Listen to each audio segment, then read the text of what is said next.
We're back though. ATL. Poof. 2023, Season 1, Week 1. First time ever. There are some other matches going on though, and we do have sound in the secondary feed at least. Oh, we got sound. Hey, that was perfect. Just had to, I was gonna tell you boo. But actually we do have matches here too. Watch this.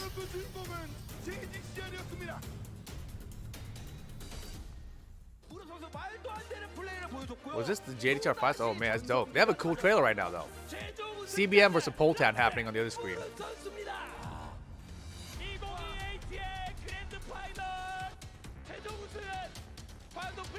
Yeah, we're learning. Oh, you guys still got the sound from the other one too, right? Perfect. I forgot how I used to toggle this. I'll turn on the sound of the secondary in a second.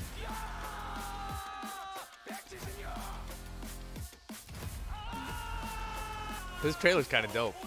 Damn, CBM with the Noctis, man. I forgot how cool it was out here. And I don't remember seeing Poltan before with the King.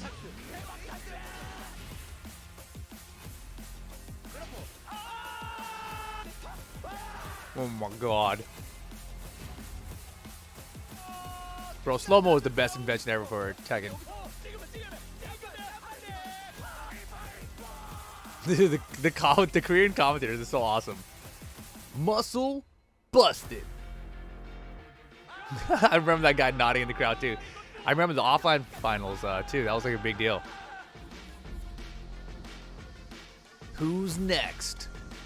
That is the question. Excellent. But here we go. Back to this guy. Let me hit this volume for you guys. Excellent.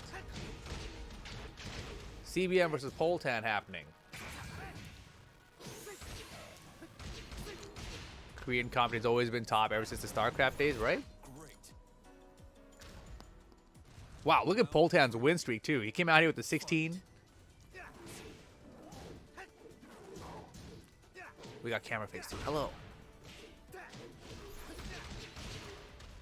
Damn, CBM still on fire. I don't think we've really seen CBM much, right? Like in NA or anything, since the Noctis switch has really become like his main.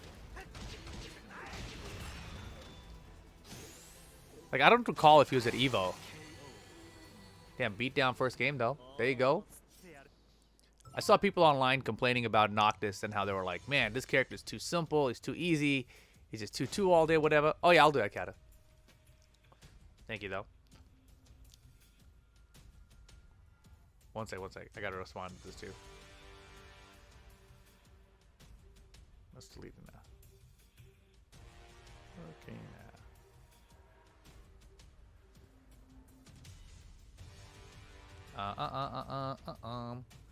You need to make another trip to Ukraine. Heard on Twitter, some of you guys were saying that TGP and NA is like an emperor in EU. I mean, look, they gotta be happy. So what is that back there? Oh. I was like, man, I forgot I was cleaning up a little bit. We got a box. That was the box with the save the date payment. Get ready for the next battle. Let me ping it the Discord. But the thing is, I told everyone that this was going to start at 4 a.m. and then I realized that the time was actually 2:30. So now we know. ATL 2023 Season 1 Week 1. Yes. HTTPS. BJ.freaktv. It's always gonna crack me up. .com.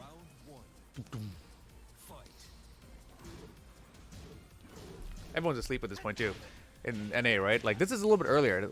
Originally, I thought it was gonna be 4 a.m. and I was like, oh man, 4 a.m. is pretty late. You know, so like I'll actually get more sleep in and I can wake up and do it. And then I was like, wait, it's 2:30. Isn't this when we used to do it? We used to do it like 2 or 3 before, right? How's it going, Jet Kick? Good evening. So this time, it's like harder to be awake all night, right, I think? But for me, this is better. But for most humans, it's not, you know? Michael Faye? What's up, dude? The best broadcast jockey is back. I had to like think about what it stood for a second, you know? I was like, what? Well, that's what happened. Nice. We got switched to Armor King. Dark Upper off the backdash this time. Uh-huh. That was interesting. It was so off axis, he had to do the full crouch 3 instead of wild standing 4 there. Damn, man, the rage grab conversion sidewall resplat combo? No. Doesn't matter. Emo, man. Yo, 5 rounds straight CBM running through him.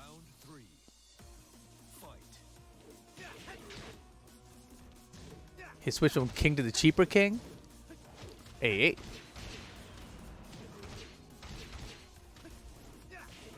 Boom. Oh, wow. The pixel. All right, Poltan. You're going to get one? Not going to matter. Yo, CBM playing sharp. 6 rounds straight. That's how you want to start. Good job, dude. All right, they're loading in. Get ready for the next battle. Dude, also, they had this cool picture still. Let's recreate it. We got to change that. Oh, man. Nah, the normal night of sleep, bro, like, I usually, when I'm like normally normal, I will get 8 to 10 hours of sleep, you know, maybe 6 to 10, but it'll be at whatever hour I go to sleep. Now it's like I get like 2 hours, you know, 2, 3, 4 hours. It's like even if I am super tired, like the other day I tried staying awake mad late. Damn, Hell Sweep City. I tried staying awake super late. I was awake for like 28 hours, and then I went to sleep. I was like, this is it. I'm gonna knock out for like 15. Woke up 4 hours later. Boom! Wow, second to down 4-2. And that was such a crazy lead, and Multi just brought it all back. He started with like 4 hell sweeps. Oh, I gotta mute the music, my bad. Oh, this music is clashing. What's happening? Oh no. I love that hit the taunt back 4 in the open. Mock punch is good too. Damn, he's like, no more, man. Fisherman slam. Good block. Hey, what? Oh, he's a devil. Mid electrics, punishable though. Oh, yeah, he's not letting him move. I love that idea. I mean, like, if he went and let him do the electric, he could have punished it, right? But he was scared reverse hug. You knew that he's been hell sweeping like crazy, so that was a pretty decent block too. Counter it. 3+4, wall carry. Wow, good, cool combo. Damn, he actually manually delayed the taunt there. Second hit, yep. Taunt setup. Ooh, he almost could have had it. If you guys are watching for the first time too, these are online tournaments in Korea. It's basically, they're like weekly, they're local. Isengard, how's it going, man?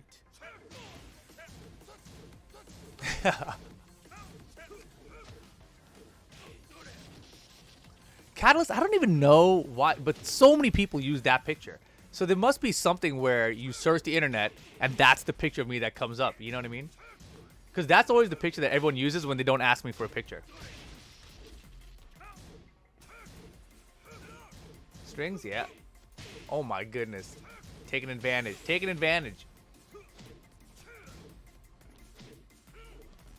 Alright, looking good here. Multi. Can you make a comeback? You got that little pixel. Can take off all his life with it. The right fine orbital. Nope. Oh my god. I can't believe he got that. Taunt dash. Wall. Oh god. Oh my god. That's how we're starting it off here. That's how we're starting it off. Your first game for Multi.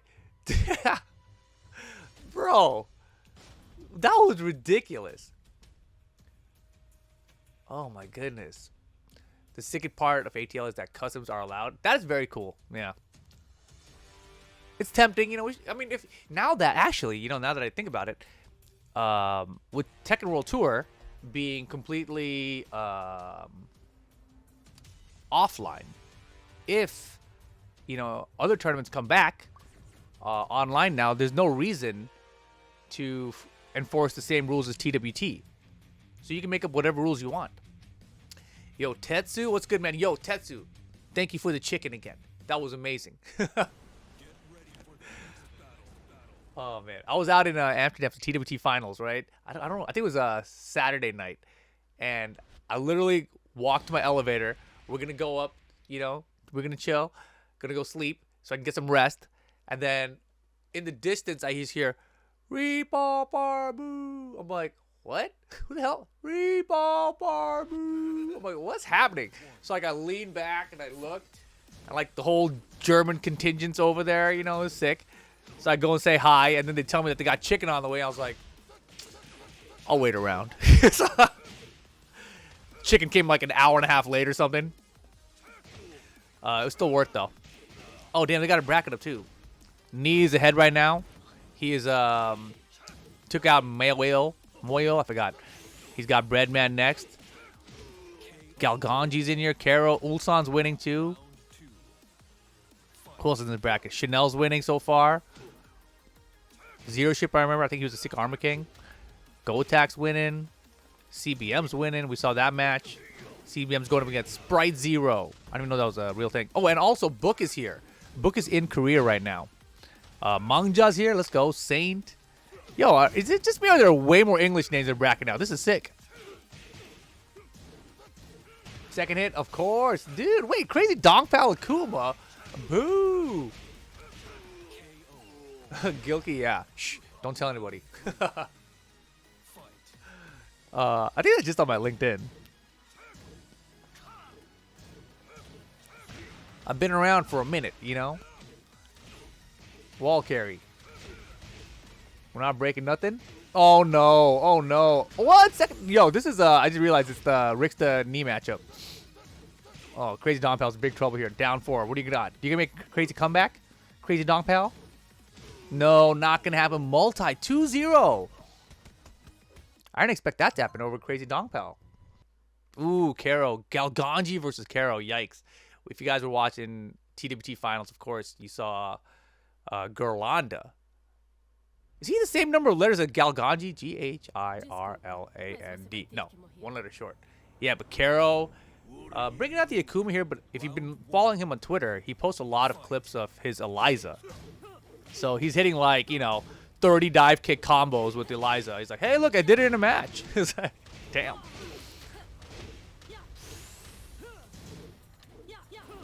Gilky, I don't know, man. I don't make the rules. These DPs ain't working, though. 3-3 all day.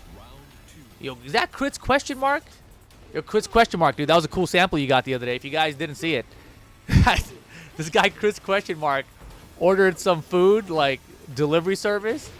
And he got the delivery. And inside the box of his, like, chicken shawarma was also a sample pack of condoms. I was like, what? I was like, the delivery person accidentally dropped this in there? And then I read it, and it's like, sample distributed by, you know, whatever food and whatever condom company. I was like, who delivers? I guess that's the new thing, you know, Netflix and chill? Nah, man, it's food and chill.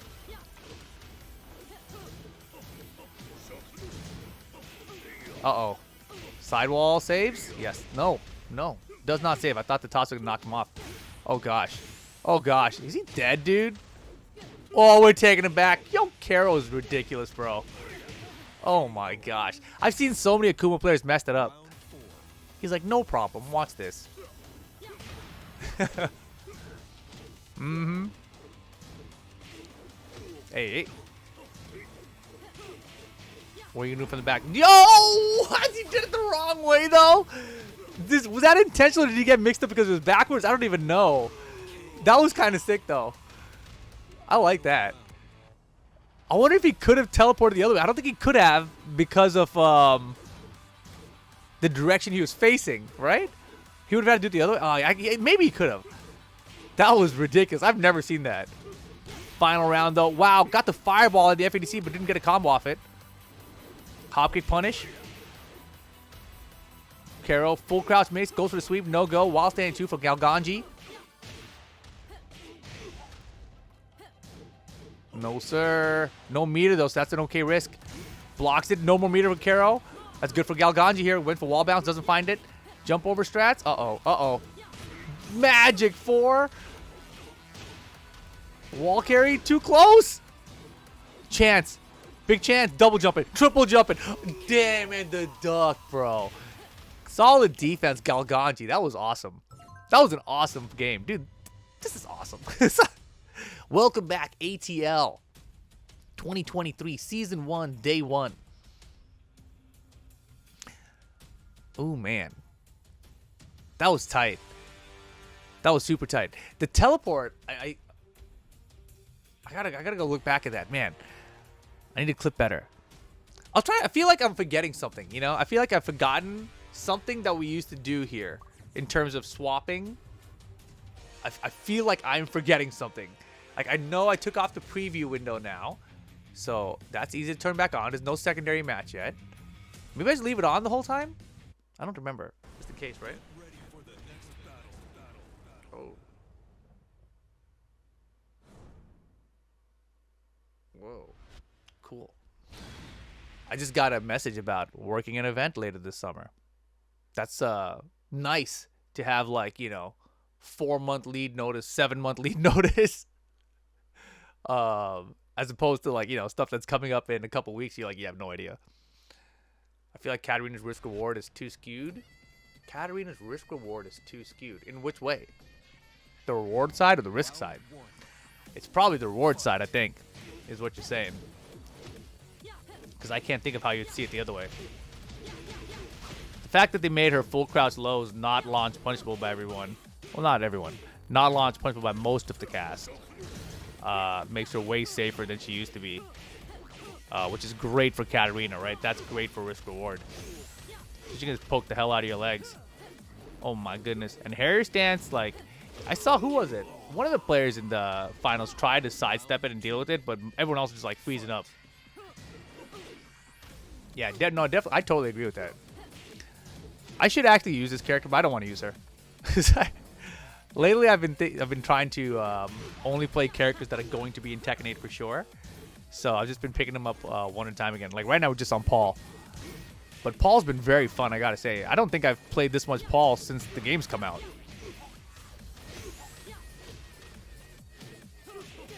Uh-oh. Uh-oh. Pixel Akuma with Rage. No meter, though. Right? He used the one bar he had. No way he gets to the other wall, right? That was a cool idea for the carry, though. Standing to the fireball. Now you... Oh, you're gonna duck on me? Oh, you're gonna get a combo! Damn. I don't know if that was the right thing to do with Akuma. That was almost a crazy comeback, though. He had the right mix-up at the wall. I wonder if he could have just broke it immediately, the floor. Yeah, I don't know why it didn't work. I don't know if it was Axis or her body size or what.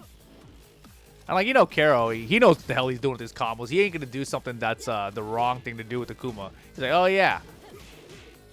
This is a combo. He's a machine, bro. Akuma machine. Dude, I fell for that. That was a hella good insta while saying too. Let him teleport out. And that time he went away, so he could have teleported the other way before. He teleported back into her last time. Maybe he does make mistakes. Yo, perfect amount of damage staying alive here. Galgonge just needs one more round, though. And he's got this set 2-0. They should put Anna in Tekken 8 so I play her. Why do you want me to play Anna? I mean, haven't you seen the internet? They're talking about how, hey, look, Nina's got short hair now. Therefore, Anna's gone. Anna's supposed to be the short-haired one.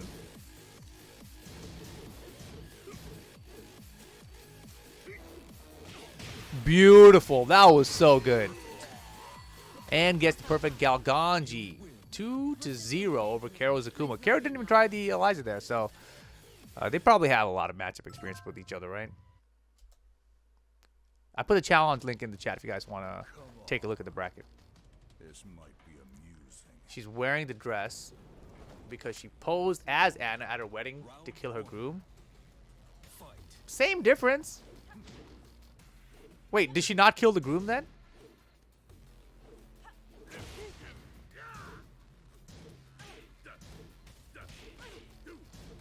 I didn't realize that's why Anna was all in mourning attire. That makes a lot of sense.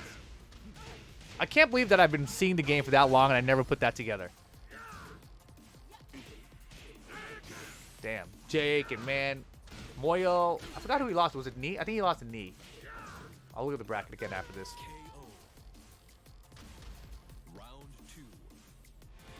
Oh. That scared the hell out of me.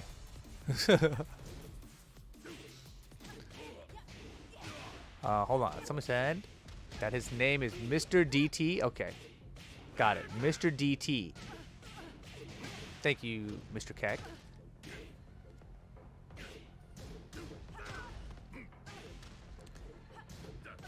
Wild stand of one punish. Nice. Mr. DT's in trouble here. Batman! Meo-IL looks pretty in control here. Let me see what we got in the mainstream. It doesn't look like Mr. DT's going to make something happen here. STJ versus BoA Luvb. BoA's pretty sick. Man, they got BoA Luvb and Crazydongpal same tournament. That's tight. Double Kazuya action. Which one do you guys want to watch? BoA Luvb or do you guys want to watch Meo-IL? Oh boy. You guys got the preview window, right? You guys can see both. That Nina costume must survive into Tekken 8. The wedding dress or this one? I like this one. This one's great. Yeah, I hope that if they take this one away, I would be so sad. Everyone wants to see BoA. All right. I'll give you guys BoA. I'll give the people what they want. Jump on over here. BoA Luvb. Even if BoA's on fire and blowing up people, you still want to see that, right? He's like seeing Kazuya. And BoA, that was so sick. He outspaced the get up kick, got the electric for the whiff punish, and the wall combo. Yikes. Ooh, that was interesting. Man, you know, I just said all that, and I realized when Tekken 8 comes out, we're going to have to reconsider how I commentate all of that, which actually is going to be really good, I think. I think that's going to be really... Man, I'm excited now that I thought about that. Because so much of Tekken commentary now is a lot of people recycling very generic phrasing. And Tekken 8 is going to change that. I mean, I'm not necessarily a fan of everything in Tekken 8 right so far, obviously, if you guys have listened to me talk about it. Superman. But I think that it's going to definitely change them. Nice block in the Hell Sweep. STJ.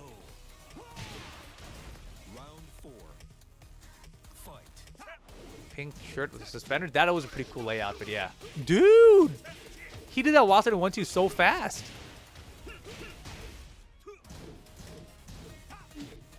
Yo, STJ's Claudio is pretty good. Oh my goodness. Okay, 4-3. Just takes the blue stuff off it. Starburst activated. Down to nice block. Hop kick after.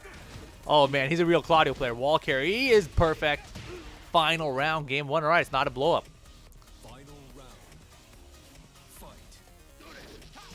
Bro. I like that forward 4 there. Keep him guessing. And dude, he is reading these hell sweeps really well.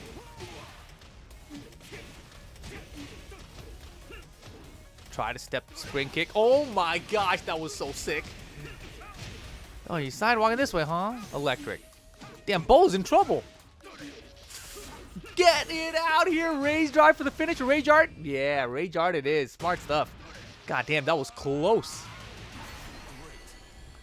Why does STJ sound like a Smash player? That is definitely a Smash player type of name.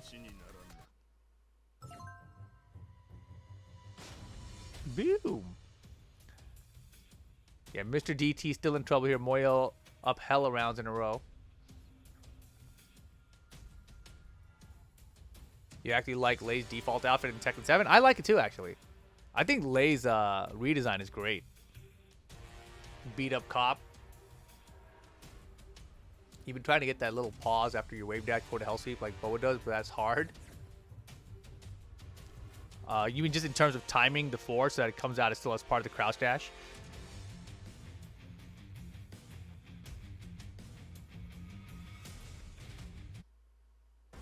Get ready for the next battle. Oh my goodness, dude. Geese is so crazy still. Like, defending against this character, it's not fun. It's just not fun. I feel like everything's always a surprise. I was watching Joey Fury's Twitter clip where he has like had these 5 options set against Geese to practice mode or whatever. And even in that one, I was like, you know, it's still surprising me. I was like, dude, this sucks. Obviously, Joey's pretty good at defending against it, but still. It's possible. It's just not fun. So look at this. We got STJ swapping away from the Claudio after a final round situation, which was down to the wire. Brings out Feng Wei. This is my concern about TWT 2023 right now, right? We need a little tiny balance patch, I feel like. Like, obviously, they're working on Tekken 8, but I feel like we need a little... Oh my God. I feel like we need a little bit of a patch. Round 2. Small one. Fight. You know, nothing major. Maybe reduce a little bit of damage on his counter down by 3 or take that thing out.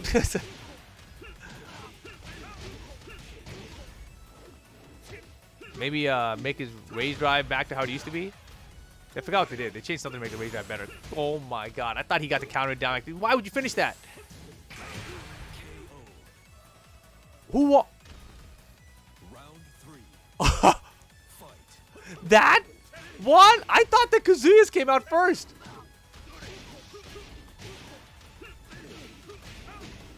Oh my gosh. Yeah, I didn't even see. I did not even see that Fang shoulder start, dude. I didn't even see it start, and then all of a sudden it was there. Like, I saw Kazuya's rage drive start, and then Kazuya was hit.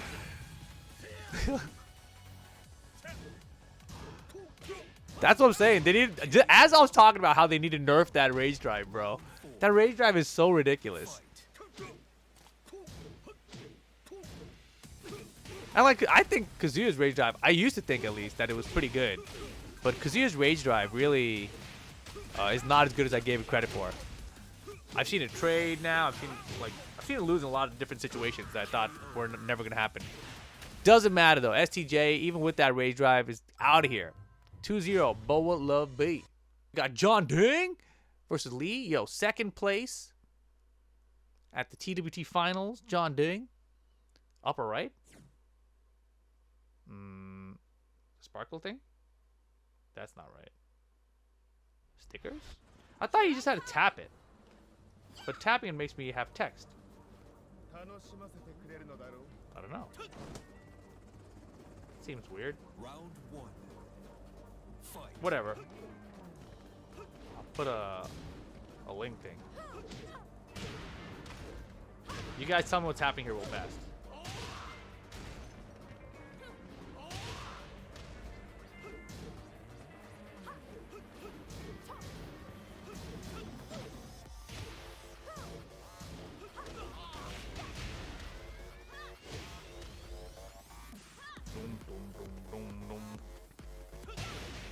All right.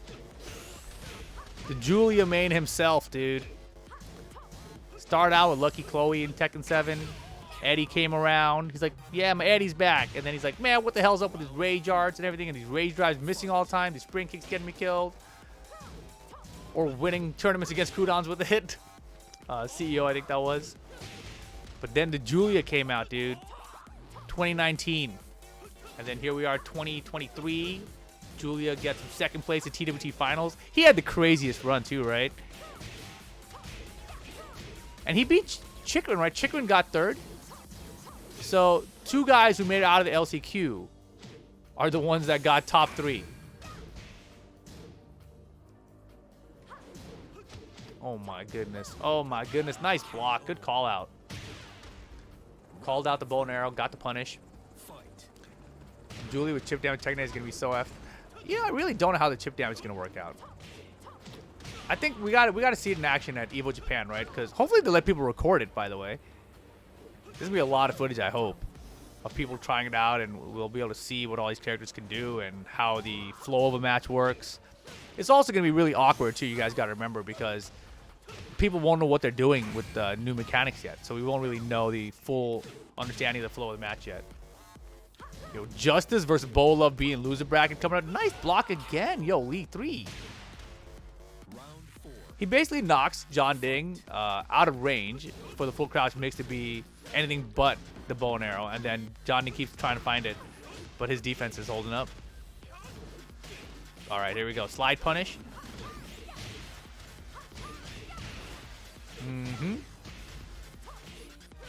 Oh, man. Look at this pressure, too. Power crush, nice duck. He could have had way better than that, right? Oh no.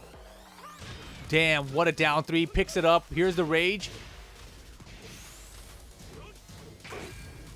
He just waited for it. Don't want to interrupt or anything.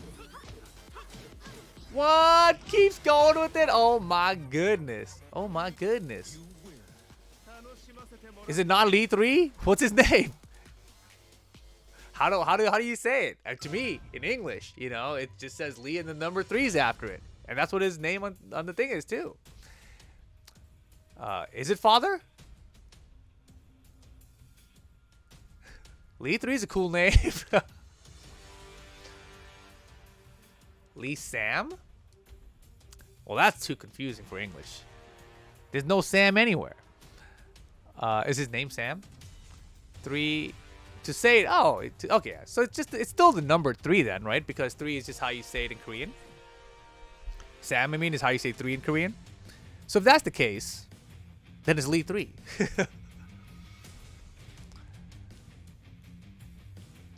Man, BoA and Justice too.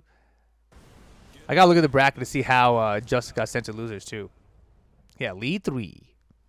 I think Lee 3 sounds cooler than Lee Sam because it rhymes.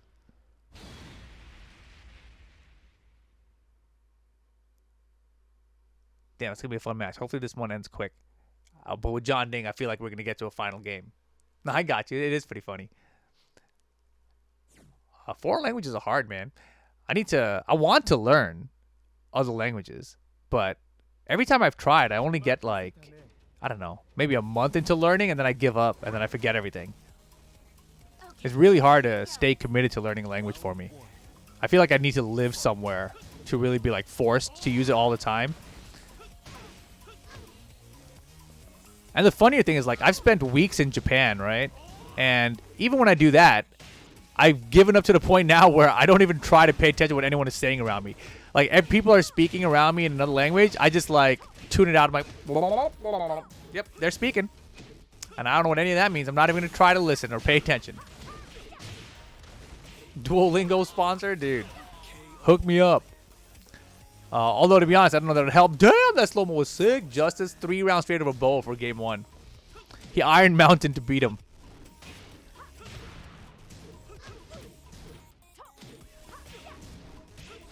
Hey.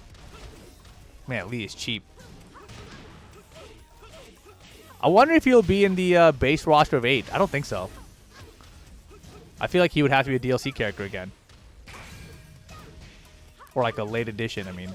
No, missed it, but doesn't matter. Down 3. Yo, Lee 3. Round 3. Maybe Lee just got a bunch of good 3 moves.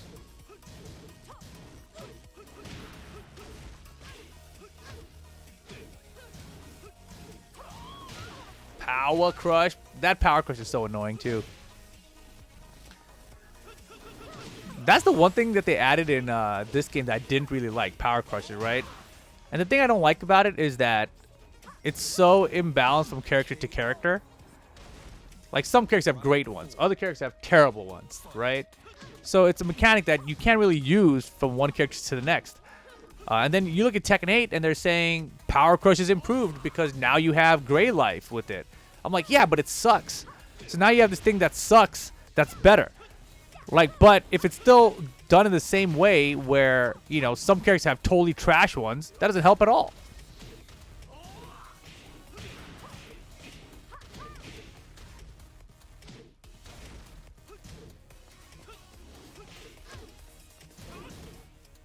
One plus 2, no break. Jeondding, he's in trouble. Big trouble. Get that out of here, Lee. 3, 2-0. Damn, nicely done, Lee 3. Damn, can you imagine that you're like, yo, this guy got second TWT finals. Let me just knock him out early in the tournament. Justice here, though, running through BoA still.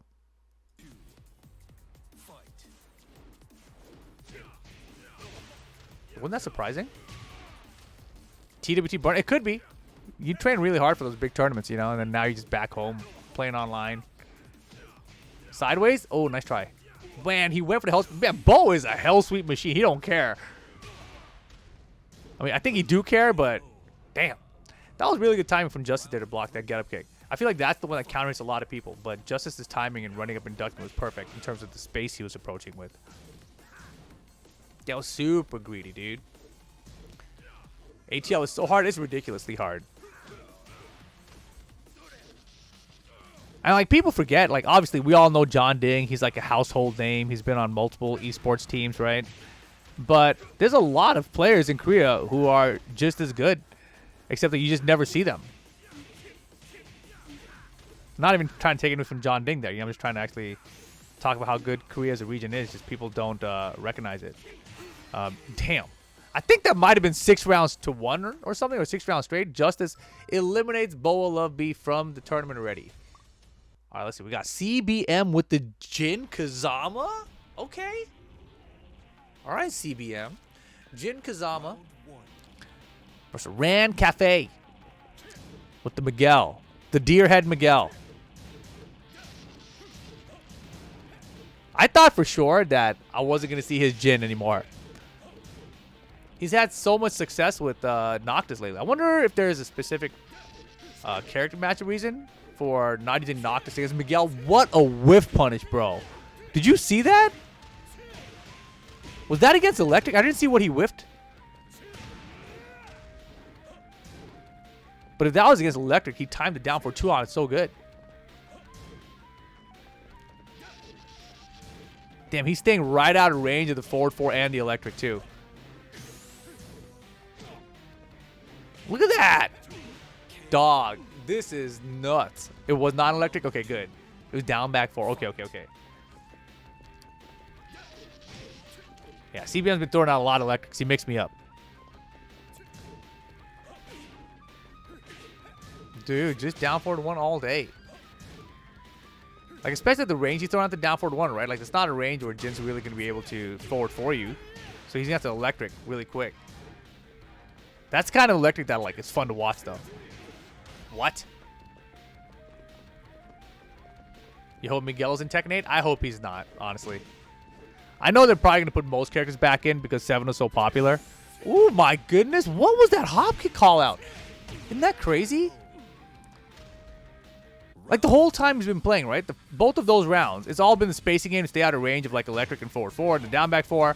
And then as soon as he got closer, he's like, hop kick. Prior to that, it was all down forward 1 when he was approaching closer. Yo, Rancafe is looking solid. His reads are so good. I mean, he might have, like, oh, my goodness. Oh, my goodness. Everything's working. Nice parry, CBM, dude. That was scary, though. Those pokes were doing chunks.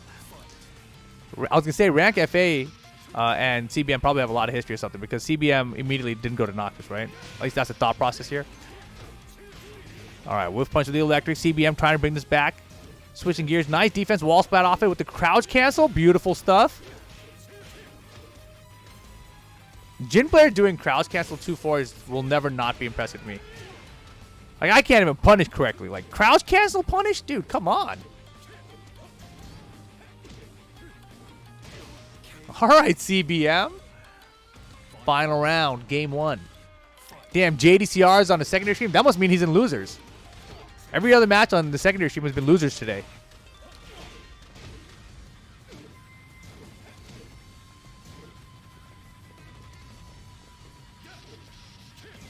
Wow, wow, wow, wow. Man, CBM turned this around so big. That was impressive, dude. Nicely done. Nicely done. That was crazy. Now that you think back about it, it all started when he got that 1 parry into the 2-4 for the wall splat. He got that round off it. The poke heavy round with Rage where he survived. I was like, damn, all right. Yeah, Scourge versus JDCR on the secondary stream right now. Boom. JDCR with the Heihachi? All right, we got to stop watching this one. I'm sorry, guys. I'm sorry. CBM, good luck, man. There's a Heihachi over here. Heihachi. How often has he been playing Heihachi?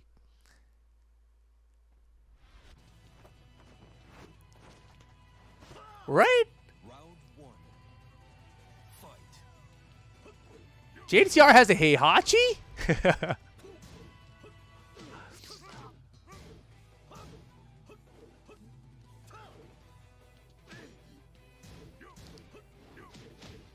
This is crazy. I thought these days were long gone, you know? TWT Finals 2017 versus Kudons, remember? The Heihachi chant.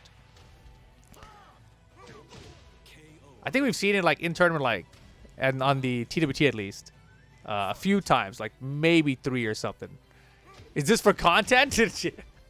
he needs content for the YouTube channel, man. He's like, yo, the Heihachi back in the tournament, you know? Or it's the video will probably be like, Heihachi still sucks, you know? Like, hey, that was nice. Outspace, down back 3, got the wild standing 1 punish. Pro JD. Look at this, man. The YouTube guy's like, we got content. Sirens going off. He picked Heihachi.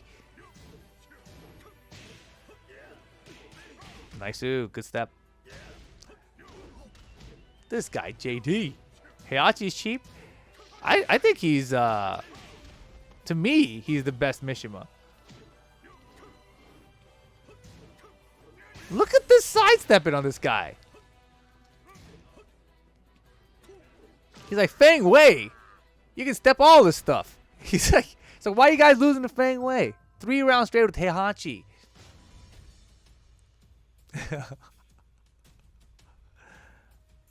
I've been talking to people about who the best Mishima is, and most people think it's Kazuya. Everyone seems kind of over Devil Jin since the nerf to up forward 4 and down back 2 counter, right? But I think that Kazuya is very, very good. But I think that Heihachi is easier.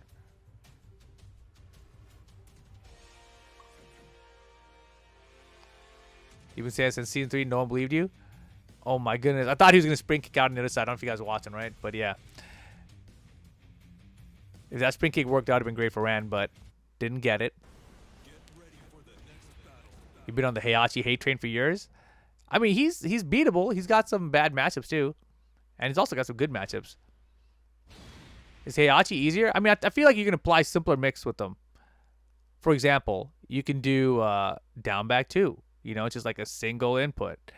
You know, obviously it's launch punishable, so it's not good in that sense, right? It's semi-reactable, so it's not good in that sense.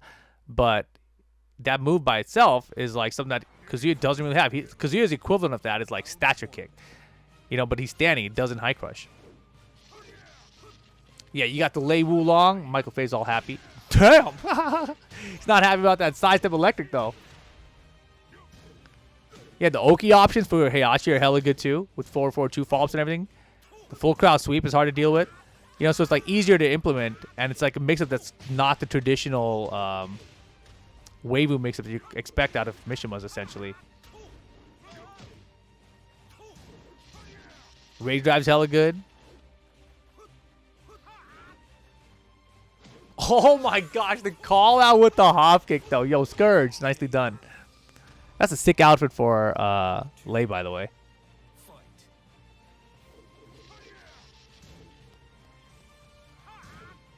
Yeah, Heihachi's Rage Drive, I think I like it more than Kazuya's. Also, you know, Heihachi, you're back to the wall, just down for 1. Pretty damn good.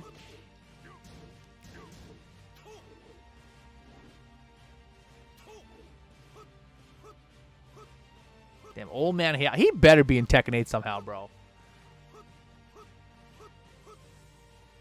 You know, imagine they have, oh my goodness, again, sidestep left electric. I was going to say, imagine they have, like, Heihachi died, but Dr. B recovered his body, and, like, he's, like, half cyborg, like Brian is.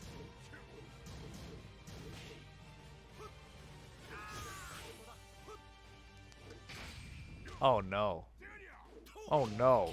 See, JDCR will do that, right? He'll do a rage art like that and get himself killed. Be like, man, Heihachi sucks.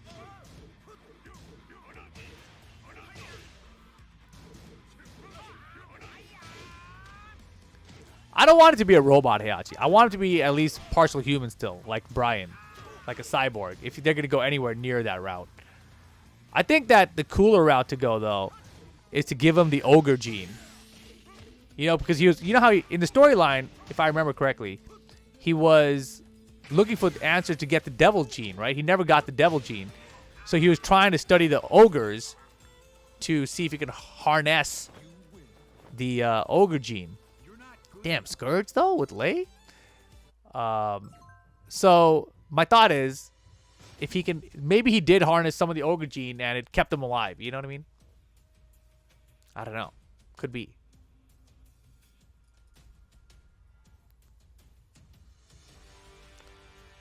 Came back all green. Yeah, I don't think he needs to come back green. Imagine like, you know, like True Ogre, except you have True Heihachi. That would be weird. Like Zafina with Azazel. It's Heihachi, but he has Ogre 2's Arm Snake. Bro, what? That would actually be kind of interesting. Because then they could give him his forward 2. Except it's going to be just like the arm comes out to knock you up in the air. Dude, that's a good idea. I like it. The electric is with the snake arm.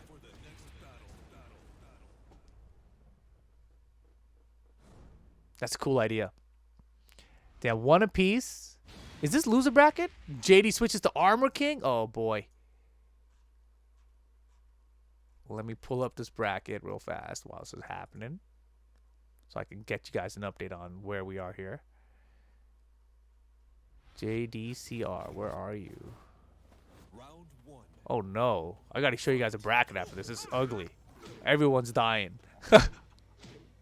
This is hella loser bracket, dude. My bad.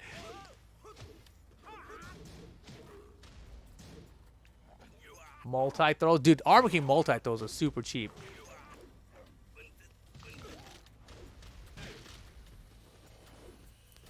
Looks like we got Book is on the main team. We'll go to Book after this one. Saint versus Book is happening. Oh, man. Should we switch away? I think we got to switch away, right? I don't like switching back and forth. I want to finish the set. We'll finish the set. Then we'll go to Book and Saint. You guys can watch Book and Saint in the little window if you guys want, though.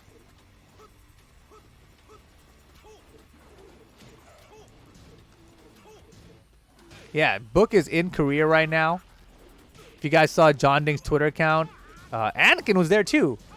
So it was Anakin, JDCR, and Jeondding. Jeondding's mom made him a bunch of Korean food. It was cool. Looked delicious. Damn, sidestep 2 there. Oh man, I'm looking at the wrong match. I'm like, I want to watch this one. Okay, JD. Oh my god, did he hit a button? Hell no, it didn't even connect. Yes, Book is in ATL. Saint got the first round though. Oh man, Book tried to Tatsu start. Yeah, and Book with the Akuma, man. I'm not a huge fan of his Akuma. Like, obviously it worked against Super Akuma as CEO last year, but I think that it's not actually the business, you know? Nice block there. JD hop kick for the punish. JD looking to close out here 3 rounds straight for the final game with the Armor King. Chunky, that's it. Let's go over here. Meanwhile, Saint up 2-0 over Book. Round 3. Fight. Saint on the Jack, too. That's tight. Get it out of here. Low parry. He has size to right low parry there, too. That's pretty good. Oh, no. Oh, no. Still got 1 more floor to go. Book, all right. You got all his meter. You're Akuma. What are you going to do? Ugh. Damn, he didn't even follow up at all after Jackham. He let him get back up. Oh, my goodness. Ugh.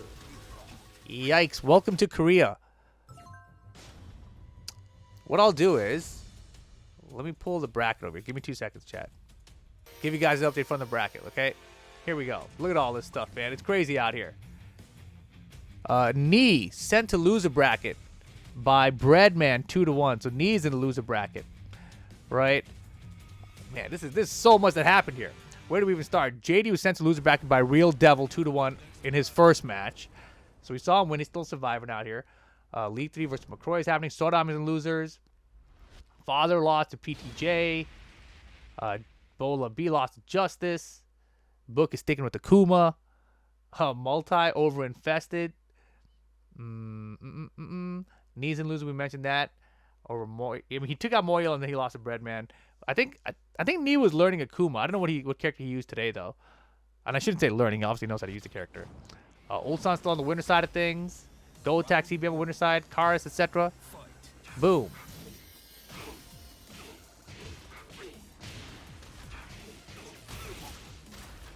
And yeah, Jet Kick. I have a special feed there that lets us get it without commentary, but still get the game audio and everything, you know. Inner Circle. Knee is playing Akuma versus Mangja at the moment. Whoa, yeah. See, so I figured he was using Akuma. Oh my goodness, that was such a good while standing one from Saint. I love that a lot of the Korean players like use this local as their testing ground, right? Like I feel like in America, a lot of us want to use locals as like I need to make my main character better, right? And that's like the primary purpose of it. And I think that's important for most players at most skill levels. But at the highest level, right? Like when you are the Dtnym or the Ulsan or, you know, in America the equivalent would be like an Anakin or a Joey Fury or a Shadow. It's so important to, you know, really test another character through the whole tournament, right? And like, because it's like, who cares if I win or lose? You know, it's free to enter, right? Just for experience. I love the mindset. Man, this is beat down though. 5 rounds straight for Saint.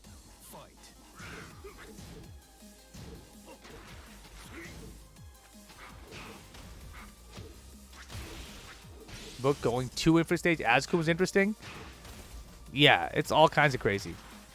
He's got full meter again. Let's see if he can make something happen here. He really has not gotten much started here, though. Hadouken.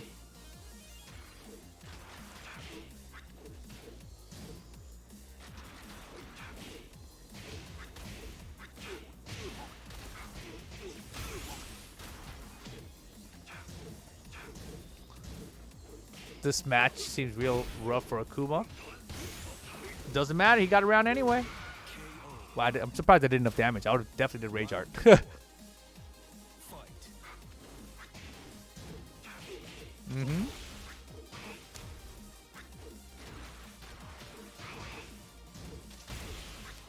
Spent all his meter for it. I mean, you have to sometimes, right? And that's like the trade-off of Akuma, and that's what makes the character hard to use, I think. Because they've nerfed the meter enough that you have to be good with it. And that's why I think that Atif Bud winning TWT Finals was so impressive, because he was dropping hella combos. I was like, yo, you lost like one of the most important things about this character. Or maybe that means I'm wrong, and it's less important than I thought. Oh, Saint, no, no, no. Look at this. All right, Book, let's go. Final game this thing. Low parry immediately. Started the round. He was just testing. Oh, man. Trying to spring kick? Why would you try to spring kick anyway? What's he going to hit you with? Plant the seeds? Down back 2? As opposed to you just staying down, I mean, you know? Oh, boy. Okay, Book. Counter. And he's got a meter to work with to close it out. He got him! Yo, let's go. Let's go. 1-1. All right. Let's go, Book. Prove me wrong. The nerf we need to prevent 3 TWT finals in a row from going to Kuma? Bro. Gilkey, there's no reason for that. You went to bed at 7 a.m., you slept till 5 p.m. That means you can push it farther today. Because you got like 10 hours of sleep, right? Oh, again, dude. The while standing 1 call-outs from Saint have been really interesting with Jack. Nice jumping. He just... I said nice jumping, but really what happened, right? He tech rolled and he just jumped. Was that nice? He's like, watch this. I'm from 2 dimensions. You have to go to class. Oh, boy. Yeah, you got to make a decision. Round 2. Fight. No breaks to even midnight. That's how we do it out here, man. There are very few Americans that are awake at these hours. You guys got me. You're stuck.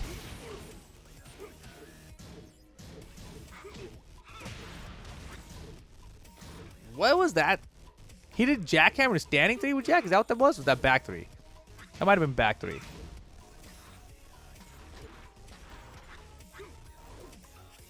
Knee is out, man. It was looking rough, you know. But he was also had to play against Mangja, and Mangja has beaten Knee when he's using his mains. Bro. Double backdash, down 4 from Akuma misses, down 4-2 from Jack for the whiff punish. And just like that, set point for Saint. Yeah, right now, the way this is going, because Knee's out already, I would say that based on how we've seen the bracket so far too, this is looking like Ulsan's tournament to win. Unless CBM gives him some trouble, which CBM has given him trouble in the past. Jump in was perfectly timed. That was a good jump in, actually.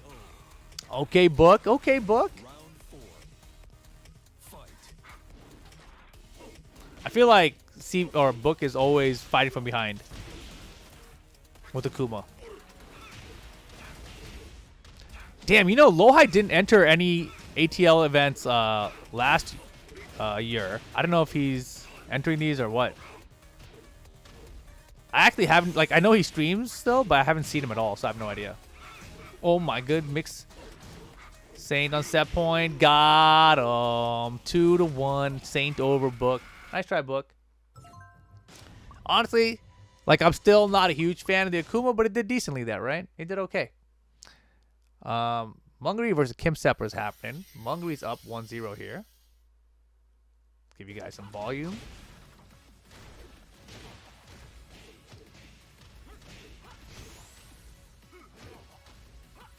Every top player dying. What happened? It's, you know, it's a new season. They wanna figure stuff out. They wanna try new things out. Or you can think that everyone is motivated. They're like, I can't believe these are the guys that represented us. I could have done better. I'm going to try real hard this year for the final year of Tekken 7. I think that's actually the part that a lot of people are excited about, right? Like, this seems like it's going to be the final year of Tekken 7. And if that's true, then, you know, it's your last chance. We've been playing this game for such a long time that now's your moment, you know, to really make something happen, or you got to kind of start over next game. Because whatever your character has in this game, it might not be there next game. You know, everything could be gone. That's how new games work. Like, your character might have cool new stuff, but he might lose old cool stuff. Like, Just Fame James is probably going to be crying. He's like, where's Frogman? 2-0 Munguri. Nicely done. They're going over the bracket right now. Let's take a look. Multi still winning over Infested versus Bryantheory. Took out Persona. Breadman over Knee. That was a surprise one. Who's the what's the Korean name here that just beat Breadman? Who's this player? We see Ulsan still winning over there. Chanel lost to Zolver, I think his name. I don't know how to pronounce that. GoAttack lost to CBM. So CBM versus Ulsan is looks like maybe a top 8 match. Unknown, got it. Thanks, guys. So that with Saints win there, it's Saint versus Karas, and then we got Nina Assassin, Sakira, and then in loser bracket, this is where things got crazy. You saw there Mangja over Knee 2-0. So Knee is out of the tournament. Mangja stays in. Mulgold out of the tournament as well. BoA Luvb still in. Crazydongpal's out. This is nuts. Nuts. Damn, Carol versus Meo-IL. Someone's going out there. Book's down here versus Soul Hunter. He's got Poltan after that if he can get past him. It's a King player. Chanel waiting for the winner in Sodom's match. JDCR is down there. He won versus Scourge, but now he's got Edge. Yeah, these brackets are difficult. Very, very difficult. You know, we've talked about how in the past, how, like, it's not uncommon to see top names like JDCR or Jeondding, you know, go like 1 and 2. Even like Chanel, you know, all these guys, like, it's kind of common to see him go 1 and 2 at ATL. Like, hey, I won a game and I went 2 straight losses and I'm out, right? Like, it's so common out here. All right, focus. You're surprised that Ulsan wasn't at the LCQ? Well, remember they had all the ticket problems? So I feel like Ulsan ran into ticket problems. He's like, man, forget this. I give up. You know, it's such a pain to make this work right. Wow, Lily player, huh? Nice punish on the get-up kick there. Forgot the rotation. Is that 4-2-3 with Lily? I think it is.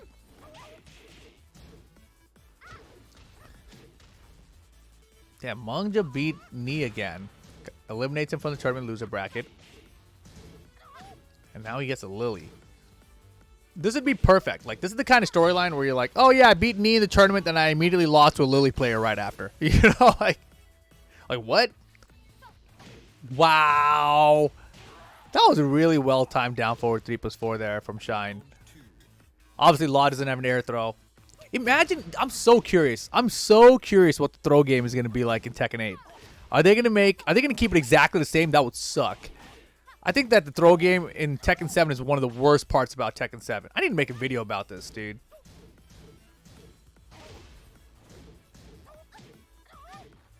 Like, you got characters like Paul that have really, really ridiculously good throw games, right? Full mix, nice.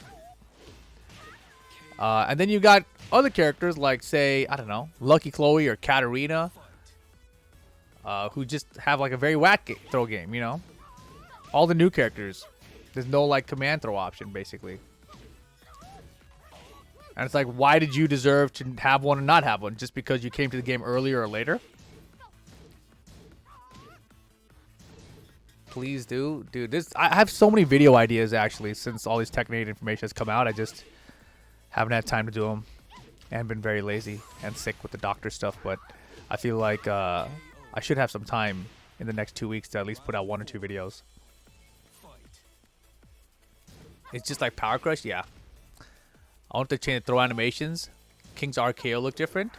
That's interesting. Yeah. King's RKO, I didn't actually look at it. The actual throw part of it.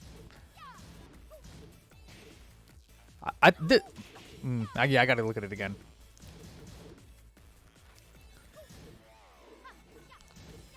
They mentioned something about how it works in the video, and I don't remember. So I don't want to like misspeak about it. But I think whatever they said about it in the video is probably why it looks different. Well, that was beatdown. Bring back Tekken Tag 2 era throws, but with the same break frames as Tekken 7's? Yes! I think that's what they need to do. I would be very happy with that. I know why they don't want to do that, you know? They don't want to do that because it's going to be hard for players to break throws. And if it's hard for players to break throws, they're going to be like, this is cheap. But, like, that's in fighting games, man. You know? That's in fighting games. Throws are there. They drive people crazy, even in Street Fighter. In Street Fighter, all you gotta do is just mash on those buttons and throws will come out, you know? Like, yeah, it's there. It is what it is. And then you still have characters in Street Fighter that like Zangief or whatever, and people throw with them, you know, the grappler characters, they take off like 30-40%. Everyone gets upset. But, like, it's there. They're not gonna make... If Tekken was in charge of Street Fighter, right, Zangief's command grabs would be techable. You know, he'd be like, oh, hit any button you want. It's gonna break Zangief's 360. Like, what? Thanks, Namco, you know? Like, it was the one thing I had with my character that was useful. The Street Fighter, throw or don't throw, you know? Walk forward, backwards, walk forward, backwards, walk forward, back. Am I going to walk forward, throw, or walk forward, backwards? That's the mix. Bro, please let me tech SPD. That's what I'm saying, man. If Pemco made Strive, Potemkin would be useless? Yeah. I mean, what they really need to do at this point is make King's throws all mashable, you know? You can hit punches or kicks, and it's going to break whatever King does for a throw. I think that's a great addition. They should consider that one. I think it fits the model they're going for right now.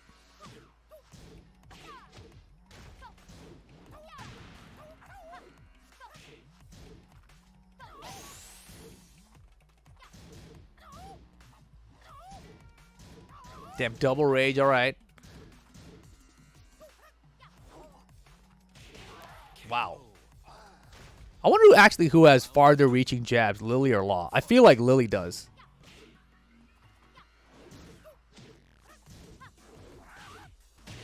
Oof.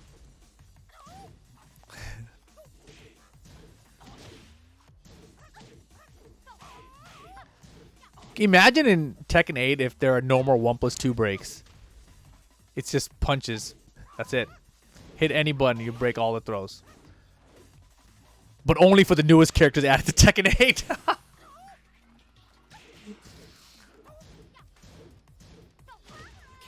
Good choice. Back forward with Law, it's a great move, right? Safe, mid, homing attack. Can stay back turned. Can turn forwards. It's a really good move. And they made it a natural combo now, even though second is high, so it's a little risky if you don't confirm it correctly. And when I say confirm, you can't do it on hit. It's got to be like a whiff confirm situation. Oh, man. Double hit on the wall. I like that. Okay, before the floor break. Beautiful combo. Look at this combo. That's nice. Well optimized, Shine. Got him. That move, Corsica forward 1 from Lily, I've always thought that move is very evasive. I won't call it a high crush because I know that Lily players get mad when you call it that. But it's a very evasive move. I don't think you can deny that. Is there a single Tekken 7 newcomer with a real throw game? I don't think so.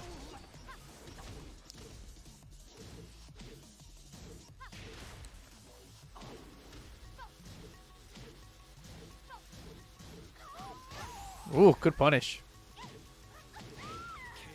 Alright, set point Mangja. You also don't like the cannot break throws in Tekken 7, like the one Negan has? Yeah, or Kazumi one. Off her flying stance thing. Fearless warrior. Yeah, unbreakable throws. I also am not a fan of guard breaks, but guard breaks are okay. Because you can step them, right? And Tekken's a 3D game, so it forces you to sidestep. I don't mind that. The throw game, though, is not a fan. Bounce.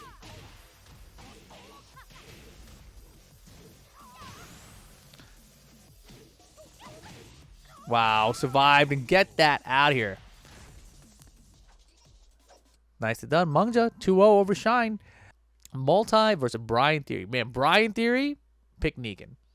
Like, cool. Yeah, I would have liked to have seen Tekken 7 tag.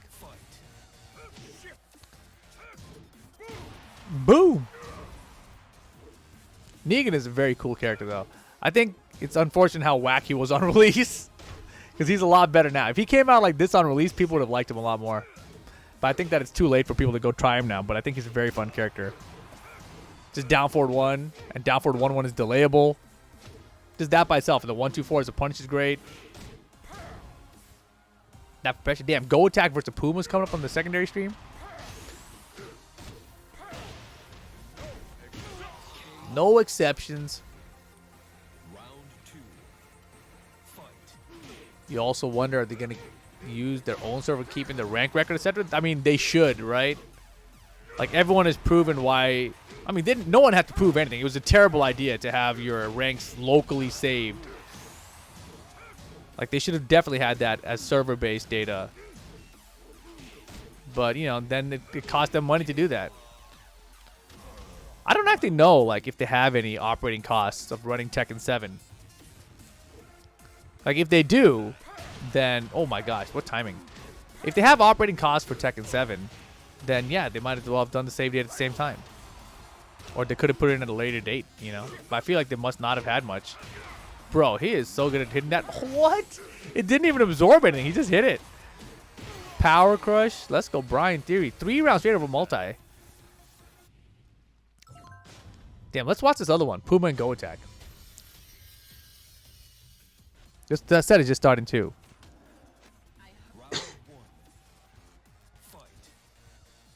We haven't seen much Raven yet. And very little King. Counter, Wild Thing 2. That came out so fast. The Wild Thing 2 did. Resplat. Oof. Got him again. Countered. At least the wall was sideways, so he didn't get a re-wall splat. Yo, GoAttack. Literally attacking nonstop. You swear people be hacking their rank or cheat engine? Yeah. It would not be difficult. Anything that's on your local save file. I'm like, you can do whatever you want with that, dude. And like the thing about it, I see people complaining about other people that are save scumming. I'm like, why are people save scumming? You can just literally hack the file and give yourself whatever rank you want.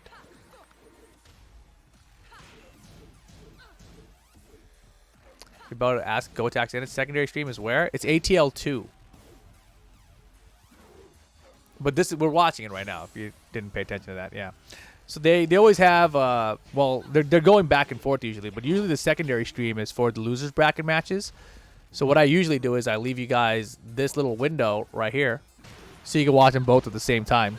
And we'll just bounce to whichever one is more interesting on the big view, basically.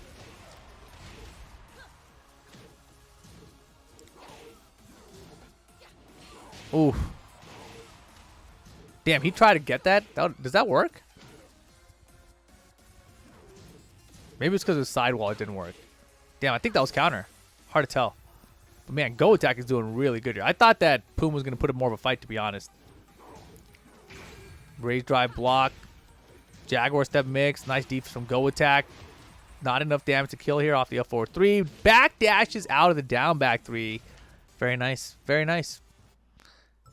Quick 3 rounds first game there for GoAttack. Meanwhile, Multi getting first round against Bryantheory. Some people aren't smart, Rippy. Look, man, it's not some. It's most. Unfortunately, that's the truth. King is super rare these days for some reason.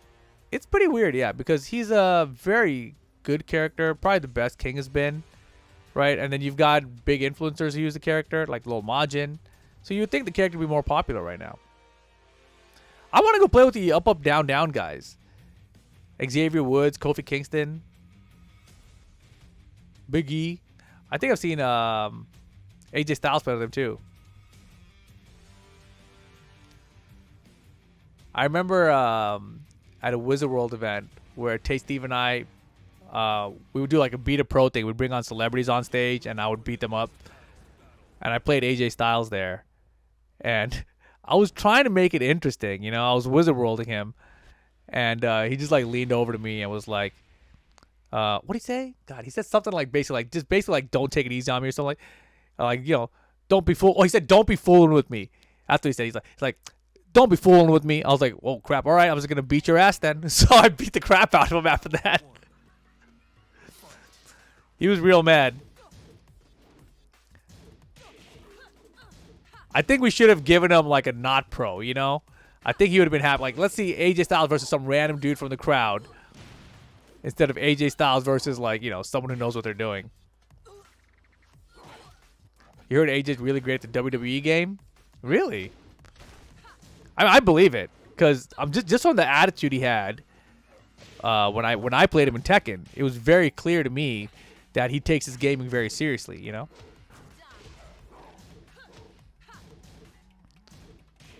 Damn, Multi brought it back. That was a sick-ass combo Multi just did, too. Damn, Puma picking the floor break stage here. Nice sidewalk there on the running hop kick. Dude, how did he step that so easily? Uh-oh, you're dead. Mm-hmm. Great indeed. He has a gaming den? Really? That's cool. He's one of my favorite wrestlers, actually. I feel like I owe him an apology for that Wizard World event. If I get to see him, I'll apologize. He probably doesn't even remember it. It would be really, really funny if he did remember it. Because he was so angry. Man, I hope he remembers it. I think I still have the video somewhere, too. The sad thing is, like, those Wizard World events were back in 2016. And those events, they lost all of their footage, basically. Like, the Twitch channel, you know, that was, like, doing the clip apocalypse or whatever. So everything got deleted. You really liked him back in TNA days? Yeah, that's what I loved. Dude, I would watch TNA only for AJ Styles. Like, you know, they got all these, like, old-ass Hulk Hogan or whatever. Kurt Angle came in there for a little bit. Like, they had some people that made me want to watch it. But once I saw how bad it was, I was like, the only thing I actually want to watch here is AJ Styles. And I was like, man, I hope he comes to WWE one day. And finally he did, you know? Yo, look at this, though. Final round, set point, GoAttack. Man, that quicksand was mad fast. He did this start of the round with it. Like, I told you all that within, like, 4 seconds. And the counter was at 56 seconds. So he did that thing like in a quarter of a second. That was ridiculous. Uh-oh. Uh-oh. Puma. Wow, off the wall. And he gets the floor break. Dude, that was great. He adapted on the fly for that combo. Once he recognized the way he bounced off. But, oh, that's trouble. Full crouch down for 2 combo. Uh-huh. You got to guess right here. No throw break on the Shining Wizard final game incoming. GoAttack and Puma. Multi's messing up Bryantheory, yeah. He really turned around, right? Like, Bryantheory won that first game. I was like, oh, I really want to watch Puma GoAttack. And then all of a sudden, Multi just turned it around. And now he's up 2 rounds here, final game. Multi's Bryan combos are crazy, bro. And, yeah, I think he's adjusted to this. Bryantheory, like, he's pretty loose with that Power Crush. And that Power Crush from Negan, it's a launcher, but it's also launch punishable. So if you have a bad read on it, you are dead. Hatchet is looking over. Multi for the perfect here. No, it's not going to be a perfect, but looking like a solid victory. He's chilling. Doesn't want to make a mistake here. While Negan has rage. Power crush. I don't think so. See you later. Damn. Speaking of damn, let me tell you about this. I'm at my friend's house today. They're saying, hey, man, I heard you got WrestleMania tickets. And I'm like, I do. And like, are you going to WrestleMania or Evo Japan? I'm like, I don't know yet. And they're like, well, if you go to Evo Japan, let me buy those WrestleMania tickets. I'm like, sick. That's perfect. You know, I got someone who wants to buy tickets now. So I'm like, let me go show you them. So I pull up my emails for my WrestleMania tickets that I bought, right? I log in to Ticketmaster. I got no tickets in there. I'm like, that's odd. I log into a different account I have on Ticketmaster. No tickets in there either. In my email, I have a PayPal receipt that says I bought from Ticketmaster, but on Ticketmaster, I got no tickets. What the hell, dude? What is that? That's so ridiculous. So now I gotta like deal with that. Isn't that crazy? Yeah. And it's WrestleMania. These tickets aren't cheap, you know what I mean? And they just disappear. Giant swing to the wall. You're dead. They know you're going to Evo Japan. They're trying to force me. But, you know, they're going to buy my plane ticket if I don't get these damn WrestleMania tickets.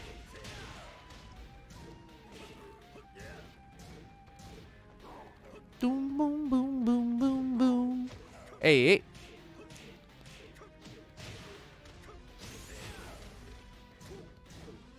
Counter on the baby tan with the rage drive. Oh, man. And that was really smart to stay down on the ground from GoAttack, right? Because 4-2-1 is a threat. Doesn't get the wall break there, so that worked out. But look at the comeback. Up 4-2. Got him. We got Justice versus Silika on the mainstream. Damn, that was a sick exchange, though, with the comeback with the rage drive and the way GoAttack got up off the ground. Slow-mo with the up 4-2 to finish. Back turn mix. I like that. Sidestep hop kick, bro. Sidestep timing is fantastic. We saw JD do the same thing against the Fang Boy that he played against earlier, too. No way. Did he hit a button? He hit a jab. It wasn't. Oh, that was rough, dude. I can't believe he activated the button and survived. There is definitely a date for Evo Japan. Look up the date for WrestleMania. It's the same date. Woo! Puma defense right now. Why did GoAttack switch to Fang, man? The damn Raven was so good.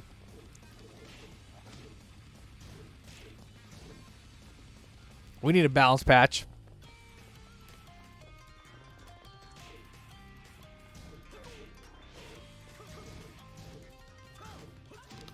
I think the only way we're getting a balance patch is if everyone does their part and picks Fang Wei. Everyone pick Fang Wei so that they know that they have to change the stupid character, you know? I think we have to. That's the only way we can force balance patch updates. And good morning, Lab Wolf. Yeah, you missed a lot. Knee got eliminated early. JDCR picked Heihachi while he was in loser bracket. 10 seconds here. Puma for the W. Doesn't find it. Oh, my God. Chip wasn't enough down for final round. Puma and GoAttack.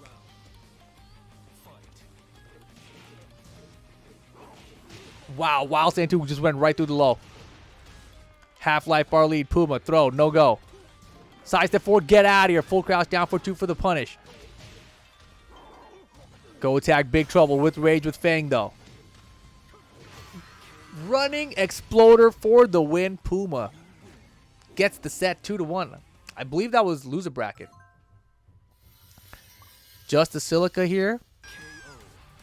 Justice gets the first game. Knee is out, bro. Knee is out. Let me pull up some brackets here. Let's see. Saint took out Karas. So Saint is having a really good day. Saint is 1 away from top 8 right now. Also, Ulsan versus CBM to get into top 8. Multi versus Breadman since Multi beat Bryantheory. And then Real Devil took out Lee 3. So Silicon Justice winner gets Real Devil. Winner of that gets Multi or Breadman. Breadman's the guy who took sent knee to losers. Let's see how loser bracket's doing actually while we're here for a second. Let's start at the bottom. JDCR is out. Oh, I hit you guys with the wrong button. My bad. Damn, you guys didn't see nothing. JDCR is out to Chanel. So Chanel is still in, but JD is out. No more JDCR in this event this week. Book here, still in loser bracket, still winning. I'm going to send you guys over here while I look at this. Give you guys more updates. Caro is out to Meo-IL. Meo-IL's got to play Lead 3. Galgonge still winning down here. He's got Nina Assassin next. Took out McCroy TV. BoA Luvb is out to PTJ, who also took out Zero Ship. So BoA's gone. Puma GoAttack we just watched a second ago. Mangja still winning. So Mangja versus Puma is actually a loser's matchup here. Where did Jeondding lose? He must have lost early. Couldn't find him. Oh, let me look again real fast.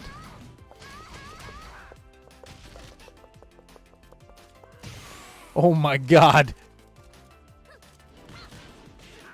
Yikes. Not looking good for Silika here. Oh, I see. Thank you. Jeondding lost to Sodam. Boom. Oh my god, dude. Please. Justice. I was just trying to look at the bracket, bro. We're just looking over here at this bracket, dude. This is the loser bracket. Man, that was some death fist action. That's the kind of Paul Phoenix I like to see. Lordy. Lordy. I'm still looking for Jeondding's name here in the loser bracket. I don't know where it was. We watched him lose. Oh, this is him right here. He lost. Oh, no, he won this one. He lost Sodam here. I see. Got it. So he lost to Sodam, and then Sodam lost to Chanel, and then Chanel beat JDCR. Okay. All right. We're all caught up here. Yeah, there is a lot of stuff. You know, these tournaments are always so stacked, right? So we got a PTJ Nina Assassin happening over here.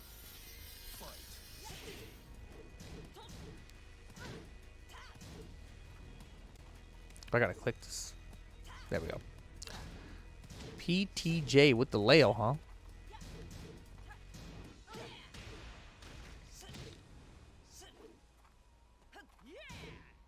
Oh boy. Has counter no screw again. Is that like a specific character's combo drop that happens? Because that was twice in a row. That was weird. Or just happened to be very bad luck that the Magic 4 combo doesn't hit there at that range and got the bad range twice in a row. Yeah, we saw GoAttack versus Puma, PTJ versus Nina Assassins happening right now. Ulsan versus CBM is coming up on the mainstream. So when they put that on, we'll switch over. That's a big one. Because I'm pretty sure Ulsan has had trouble against the Noctis there. And we haven't seen Ulsan today either. Nice down forward too. It's cool to see Saint doing well, though. I feel like in these ATL events, you'll see someone like Saint do like, dude, he got top 8 this week. Next week, oh man, he got 0-2, you know? Rough day. Good day. Nina Assassin, dude. I was watching more of that Nina and Tekken 8 reveal.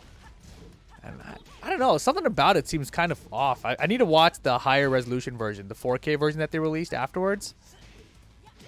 Harada said that the graphics are going to be better still. It seems like people are really upset about the graphics. Oh my gosh. The bounce from downtown. PTJ doesn't get a kill. Wipe the floor underneath the high. That was so good. That was risky. Survived. Mid blocks. What? What? What's happening? Are they desynced? Oh, what the hell happened? What?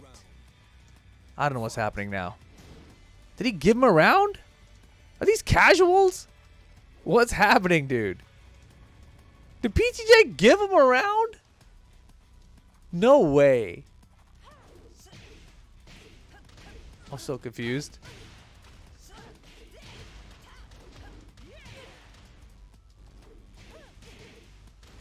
Yeah, that was kind of weird. Because they're still playing normal. All right, let's see what the score says after this, because this is their first game, right? So when they get to the lobby, we should say who won what. Everyone's still in the lobby. The score is there. So yeah, he gave him a round, I think. Oh man, we got to go over here though. Here we go, boys. CBM versus Ulsan. CBM with Noctis, expected that part. Ulsan with the Bob did not expect that part though. I hope you're ready. I'm ready. Round 1. Fight. Double Wavu.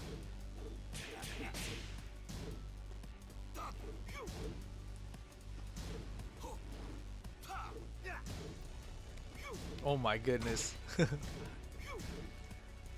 Yeah, people are starting to get upset at Noctis now. It's pretty funny. It's like he's been the same for so long. Just people haven't really dealt with him. That was a really good forward 1+2. Like he basically saw Ulsan doing something. He's like, I can interrupt with forward 1+2 and it's a good chance I'll get the counter. And that was a nice sidewalk into the upper.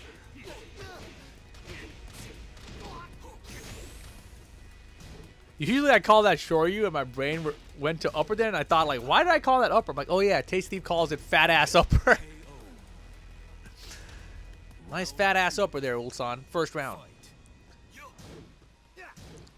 You wonder who Ulsan's going to play in 8? You don't think we're getting Bob or Kazumi? I think Kazumi is unlikely, but I think Bob is likely. As much as I don't want Bob in the game, I think Bob's coming back. Every Tekken from now on.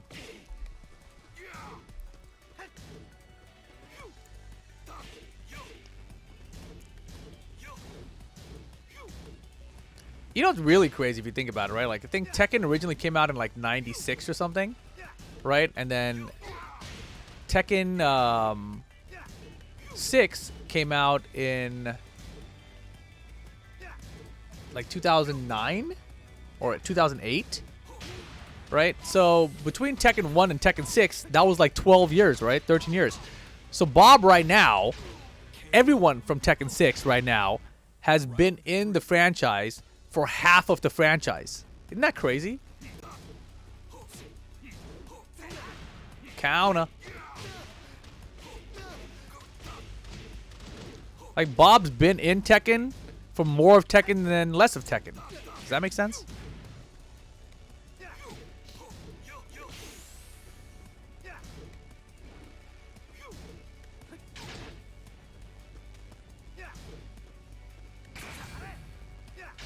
Wow.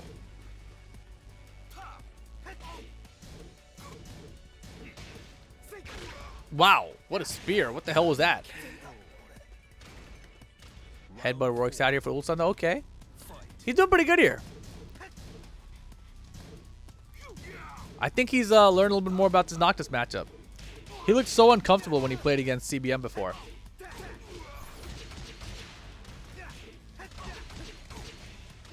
Hey.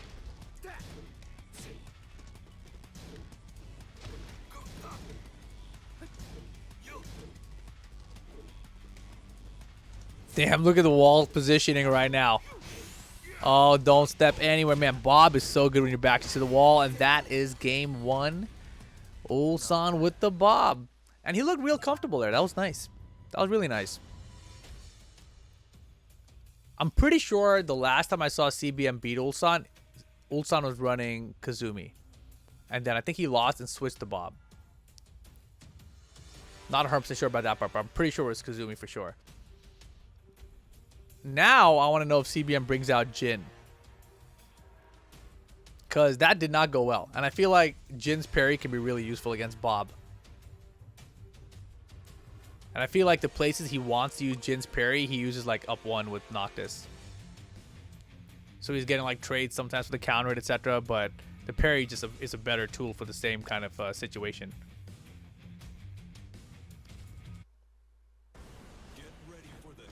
Mean Assassin, PTJ tied up 1 apiece.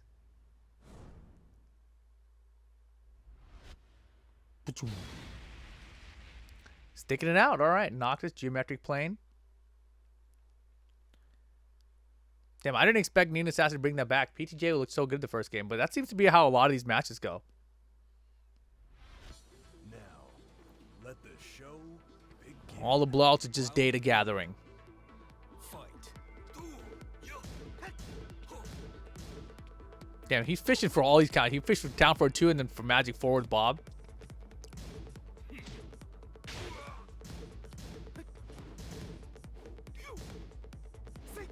What? Sidestep right duck for the Ebo man. Stay duck for the high. That was clean. He definitely did some homework here. Uh-oh.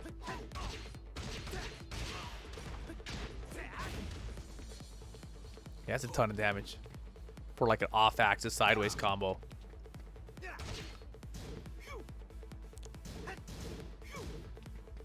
$15 seconds. Damn, the Weibo. Oh my gosh. Weibo pressure, backdash, whip something. Crouch dash, one in your face. That was clean.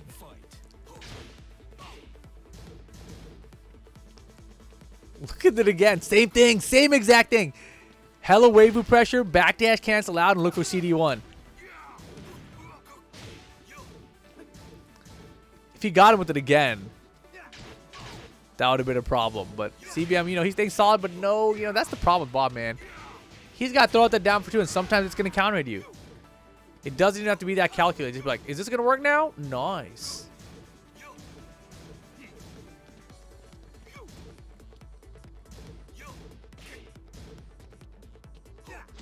Uh-oh. Again? Yeah. Oh my gosh, CBM's getting crazy with it. 15 seconds, Ulsan, small life lead. Noctis, though, down 2. He's like 1 or 2 down 2s. He's in there with like 5 seconds. He can go in. Oh, he might have the lead. Oh my gosh. He tried down 3 in a face stab, and Ulsan is like, man, I just ducked those. Set point for Ulsan. Make it to the top 8, winner side of the bracket. It's looking like his tournament to win. This I thought was like the biggest issue he was going to have. After this, I think we get the same matchup, which is the other side.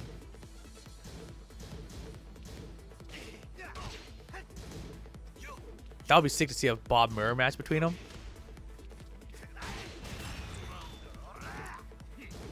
Alright, good round for CBM right now. He should have had a down for 2 whiff punch, but instead, Ulsan's going to get launched by ducking the high. Resplat combo here. That was pretty nice. Good adjustment.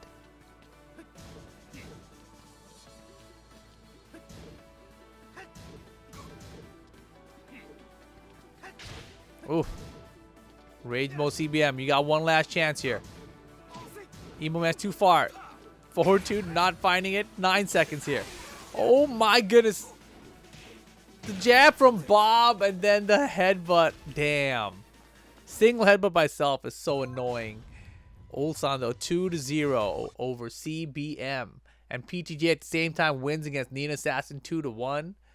Damn, that was a really good Bob play out of Ulsan. But it's got like a rhythm like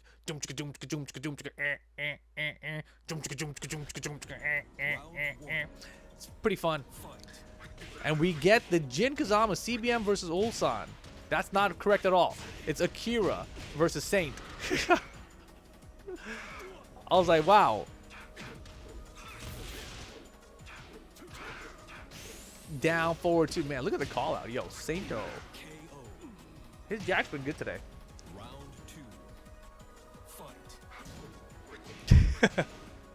Zuzu, yeah, exactly. That's what it sounds like. Wow, dude, look at this defense from Saint. You can see he was like in the middle of a backdash right there, and then he saw the start of the LLRK and he's like, block it. I think he could have launched that spring kick actually. Uh-oh. Pixel comeback. Damn, CD1. And he's going to get a wall carry with Rage here. What? Did he want LLRK there? I think he might have messed up. I think that was definitely a mistake. Damn, potential final round already. Just like that. We just got started.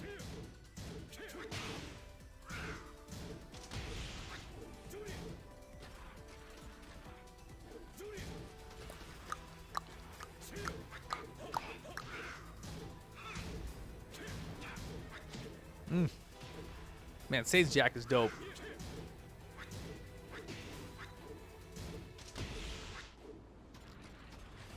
Yeah, I was just thinking about it. Like, once Ganryu came out, we saw a lot of Saint Ganryu, right? And obviously, he's had a really good run in Tekken 7 with the Jack. But, you know, last couple years, you haven't seen Saint, you know, winning and, like, qualifying for TWT, etc. Like, it's close, right? But not really, really. But if this is the last year of Tekken 7, wouldn't it be sick to see, like, Saint and JD making the TWT finals alongside, like, Nia and Arslan? That would be awesome for me. Damn, I like it. Pump the Waivus, hit him with the LLRK in the middle of it. This is the Jack you want to play like? This is the Jack everyone should want to play like. Anakin's Jack, that's too hard for most people, right? Because it's a defensive style Jack. Saint, he's got defense too, obviously, but he's got like more offense than Anakin, I think.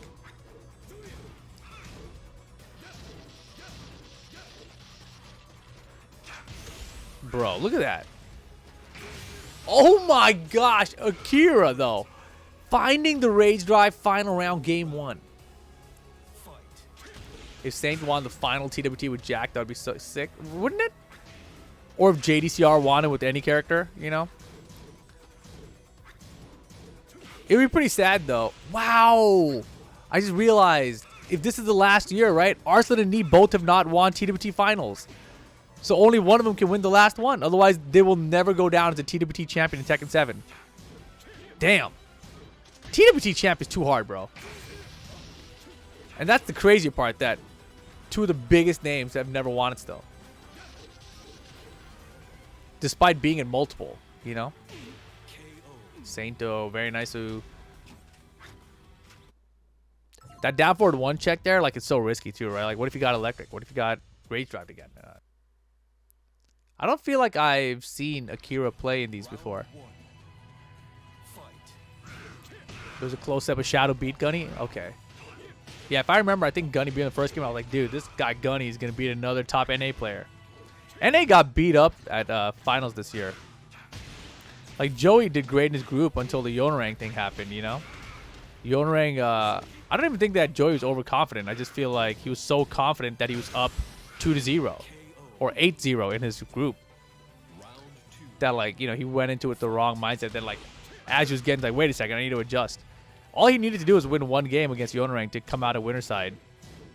But that format's nuts, man. You could literally be 8-0 in your group and come out in losers from just the last matchup.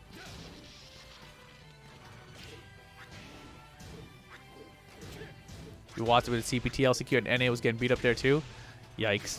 Yeah, I watched very little bit of the CPT stuff that's been happening too. Wow, that was so the way he moved. Like, he moved forward, duck, and then just down forward 2'd him. He's like, he was like trying to get in the opponent head, like, hey, I want you to duck. I want you to duck. Duck this? No, no duck. Doesn't matter though. Set point Saint. That's the monkey see, monkey do. You make people duck by ducking first. You make people delay hop kick by delay hop kicking first. Bounce? Dude, that was a sick whip punish. Alright, Akira on the board here finally this game. With this hair, it looks more like Kazuya than Jin.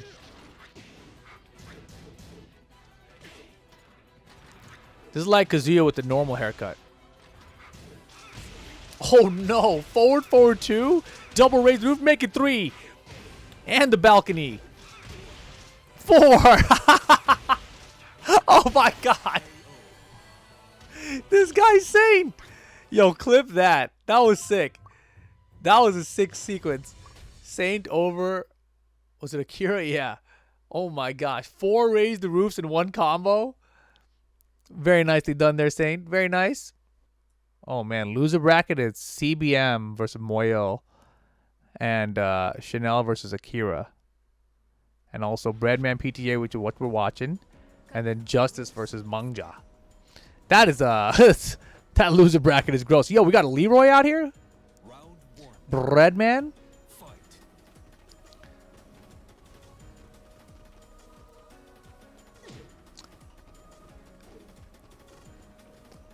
Yeah, season 1 wasn't the first Evos though. Evo was on arcade before it ever hit console.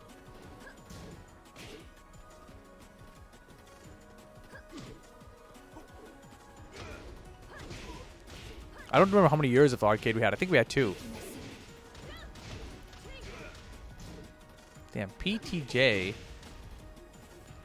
with Kazumi. We saw PTJ with Leo a second ago, right? Damn, max range health sweep. That was nice. Good block. Dash block even, right? 2-1 is a move I do not use with Leroy that I need to start using. I haven't run Leroy in a minute though, but like, see, like that kind of risk that he just did, down forward 1-4, like you never see Chikrin do that. Like that you'll see Chikrin do, forward 4-4-2, but the way he used it, it just works. I'm like, how? Oof. Tekken 7 is gonna be 9 years old by the time Tekken 8 comes. You're right. They might as well delay it 1 more year. Make it the full 10 years.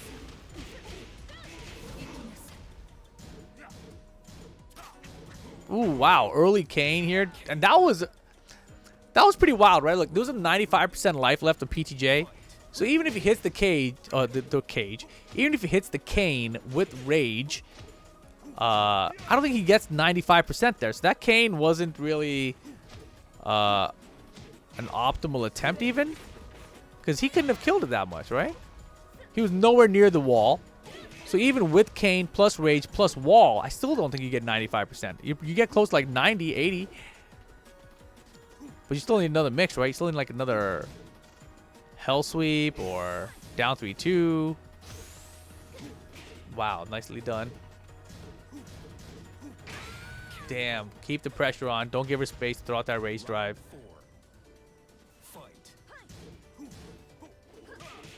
What an interrupt. Man, Leroy's parry got changed so much since the initial launch. Magic 4, screw attack, A8. Man, if that Magic 4 change is universal, the one like you've seen in Tekken 8, Magic 4s now have like a knockdown. Like the question mark is, does that mean that you can do it as a with heat only becomes a Magic 4, or does that mean you have to heat and counter hit to get the Magic 4 to work, or is it always going to do that weird knockdown now? That's going to change the game so much too.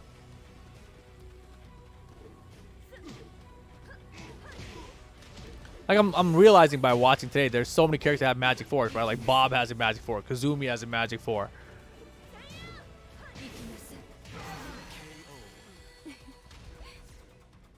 Damn, PTJ first game against Breadman, and with the Kazumi too. And I think it's hard when you play a character that gets nerfed. It's hard to look at the character as a whole and be like, "Oh, this character is still good," because you, in the back of your mind, you're always thinking about, "Oh man, you know, if I still had that one thing, I would be so much better right now."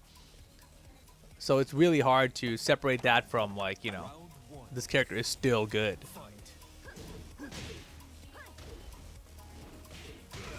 He has been playing her since season 1. I see. Okay. That's cool then.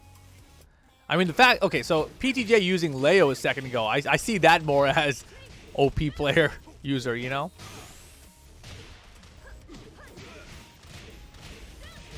Tiger! She'd be really good in Tekken 8 with Chip, but her lows are pretty ass now. Who are you talking about? Kazumi?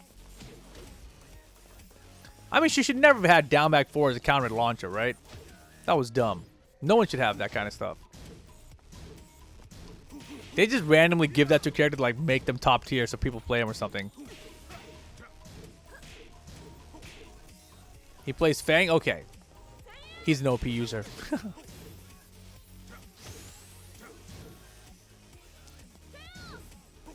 When I think about the chip damage in Tekken 8, I think of Nina. Nina's size to 1 cancels with heat, bro. Are you gonna really interrupt, you know? Like, as Law, I know how to stop it, but I don't know what I would do to stop it with other characters.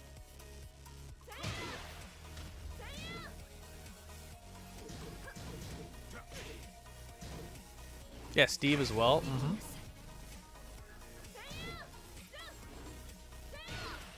Wow, what a timing there on the down forward 1. I think that was running too. Wow.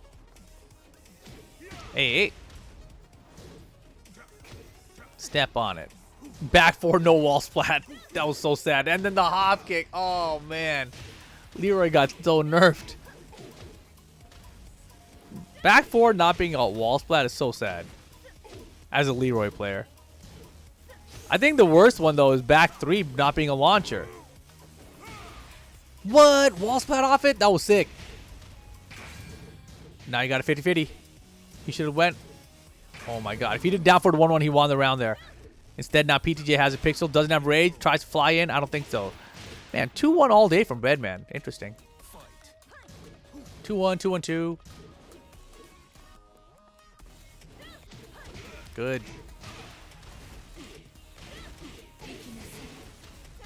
Hey. You think the last patch kind of over to the Leroy nerfs? Yeah, for sure. I mean, I was just happy that they did nerfs, though, because there were so many patches where they didn't nerf anybody. Like, the nerfs are so minor for the most part, you know? Season to season. Especially when the characters were busted. Damn. That was really good. I like that option. He took just one step forward in that situation because she was feet towards, well, face up, feet away. Put it that way. But also off axis, right? So he had time to like take a step forward and react to what she was going to do. But yeah, I was happy to see that they were nerfing characters. I do think that they might have went a little bit far on them. But it was still, I mean, I don't blame them for going too far because I think that it was a better impact on the overall game.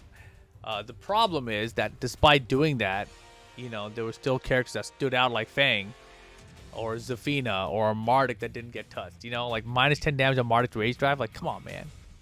That's it? That's it? Have you played against this character? Falconrom could use some nerfs, if that's what you meant. I just like seeing that character get nerfed more. I forgot most of those nerfs already, to be honest. But like, this is a cool matchup to see this late in the game's life, right? Like Leroy versus Kazumi. 3-3, good blocks. Damn, Herma stands back one. Beautiful. Again, see that 2-1-2. Breadman likes to use that. I think the third hit of 2-1-2 is built-in parry in it. So I think his idea is he wants to do 2-1 whiff, make you swing, third hit parry, right? But PTJ in that case right there, he just kept on backdashing, let it whiff, and then got the whiff punish. I was like, yeah, you can't do anything for whiffs, dude. So it's like a double whiff bait. Drop it on him. Pokan champ.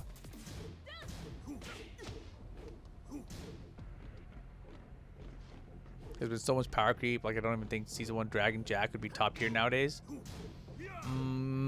That's probably true. Yeah. I think Fang would do pretty good against those characters. They might as well revert Dragunov back to Season 1, right? Just for fun. Let Nobi have a chance of winning again. Nobi winning would actually be really cool because he won the first Evo. Wall carry? Bro. Down 2. Pixel. Beautiful. Toe kick out of range. Breadman in trouble.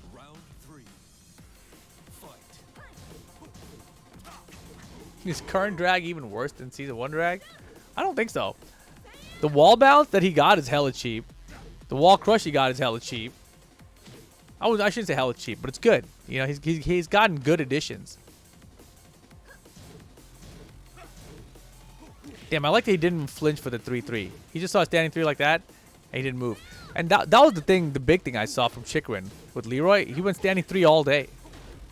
That caught me off guard. I was like, standing 3, that's the move, huh? Now that I think about it, after I said it out loud, I'm realizing Leroy standing 3 is like Law's back 2. The junkyard starter. Uh-oh. Uh-oh. What? Fearless Warrior for back turn hop kick mix? She doesn't even have like a back turn low. She's like back turn low poke, you know? If that's like a 50-50, all right, you know, but otherwise it's kind of funky. You're just kind of hoping that they get caught off guard. Uh-oh. Sleep starting to hit. I need a hot 6.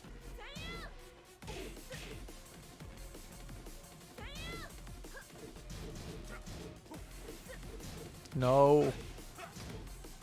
Damn, it's going to go to final.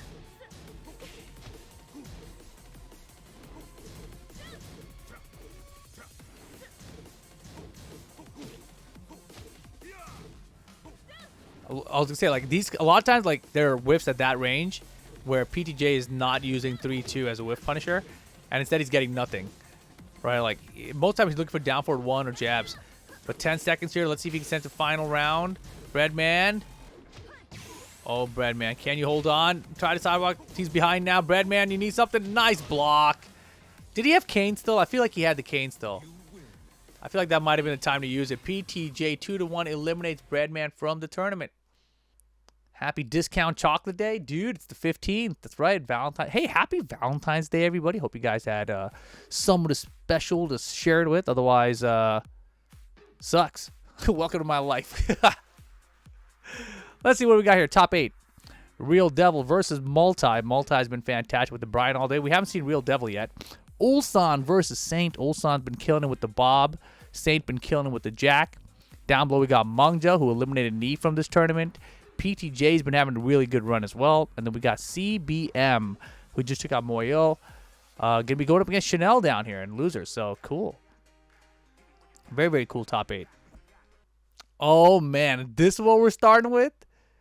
They flipped the order. They're like, yo, the bracket's the other way around. But no, we want to see this one first. Saint versus Ulsan.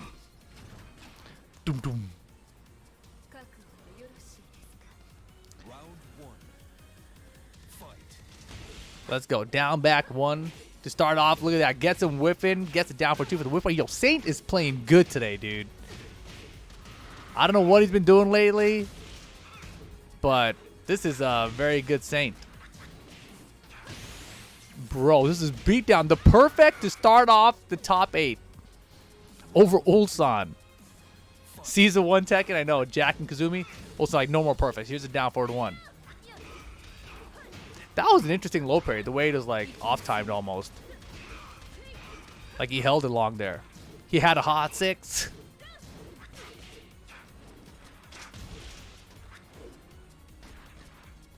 Oh, yeah, you've been running both of these characters, Lab Wolf. You don't ever use forward 3 with your Kazumi. That's one of her coolest whiff punishers. Uh-oh, Magic 4. Hey, punch.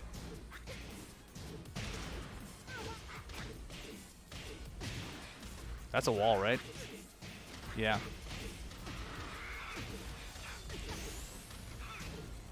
You haven't quite got the range. Well, you never even attempted. You got to practice it until you find the range, you know? Like, when I've played you, at least, I haven't seen you go for it. Ooh. Damn, and again, that was size to right. Look for match 4.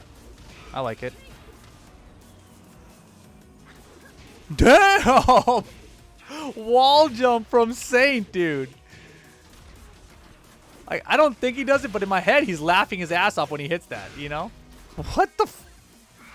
No break, no block, he's dead. Game 1 Saint. That was impressive, bro. Who is this guy? Who is this guy? What the hell's happening, dude? Sainto Prime.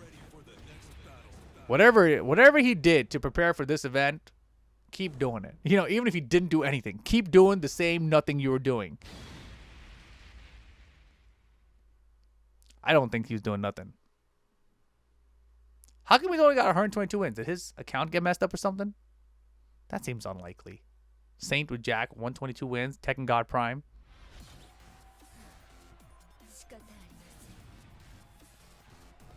Round 1. Fight. Punish, yes. Dude, block it down for 1 forward dash block. That was sick, actually. Like, who does that? There's a string follow twist. I'm going to dash forward and just stand in his face. Yo, the forward dash pressure out of Saint. I like that a lot.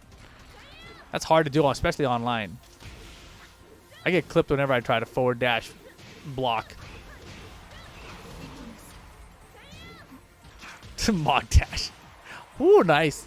Standing 3 whiff punish there. That's my favorite part about Ulsan's Kazumi versus like 90% of the other Kazumis. That was crazy. How did he do that so fast? He got him. Oh my god, look at the pixel. Bro. This Saint is something else right now. Down back 1. No. Damn. Got antsy. He got antsy. He tried to intercept Ulsan coming in with like a 2-1. It's a hard read. Doesn't work out. Oh my goodness. That was a big input there. And Ulsan was like so confused by he didn't even punish correctly. Damn, the wall stand ones aren't going to work out here though. I think all the stupid Americans would have done forward 3+4 there. Go for the gusto, right? Saint played it smarter than we did, but it still lost.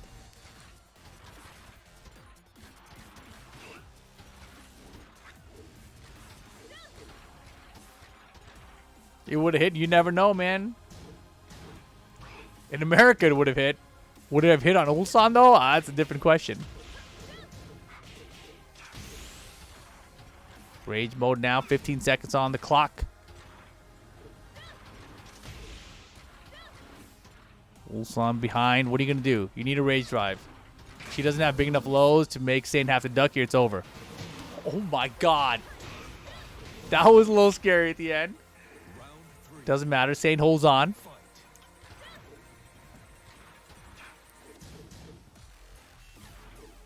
Yeah, he would have had to go in mad stature kicks, and because she's standing for it, forward 2 would eventually counter hit, I think. 2-1 would have worked as well. It ain't stupid if it works, of course. Kazumi down forward 2 is very good.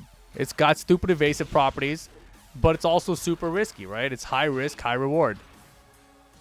It's like Laws down 2-3, you know? It's not stupid if it works, but you look like a stupid dumbass if it doesn't work, you know?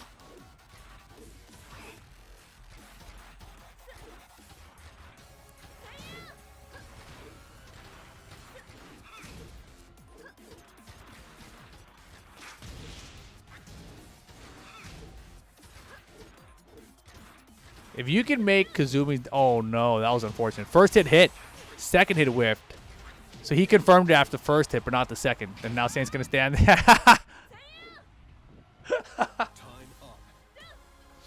Oh, man. Set point for Saint.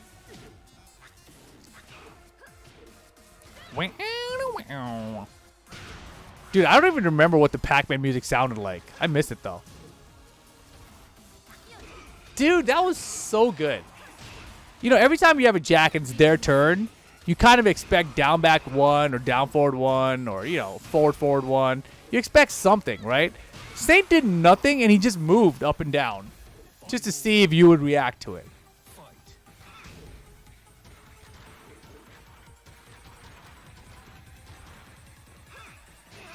What? Threw him out of the jackhammer? That was crazy. Good block. Wow. God mixed big time. Uh-oh. Back to the wall here, though. Saint with rage. Opportunity to steal the round back. Aggressively nothing. Debug. Oh, my God. Plant the seeds, bro. We're all caught up. Saint with the blue stuff. Down forward 1, and Saint gets it 2-0 over Ulsan's Kazumi with the Jack 7. Nice. Nice. Where did those debugs come from and how did they hit? You know? Saint, he hadn't used debugs at all the entire time. And all of a sudden, Ulsan's like, what the hell is this? And the timing he did there, he did debug regular, right? Then he did jackhammer. And the jackhammer caught him. And then after that, it was the blue debug. And he had like delayed timing on the blue debug too. That was really well timed from Saint. Damn, that was good. It goes boopy bop bop boop boop. Is that a song? Why did that seem like lyrics to me? Oh man. You need to put that in your toolbox. Dude, aggressively nothings is pretty good. I do that with Law when I'm doing like crouch dashes sometimes, you know, or like quadruple fake flip, you know, aggressively nothing fake flipping at people, you know. But I've never seen a Jack player use it like that on their turn, right?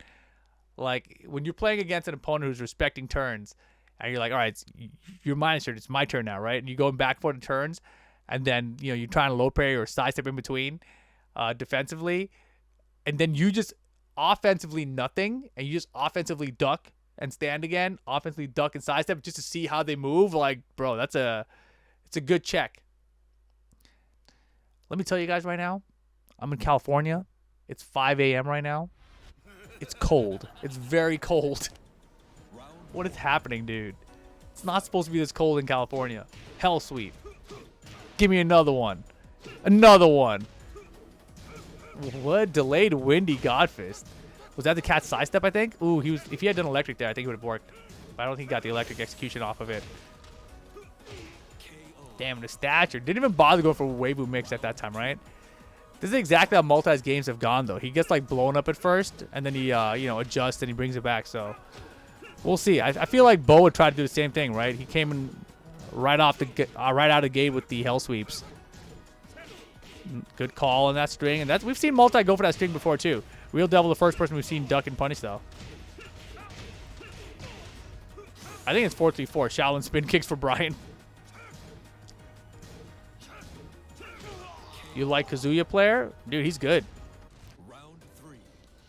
I like all Kazuya players. Kazuya is one of the funnest. If I had the execution, I would play Kazuya. Like, I've practiced down 4-2 electrics in the past, but I've never been good at it. And wave dash in general, man, that takes a toll on your body. Like, physically, on your wrists, your forearms. I don't want to deal with all that. Oh my gosh, baited. While stand one. You don't even need it, though? You don't even need what, though? The wave dash?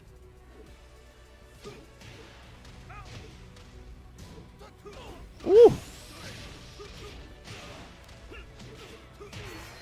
The thing is, the reason I want to play Kazuya is because the wave dash looks so damn cool. I want to be able to wave dash like crazy in my opponent's face just to freak them out. Just to make them be scared and want to do something before I get there. That's what opens the door for them to hit buttons before I'm even there, and I just didn't do any of them. I just did one wave dash and stop. And then they whiff and boom, electric right after, So there's a requirement in my head, at least, in my psyche, the way I play, where I want to have access to the wave dash. It doesn't have to be a super fast one or anything. I should practice it, honestly. Dude, maybe I should. Is Tekken 8 giving me time? Am I gonna find... Dude. I don't compete anymore, right? Like, not really. I enter tournaments still, but just for fun. But if anything would make me want to compete again, it's learning to be a true Mishima player, right? Like, if I practiced and, like, got a wave dash down, I might want to compete again. Because that sounds fun. That sounds pretty fun. Like, that's the funnest thing I've had the idea of doing in Tekken in a minute. For me. Because that's like a big challenge, I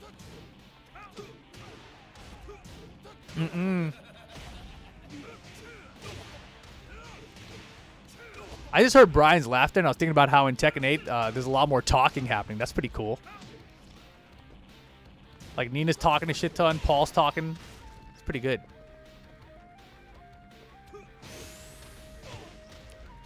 We've been asking for that from Tekken for a minute.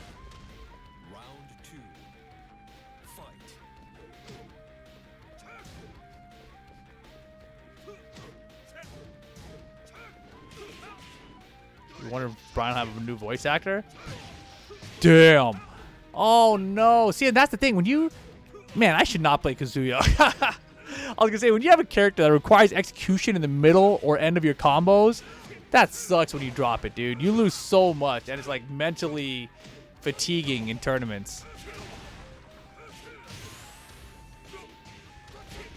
Law's new Rage Art is so sick. Damn, all the walls. Give me him. Damn, and the blockable shoulder for the win. I love saying that. I've been saying that for 7 years now. Because that move is no longer unblockable, but it kills everybody still. Damn, he got hit by the blockable shoulder? The shoulder is no longer unblockable?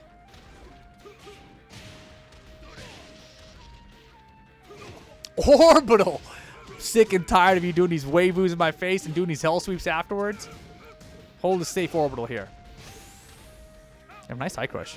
Oh my gosh. Did you see how fast he did that while standing one? That was crazy. Round 4. I feel like if I was a Brian player, I would have tried to orbitalize the whiff punish there. But he was like instant while standing one. Good duck and punish. Damn, that's hard. Maybe it's not as hard for Kazuya, but still. Even to react it down for 2-1 and be ready to launch punish is not easy. And look at this. Real Devil looking to put a stop to multi-streak that we've been watching all day long. You see how he did that there? The Weivu into double Weivu into stop and nothing? That's what I was talking about. Like, obviously, you know he can do hella Weivus, but then you just do 1 or 2 and get your opponent to try to react. Again, aggressively do nothing, you know? Nice. Hatchet gets launched. Kazuya's cheap. Oh, no. Trouble. Multi not done yet. Taunt setup. Misses it.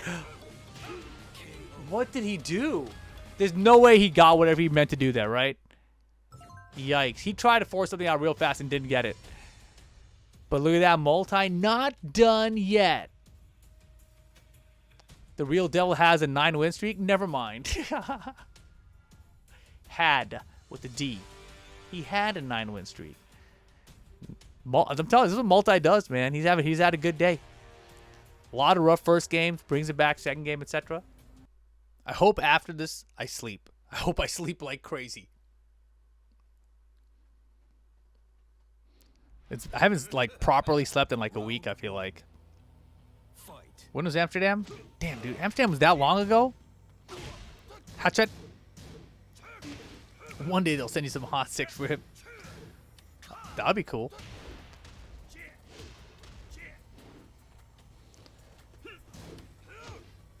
This year right now, let me tell you, when COVID hit, there was a lot of a lot of stop to all the travel that was happening, right?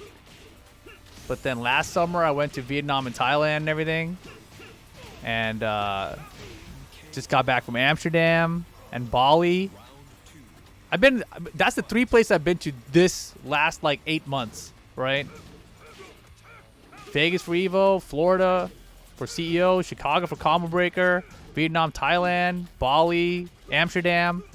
Like, that's been my year, basically, since May. And then we're not done, you know? We're just getting started this year. Next month, I might be in Vegas. Might be taking a trip to South America, maybe. And then Europe again in summer. Oh my god, that rage drive was sick. That came out of nowhere. Real Devil set point. He's like, shut up about all your travels, Rip. Damn! Multi, though. Yo, Multi's my hero right now, though, bro. Real Devil's playing very well, but Multi's like, he gets in his mode. He's like, I'm going now. Game time. Game on. Oh, yeah, Evo Japan might happen. Unlikely, I think, but we'll see. Laser beam trade. Yo, Multi's in trouble. Big block, clutch block on the hell sweep. Okay. Multi bringing it back. You wish you had the execution to play Brian? You mean the taunts, right? Because the execution, the rest of it's not that bad. All right, Real Devil, another big lead. Multi, you're going to have to make another big-ass comeback. Hell sweep to the wall, resplat. Off the wall. He might be dead here. Double wall. Oh, my God. That down for 2 hit. That would have been so sick. Nice interrupt. Jabs to stop the back one. Good stuff. Real Devil, 2-1 over Multi. Damn, so Real Devil gets to the winner's final of the tournament this week. That's pretty crazy. Like, we've been watching now for, what, 6-8 months? And I've never seen Real Devil. And now he's in the winner final in a tournament that included JDCR, Knee, Chanel, Jeondding, right? Like, all these heavy hitters, CBM, etc., who are still in. And he's in the winner's final. Top 3 guaranteed. Congratulations, Real Devil. And Saint today playing freaking phenomenal. What is up with Saint, man? Good stuff, Saint. And we got Mangja. Oh, look at the bottom bracket, dude. Mangja versus PTJ. Winner gets Ulsan. Oh man, like obviously I'm rooting for Mangja here because I want to see more martial law. So I want to see Mangja like make it all the way through, just so I can see as many law matches as possible. But then down below that, you know, CBM versus Chanel is a big one. Winner gets Multi's Brian. This bracket is dope. This bracket's super dope. I'm real curious to see how Mangja does versus PTJ though, because that matchup is not easy. I don't like playing either of those matchups, Kazumi or against Leo. I think I prefer playing against Kazumi more than I prefer playing against Leo though. So we will see. We will see. On paper, the bottom bracket seems more scary. Currently, yeah. But that's the thing. Like when you say on paper, what you're really saying is, from what we see in international TWT, where a lot of these guys don't travel, you know. And you gotta remember, like imagine if this guy Real Devil traveled anywhere, you know. Like imagine he comes to Combo Breaker, you know. Like, would he make top 16, top 4? I don't know. You know. You have no idea because you never see these guys like outside of Korea really. And the thing with Tekken right now is there just aren't sponsors, you know?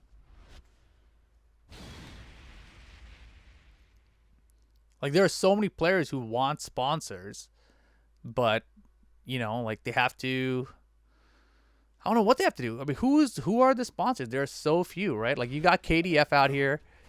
You've got CNJ out here. Right, you've got Rocks out here. Like, so Korea's got a few. But, like, internationally, this outfit sucks. What the hell, Mangja? He crossed 2 presets together, bro. What the hell? That is so gross. Oh, man. Barf. Lavo says return on investment is too low, you guess? Look, here's the thing. It's not that the return on investment is too low. The problem is that the return on investment doesn't exist. You know, what are you gonna get back? How are you gonna make money? Like unless sponsors are buying in on top of the teams, you know. And he's got the frying pan. Are you allowed to use the frying pan in tournament here? Are items allowed, or is it just the customizations allowed? Korean fashion? I don't think so, man. I've been in Korea. I ain't seen nobody would dress like this out there. Item is okay. That's crazy. That walk, that frying pan is so good. How do they do it in bigger esports? Same thing. It's just not a very profitable model. And even the bigger esports aren't doing very well.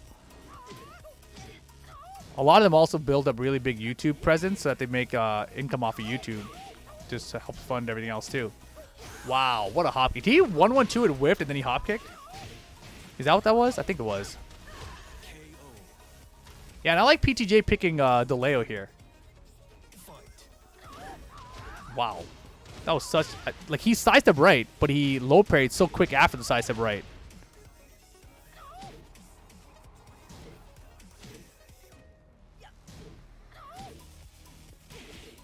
Bro, good interrupt there. 1-2, forward 2-2.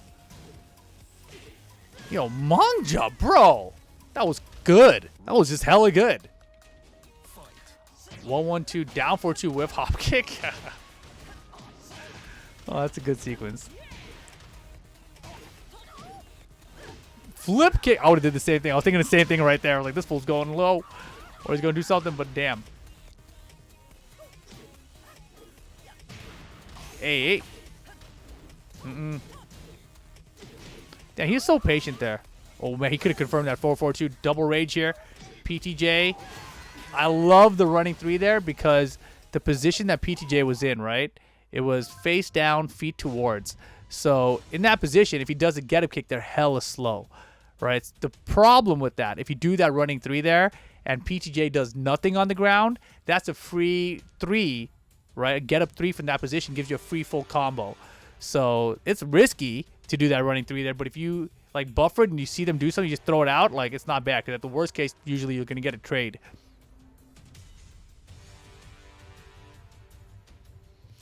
You got to use more forward 2 with Law.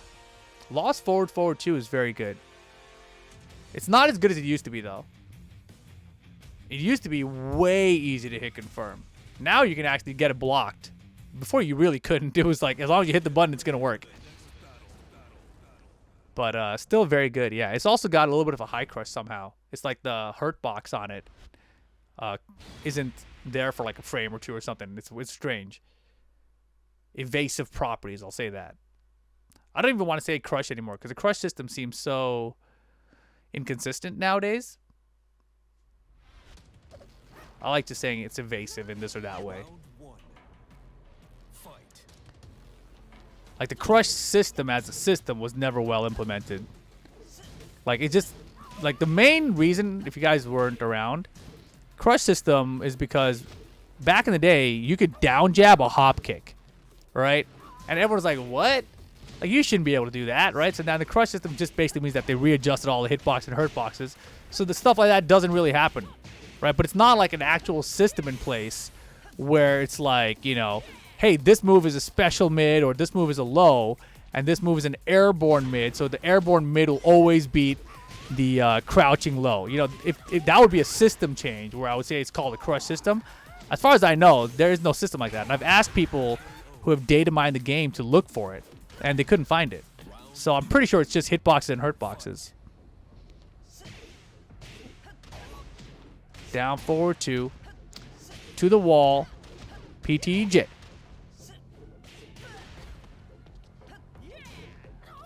Dude, Law's rage drive is so sick. Dude, these pokes are so good too. Down forward 4, down 4, full crouch 4, full crouch down 4. He's playing Law kind of like Fang in terms of the pokes.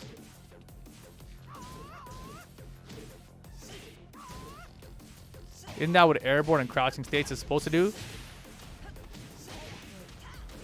Maybe? I don't know.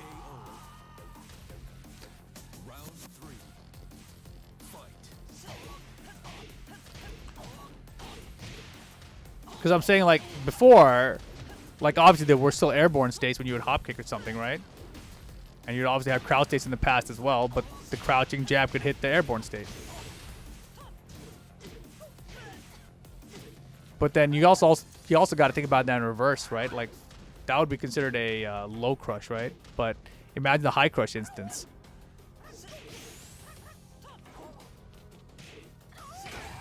Damn, that was fast.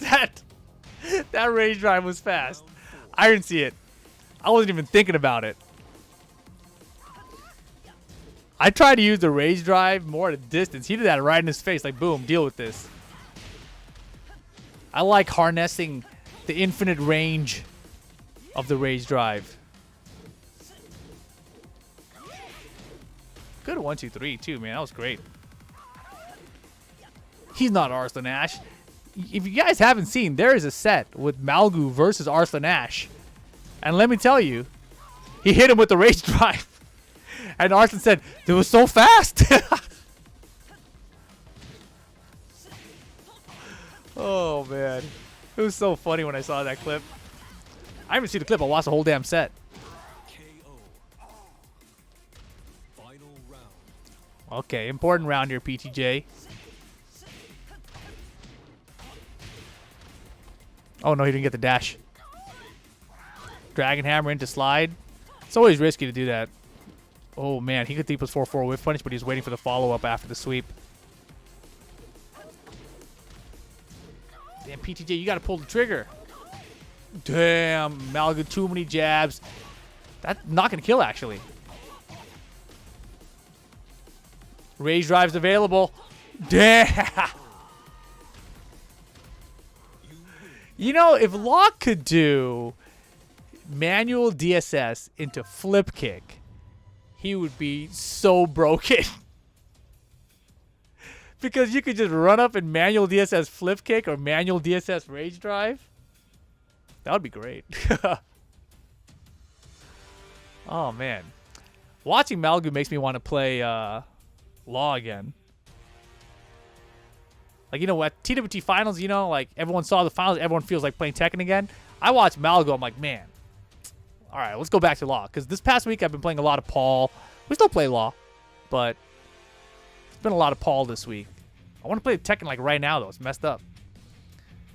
He's got crazy play like his costume. Yeah, he ran up and did a flip kick. I was like, what?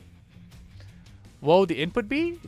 Down 1+2 for DSS, then up forward 4 for flip kick. right? Because you got to hit forward 3+4 to differentiate from the other 3+4s.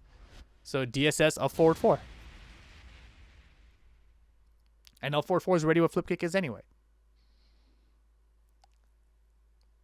That would be a really cool change or addition to DSS. Dude, you know, flip kick might actually be... That's actually a really good change to make Law's DSS offense better.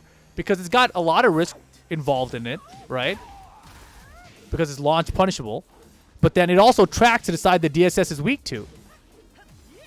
So DSS flip kick would stop you from sidestepping at the cost of, you know, being a launch punish, which is Law's playstyle in general. He's a high risk, high reward character. That's actually a really good change, man. Somebody, if you guys watch the YouTube, you know, send that little clip of me saying all that to Michael Murray. Thank you. Down 4-2. Caught him coming in.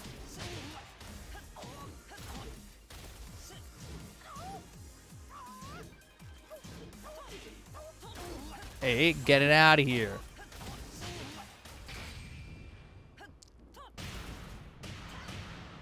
Solid work here, PTJ. Round 2. Fight. In and out. Wow, dude. It's so interesting how Law has evolved. Like, Dragon Hammer's been around for a long time, right? But in this game, people abuse it. But I've never been good at using that move. And the way he used it there was off a sidestep.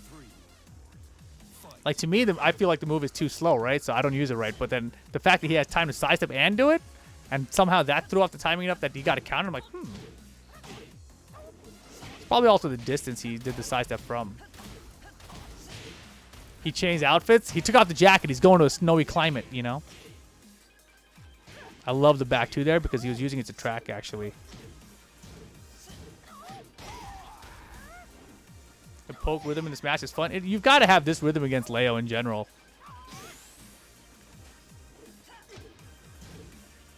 Leo is one of those characters that forces the opponent to be defensive.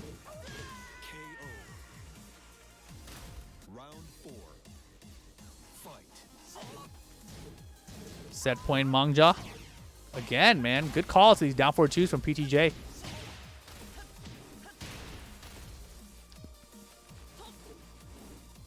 I like that forward, forward, forward. Oh, I don't like that one, though. Wow, he didn't punish correctly, though. Minus 14. Forward, forward, 4-3. The old animation of forward, forward, 4-3 that gave the bound. Man, Law was so much better with that one. Ooh, baited. He took a step forward to bait the spring kick. And then because he was closer because of it, he also got the launch on blocking it. Man, PTJ throwing out launchers as Mangja's approaching has hella been working. Down 4-2s, that time the hop kick. He's got at least 3 launchers in the past game for that. Which is huge, right? I feel like the EU law player, they would have both, I said both, Dtnym and Gosen would have 3+4 whiff punished that. All the old law players, none of us whiff punch the 3+4 as good as the EU law players do. Gabi Young.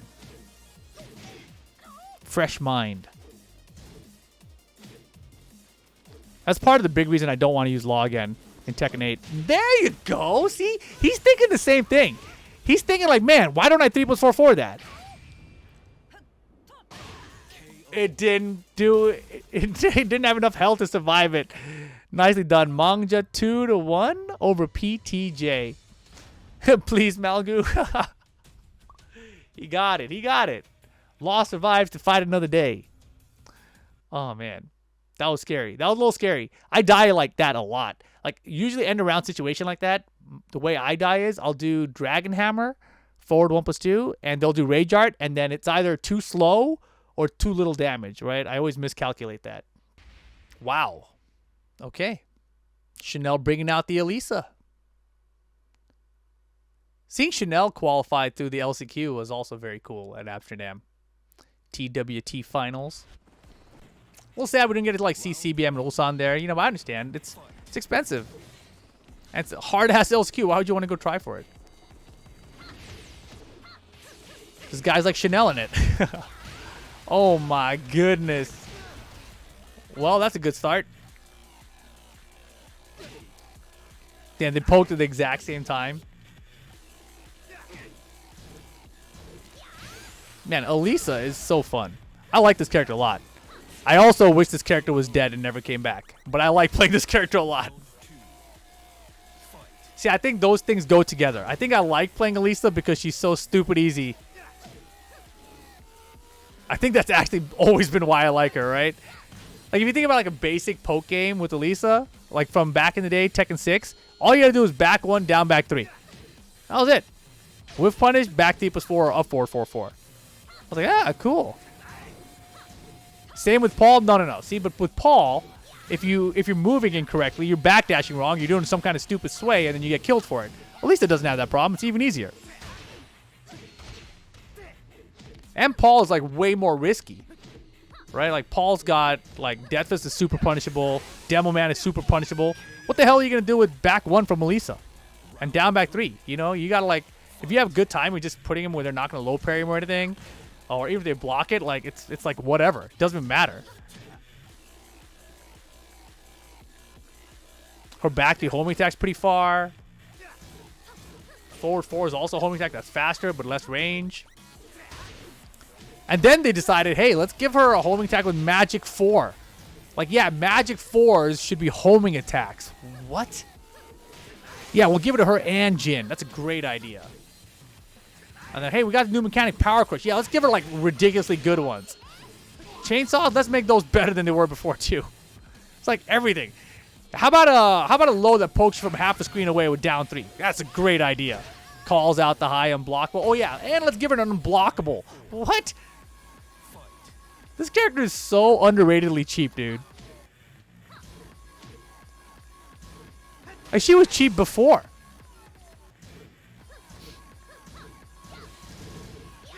Maybe cheap is not the word to describe how she was before, you know? But she was good before, and then they gave her all these buffs. How about a low crush and rage drive? I mean, it's a high. Right? Like, I don't mind the rage. Oh, rage drive. My bad. Yeah. Low crushing rage drive. Yes. The rage art, I was gonna say I don't mind. But yeah, the rage drive is. Yeah, the rage drive is like. You know, here's this thing, and you gotta deal with the follow up out of it too. Hey. Final round here. There's the down 3. Finally, bounce combo here. Oh, chainsaws are out. Oh my god, maximum range. That was cheap, Chanel. Good forward. Forward 2 is a great choice there. Gonna catch her stepping, put the chainsaws away no matter what. Forward 4, 1 plus 2 again? No. Okay, he just used that to put the chainsaws away. Time, though. Winding down. Chanel, small lead. Rage mode now. CBM. Rage drive, a threat. Down 2. Oh, my goodness. He should have down 2'd by now. Yeah. You got down 2 to set up the rage drive. Nope, dead. Oh. What the? Oh, yeah, he tried to caught. Oh, you should have emo man, bro. Nice try. Yeah, in that situation, right? Like, the thing about Noctis, down 2, you cannot low parry, right? So in my head, as just someone who watches, I don't play Noctis, right? Down 2, it's got great range. Your opponent has to block and then either decide if you're going to throw out the high or not, right? So it's one of those round ending things you can just throw out because they can't low parry, right? So they got to call you out the low crush, which is risky for them when they're trying to maintain a life lead in that situation, or they got to just duck and confirm. And even if they duck and block it correctly, then they got to guess if you're going to be crazy and throw out the high. So I think down 2 in that situation is fantastic because then you throw out 1 down 2. Once that first one hits, now they're thinking about it. Now they're considering ducking, right? And then the rage drive becomes available after that. So I feel like you got to go to that, especially once there's less than 10 seconds on the clock and you're behind.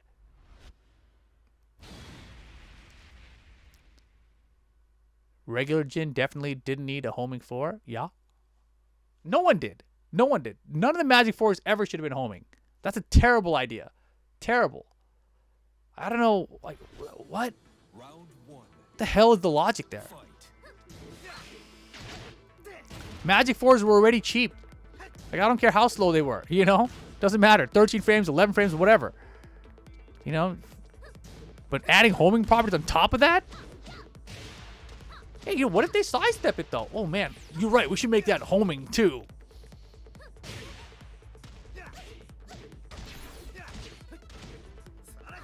I feel like that sort of a change should have been universal. Like, if you want to have a Magic 4... Oh, boy. Slidey. Then there's all homing attacks, right? Then it's truly magic.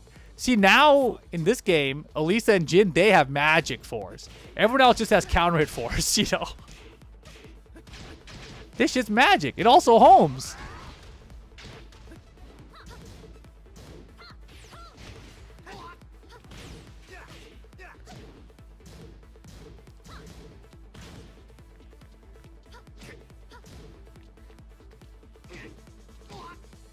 Yeah, chipping away at the ankles all day.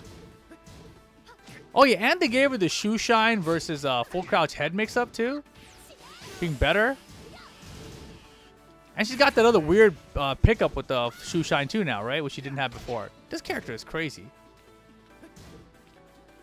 You're going to miss Noctis. Hope you have someone similar in Tekken 8. Were all of the DLC characters dudes? Guest characters, I should say. All the guest characters were dudes, right? Akuma, Geese, Noctis, Negan.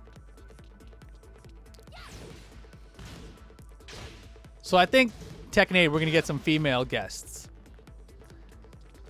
So you guys know if there's going to be another Final Fantasy character coming to Tekken, it's gotta be Jessie Raspberry. Cannot wait. Jessie for the win.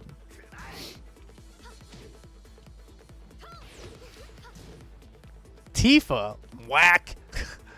If they wanted a character like Tifa, they would have put in Cloud in this game. You know what I mean?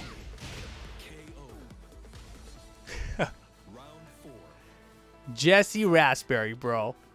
Didn't she die something? Not necessarily. We'll find out in the next part. There's a chance she's alive still. I forgot how to say her name. Is it Yuffie or Yuffie? But yeah, she wasn't bad either. Imagine Jessie just shooting out and all. Yeah, Nina shoots.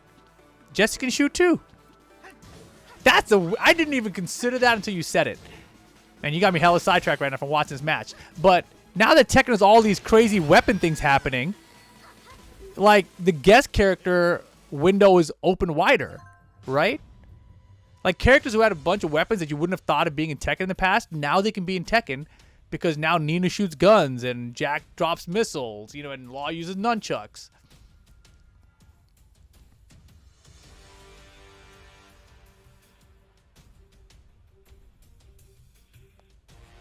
Snake for real this time? I don't think they would do Snake. I think if they went Metal Gear Universe, it would be Raiden.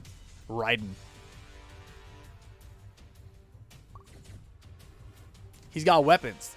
So they can use the weapons in Tekken 8. Think about it. See, that's how you got to think about everything. What about Mario? They can throw fireballs at you, bro. Mario in Tekken is one of the stupidest, best ideas. You know? Think about it. Mario could be the new Akuma. He's got a fireball. He can jump on your head to do damage. You know? So he's got the jump-ins. Damn. Maybe there'll be random question mark box that pop up and you can become like a raccoon and fly away.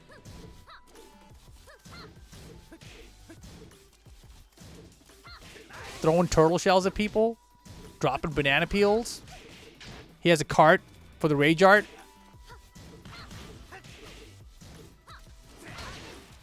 Hey. Oh yeah, if you give him his smash moveset too, bro, he hella has a Shoryu. Spear in the back. Alright, let's get back to the game here. CBM, first round here, final game, infinite stage. Chanel sticking out Elisa here. There's the full crouch mix. Interesting. Oh, that sucked. He put him into a full crowd situation and then went for the low afterwards. So he made it kind of obvious himself with the low parry there. Damn, didn't get the just frame. Stabby.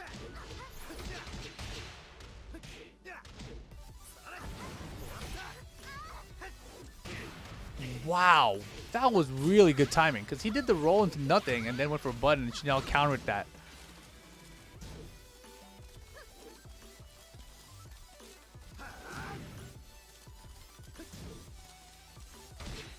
There are the down twos. There you go. Oh, gosh. Elisa Boskanovic. Give Mario a waifu? Bro. Yeah, they should put Kazuya from Smash in this game, too.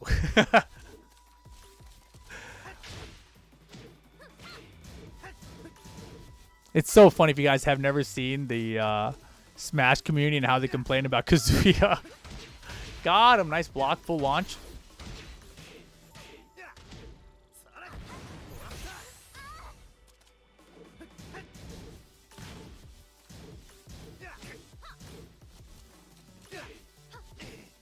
Bro. No, sir. Too far. Yo, CBM's looking good. Chanel, what do you got? What do you got? You know what's really weird about Elisa in this game? What a low parry. How come her back deep was 4 sucks? What the? What did he do? What was that 1-1 about? I'm not sure what the hell happened there. Oh no, oh no. Oh yeah, Chanel stepping on the gas. He didn't like the way he lost that round. He's like, what the hell, bro? I had that. Good block, not right. Bink.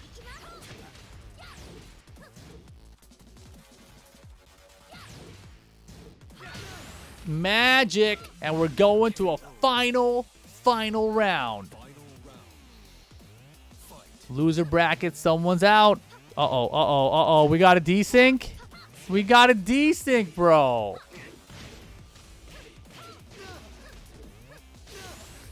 No way. Chanel missed it. What? No way, dude. Not like this. I mean, it's 2-1. I don't know what happened. But here's the update. Chanel takes out CBM 2-1. Looks like they played it off stream. So Multi versus Chanel, Ulsan versus Mangja. That's our loser side top 6. And then Real Devil, surprise, surprise, going up against Saint. Oh, snap. Look, we got Malgu versus Ulsan. For like surgeries? Okay, so you're saying like actual bones put into bodies. Not like, you know, build your own fossil dinosaur thing.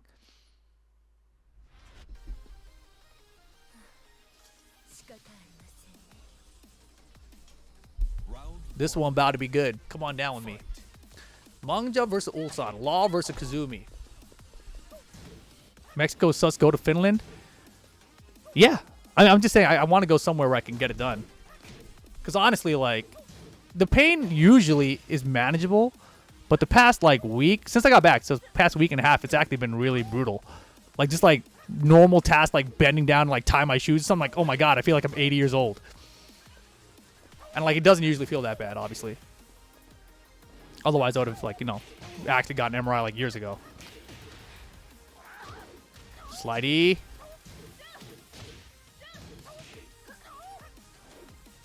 Damn, disrespected jab frame. Wow, that was off the 1-2-3, right? So he got the float conversion to a screw attack off the 1-2-3. I don't know if that was intentional, but if that was intentional, Ulsan is broken.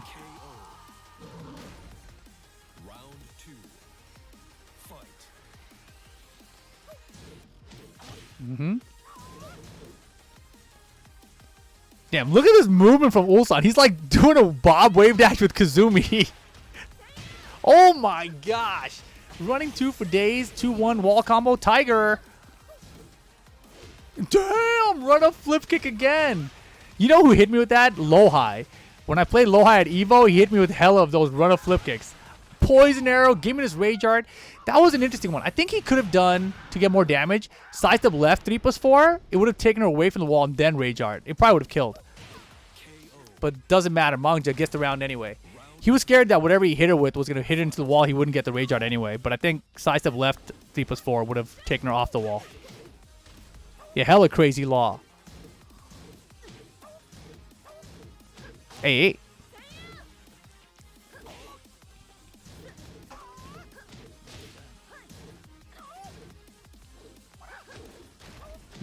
They're playing at a very fast pace right now. I love it. Double Dragon Hammer. Into jabs. Okay. Damn, drop it on him. Ulsan is the best at standing 3-2, man. People have been down jam and float 1-2-3. It's so good. No, that's like since Tekken 4. In Tekken 4, you had to do that because Law was like +7 or something on 1-2-3 on block, and he had 8-frame jab.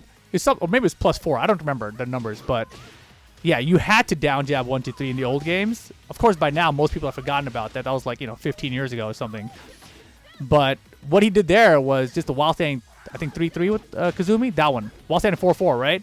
So the way he did that, I don't know if he did it intentionally or not against the 1-2-3.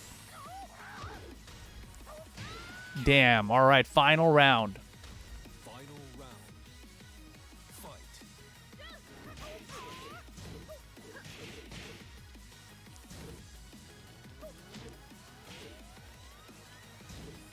I feel like if you're in Korea, you have to be ready to play Mangja and his Law, right? So I wouldn't put it past Ulsan actually doing while standing 4-4 against 1-2-3. Ooh, if he just did while standing 1, it would have been okay. Rage mode Mangja, rage drive that ass. Ooh, junkyard, bro. You know, it's funny. Like he did the junkyard there and he didn't get low parried. I was thinking in my head like rage drive, dude. Just do the rage drive after. You can DSS rage drive. You'll get the fast one. Oh man, you bet that legend kick does chip damage outside of heat in Tekken 8? I bet it does too. That would be pretty sick. And the thought of that is gross. I think. I wonder if. What about Dragon Hammer? Do you think Dragon Hammer forward 1+2 with Law? Do you think that will do chip damage in Tekken 8? Maybe, right? Will chip significantly speed up games? That question is very hard to answer until we see it play out, right? Because anytime a fighting game introduces a mechanic like this, it could go either way, right? Because you can get health back from the chip damage, right? The rounds might actually be longer. There might be more timeouts because of it. So you actually don't know.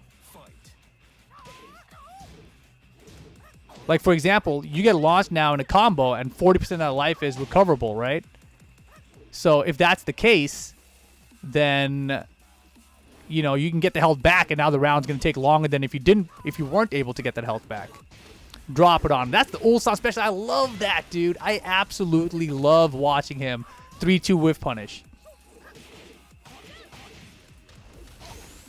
Fast counter hit launcher is going to be very strong in Tekken 8. Why do you say that?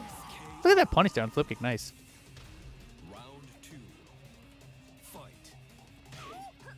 Oh, you mean because everything's about aggression, aggression, aggression? That makes sense. Nerf the Magic 4. That way the people can do aggression. Otherwise, Magic 4 will prevent them from being aggressive, aggressive, aggressive.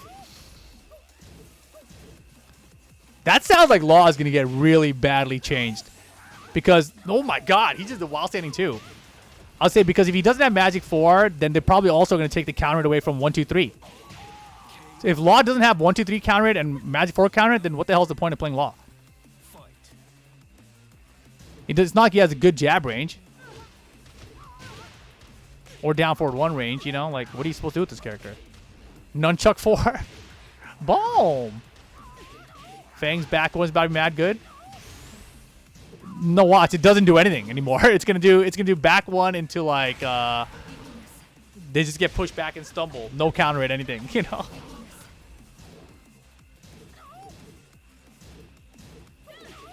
Ooh.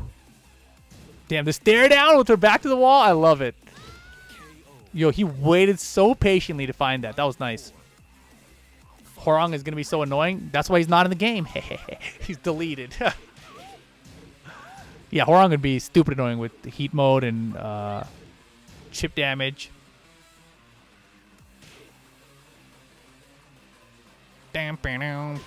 Honestly, Miguel is the same way. Savage mix-ups all day. Boom! Beautiful combo. In before Beck return, Beck would mess people up, dude. Magic forward again. He did it again. Sidestep right, magic forward. We saw him do that earlier. Step on it. Down 2. Yo, Ulsan. Ulsan.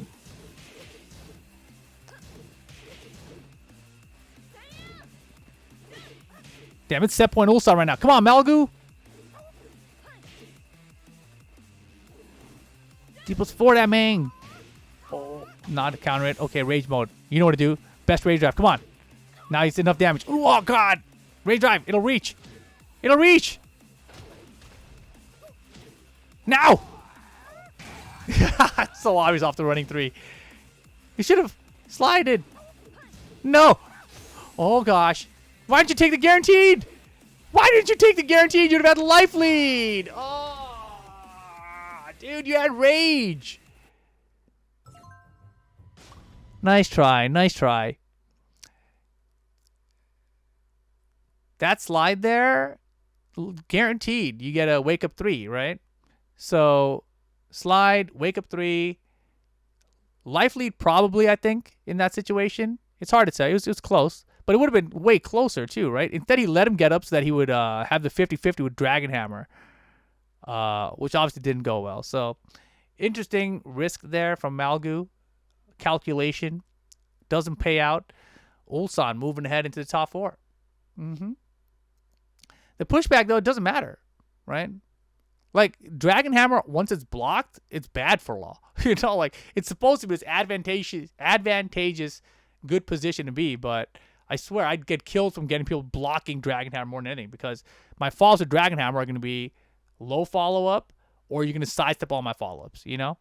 So it's usually not in Law's favor, unless you do something stupid like while standing 2 after it, you know? There you see it, though. Ulsan moving up to top 4. Wow, we're going right to the next one. This is to see who else makes it in top 4. Multi versus Chanel. Wait until he gets a nunchuck move that cannot be sidestepped after forward up to, then we're talking. You know, I mean, I think from what I've seen so far in Law and Tekken 8, it seems like the main thing they want you to do, right, is use that nunchuck move when you have heat. Like, because when you think about what Law is going to do with heat, if he, like, say he does a heat engage or whatever it is, right? Have they shown Law's heat engage? They have not, right? So, if they show whatever it is, a heat engage, I don't know, Dragon Cannon, Paul's got Death Fist, right? Let's say Dragon Cannon is a heat engage, and he's going to go up and run and put pressure on you, right? Whatever he runs and puts pressure on you with, it's nothing, right? Like, what's he going to do? Down back 3 or back 4? Like, who cares? Just stand there and block it. It's not going to do anything. It's like the wall crush situation right now. You block the legend kick, the wall crush happens, and you're like, all right, well, just stand there. Law doesn't have shit to hurt you with, you know? But because they gave him the nunchuck as a launcher from the heat, that means that's the mix you really want to press now, right? And I hope, I don't know if I hope, but for Law, I hope that that's the case. But if everyone has something like that, I don't think that's good. It's very, very hard type of mechanic to balance.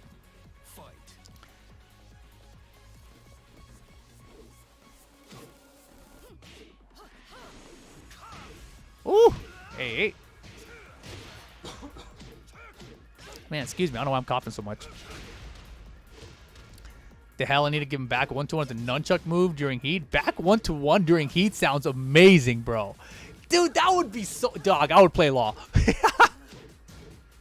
I would play Law. If back 1-1 exists, but only in heat mode, I'll play Law.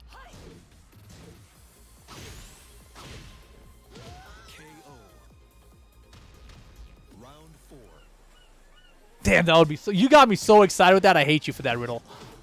I don't even need it to have nunchucks. I just want back 1-1 in heat mode only. Like back 1-2 without heat, nothing, right? But back 1-1 with heat, let's go.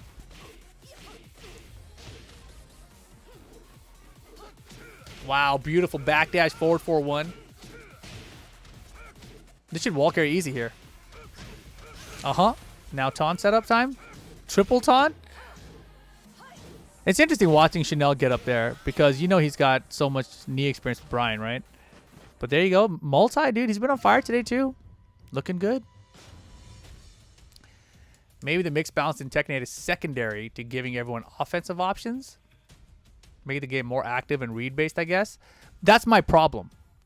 If it's more read-based, I don't like that. That makes it more 2D than 3D, in my opinion. In Tekken, fundamentally, throughout like the last decade or whatever, especially before Tekken 7, there was way less you gotta guess now, you know? It's more of like a, how do I minimize my options of getting destroyed here, right? Be optimal with that. And that's what was so fun about watching Knee at EVO this year, right? Because he played so tight that it was hard for anyone to break his defense because he was always doing like the safest options, whether it be defensive movement or offense, right? And now people are like, theoretically, if you have a system where it's forcing him to just guess, like that's just terrible, right? You can have way more inconsistent results.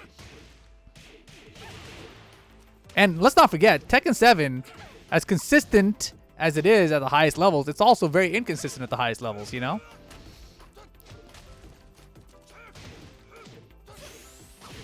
Damn. Good sequence. Jumping 1? Damn, what a comeback, though. He got hella damage off that so quick. So you're saying we should blame Knee for heat? No. Definitely not. Because I thought that was sick. You know, I thought, damn, Knee, that was amazing. You know, that's why I like Tekken. And that is peak Tekken right there. I wanted to see more of that from more people. And instead, we got, we're never going to see shit like that again, maybe. You know, instead it's like, that looked too cool. But, you know, it's maybe not as eye-catchy or flashy for new players to appreciate what's happening. So let's just put these explosions on the screens that people say like, oh, something's about to happen, and he got it right that time. He got it wrong that time. You know, people can understand that better. Like, I understand the logic behind it, and I'm not saying that it's not going to work. I just feel like it's not the same Tekken. Like, obviously, it's going to still be based off of the same Tekken, right? Because when there's no heat, you still have just normal-ass Tekken.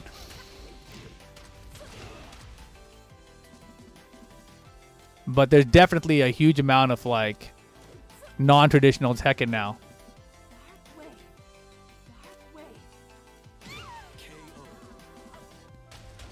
Round 4. Fight. Knee's Evo run is the most dominant that anyone's ever looked at Tekken 7, I think. Arslan, when he won Evo, also looked the same way. When he won the Kazumi, whatever year that was, 2019 or 20, I don't remember. I think it was 2020. No, 2019 must have been. Damn, that was 4 years ago, bro. Crazy how time is flying. Yo, multi 2-0 over Chanel, though? Did not see that coming. Multi, bro. This is the day, man. All the players we haven't really seen crack top 4s or top 8s are coming out swinging. Right? We got Real Devil in winner side bracket, and now we got Multi in top 4 and loser side. Then you got Saint and Ulsan in the middle, and Saint's the guy who sent Ulsan to losers. Oh boy, we're going to the winner side of the bracket. Saint versus Real Devil. Hey guys, we're getting close to the 4-hour mark, so sometimes it drops here. So just let me know in the chat if the stream drops. That way I'll be able to start local recording quicker. Here we go. Top 4. Saint versus Real Devil.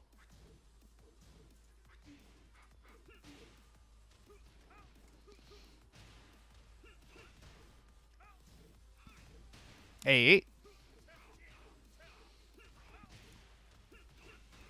Oh, I forgot to turn the volume back. I was like, wow, it's so quiet.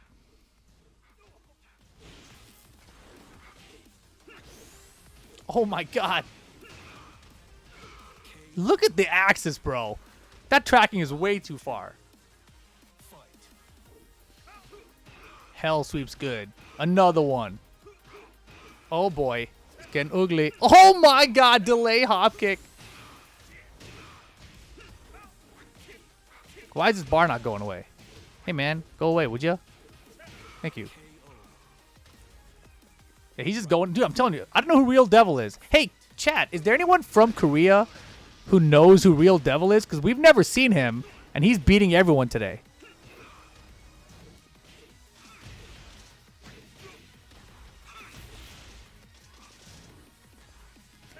It would be super cool if he's like Kudons. He's not, though, I'm sure. But he's hella good, that's for sure. 1-0. Real Devil. GG, it's me. I don't know who he is, but he's hella good. He just 3-0'd Saint.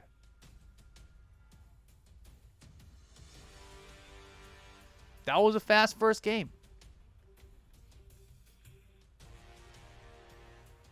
You think that Subaru Outback would be super useful for you once you really get into photography degree? That'd be cool. This Real Devil dude gets a lot of allegations that he's a cheat, but nothing figured out so far. Really? Oh, snap. A suspected cheater in the top 4? Damn, controversy. I mean, what so far, it's hard to say what he's cheating with because I haven't seen any sus blocks. So if there is anything, it would be like macros for inputs, like for electrics or combos or, you know, faster hell sweeps, you know, by like perfect execution on it every time, you know, stuff like that maybe. But I haven't seen anything that's stuck out to me yet. I'll pay attention more starting now, though. Round 1. Fight. Hey, double jackhammer. Plant them seeds.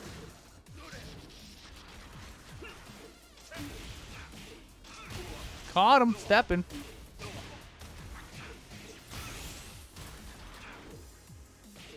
Oh, get mixed.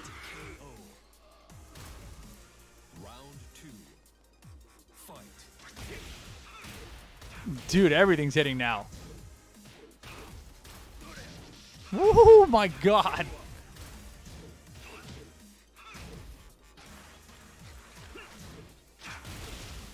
I'm trying to pay attention to his blocks now. Oh my god, nice try. KO. Round 3. Fight. Uh-huh. Damn, Saint's pissed.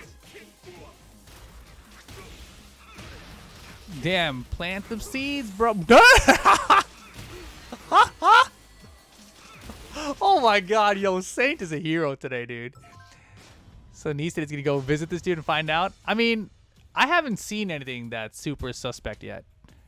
Everything that I've seen so far looks like decision-making and getting hit while moving. Defensively, I haven't seen anything too sus. Offense is the only thing where I would be like, I don't know, maybe he's using like a single button to do electrics or something, or a single button to do waivus, you know? But he could just be like a hitbox player or something. Especially when you see offense that's clean, you know?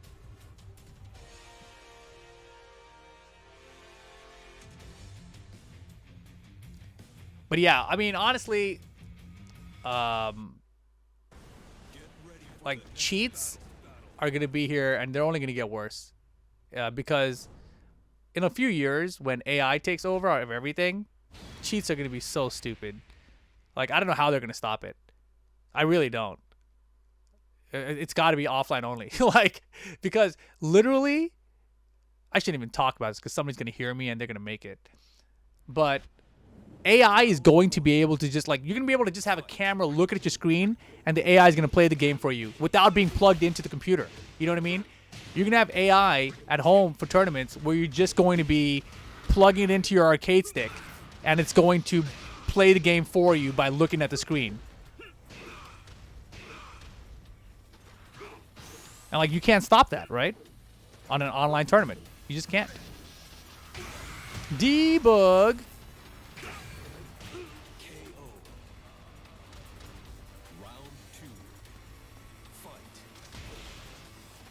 All right, let me try and I stopped paying attention. See, he ducked before that came out that time, right? So that wasn't sus. That delayed hop kick was crazy. But good. See, and that was like a hard duck there, right? So he wasn't caught moving that time. He was just ducking.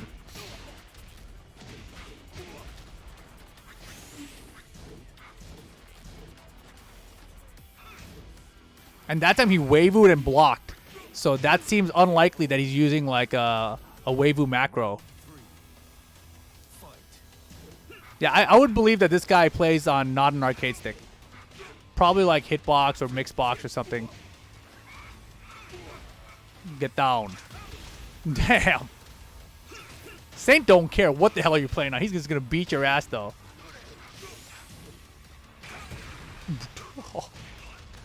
Did you see a little stutter step forward before that rage drive? Saint don't care. This guy gets hit because he tries to beat you with buttons a lot. Like, he keeps seeing Saint sidestep, so he's like, I could Waivu electric here, you know? Saint's exposing with the whiffs and bad decisions. Could be. He plays on mouse and keyboard? Could be. Mouse and keyboard. Yeah, his mouse is for his movement. He uses an arcade stick? That's impressive. That's very impressive. Like, if you told me that this guy was an American that played on an arcade stick, I'm like, all right, this guy's a cheater. That's bullshit, you know? But the fact that he is Korean and he plays on an arcade stick, yeah, this is believable. I'm being honest too. He streams his hand cam on Twitch. That sounds good. Uh-oh. I ran out of disk space. Hold on. What drive was that? That was definitely the wrong drive. Wait, what? Oh. That's not right. Round one. Fight.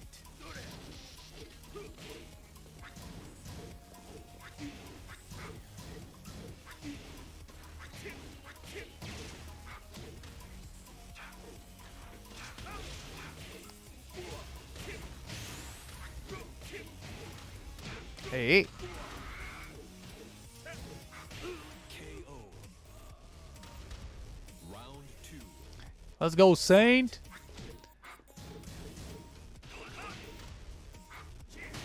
Boom.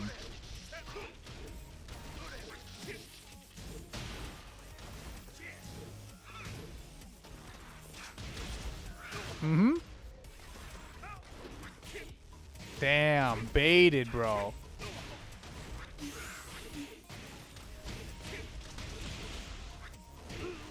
What? Round three. Yeah, his decision making makes you wonder, like,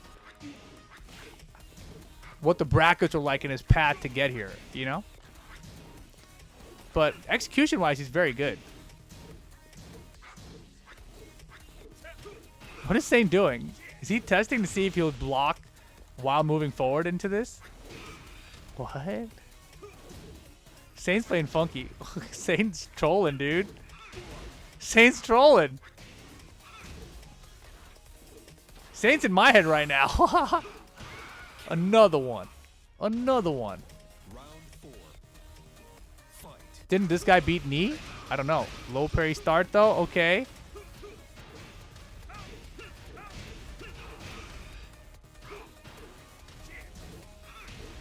Got him. Plant them seeds, bro. Ooh, the step left, though? Okay. Final round. Fight. Uh-oh. Maybe Saint should have been trolling. Wow, good reaction from Saint.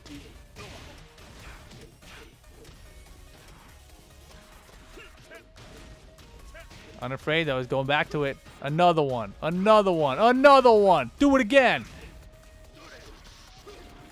Dude, electric whip into delayed hop kick whip. He hit a button, right? He didn't hit nothing. Oh, boy. Saint, you shouldn't have played with your food. We are tied up to a piece.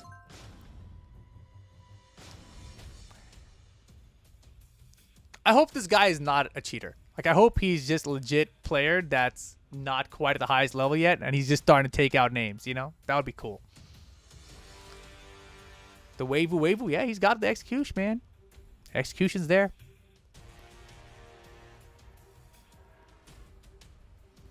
Let me take a look at the bracket. This guy is what?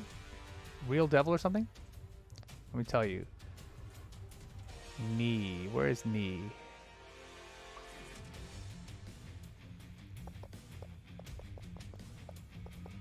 Boom, boom.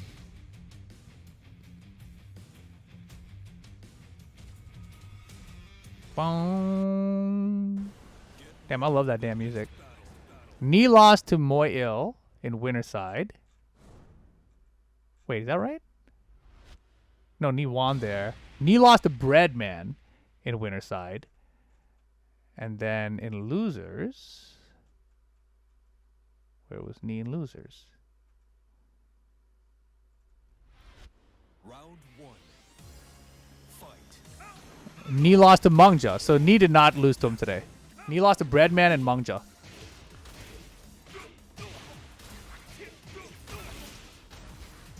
It's the main man in Korea. Damn! Jackhammer, stay down. Round 2. Who did GoAttack lose to? Hold on, it's too hard to find people right now. Let me watch this match, and then after the set's done, I'll look. First time hearing the name. That's what I'm saying. It's my first time hearing him, but you know, people in Korea have heard of him, and apparently he streams with the hand cam on, so that makes it a lot more legit to me. Because if you have a hand cam, you're trying to fake a Mishima, that's very difficult, you know? Saint Jack is back. Dog, not only is it back, it is beating ass today, dude.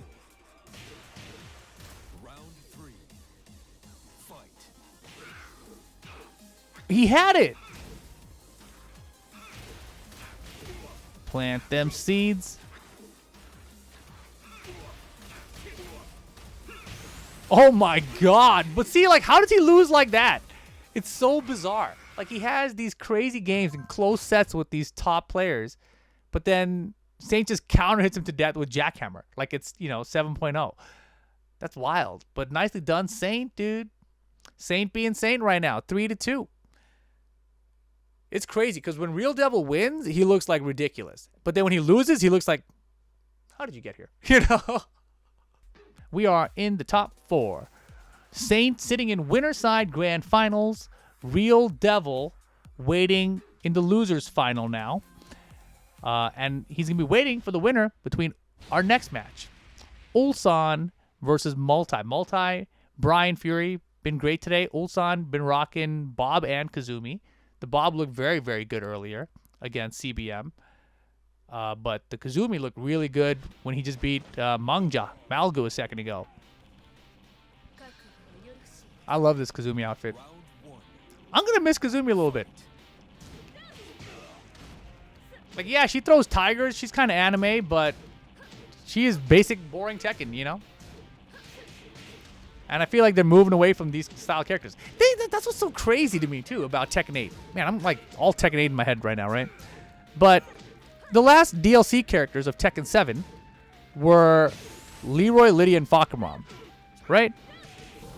Tiger. And it was such a cool design to see them go back to traditional martial arts. I was like, damn, these are the coolest characters they put into Tekken in a minute, dude. Real martial arts again. You know, that's what Tekken used to be about for me in Tekken 3. And then you see Tekken 8, and you're like, we're going away from real martial arts. We want blue stuff, white stuff everywhere. We want gun shooting. I'm like, what the hell happened? What happened to the martial arts? You just made these cool DLC characters. I don't know, man. I'm old.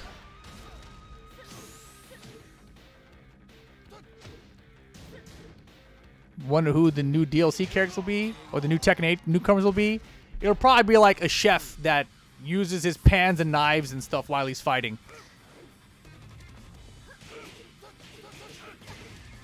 Forget martial arts. What if we have a chef that fights with his pots and pans and spoons and knives? Yeah. And he'll have a fork attack. Get forked. Great idea. Put it in the game. Oof. Multi on the board. You appreciate that they gave Nina and Law some personality, but they've been known to use weapons forever? No, of course. Law can be the chef. He is the chef, right? I'm saying I understand, like, giving characters personality like that, right? But Nina shooting guns in Tekken is a very, very strange addition to Tekken, you know? As a regular-ass string thing, you know? It's not like this is your rage art and the guns come out or something, you know? Like, is Lars also going to have guns attacks, you know?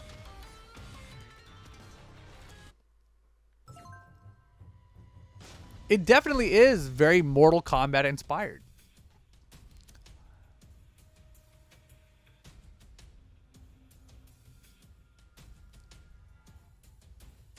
Tekken 7 introduced the weapon stuff. I understand. But I'm saying, like... Yeah, it's true. Noctis had weapons. Annoying, too, right? Negan with the bat. And then you've got Leroy with the cane, one-time use. So they definitely have been slowly introducing more and more of it. You're right.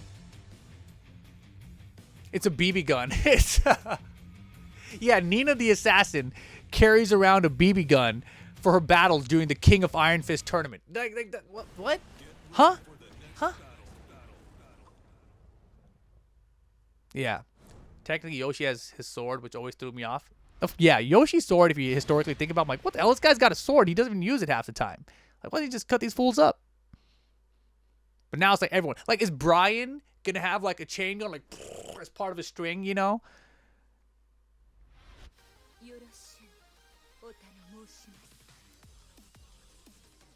Round 1.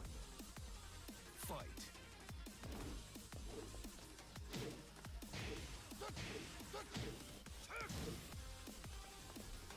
Are there rules in the Iron Fist? Oh, yeah, BB guns. No real guns allowed. No guns that deliver blood. You know? Brian's gonna have a BB chain gun. Yeah. Oh my goodness, the running one pressure. Counter though. Alright. We can get to this balcony. But the combo here is weird. Yeah, I was gonna say save the balcony. Good choice. Very good choice. Round 2. Fight. Jack has shotgun ammo in his hands. Mm-hmm.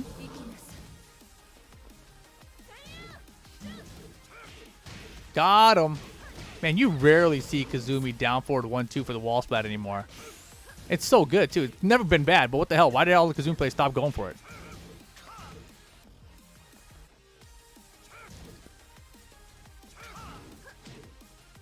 It's like we lost back 2 for wall splat. Don't do anything that wall splats. Maybe 3-1. Round 3. Fight.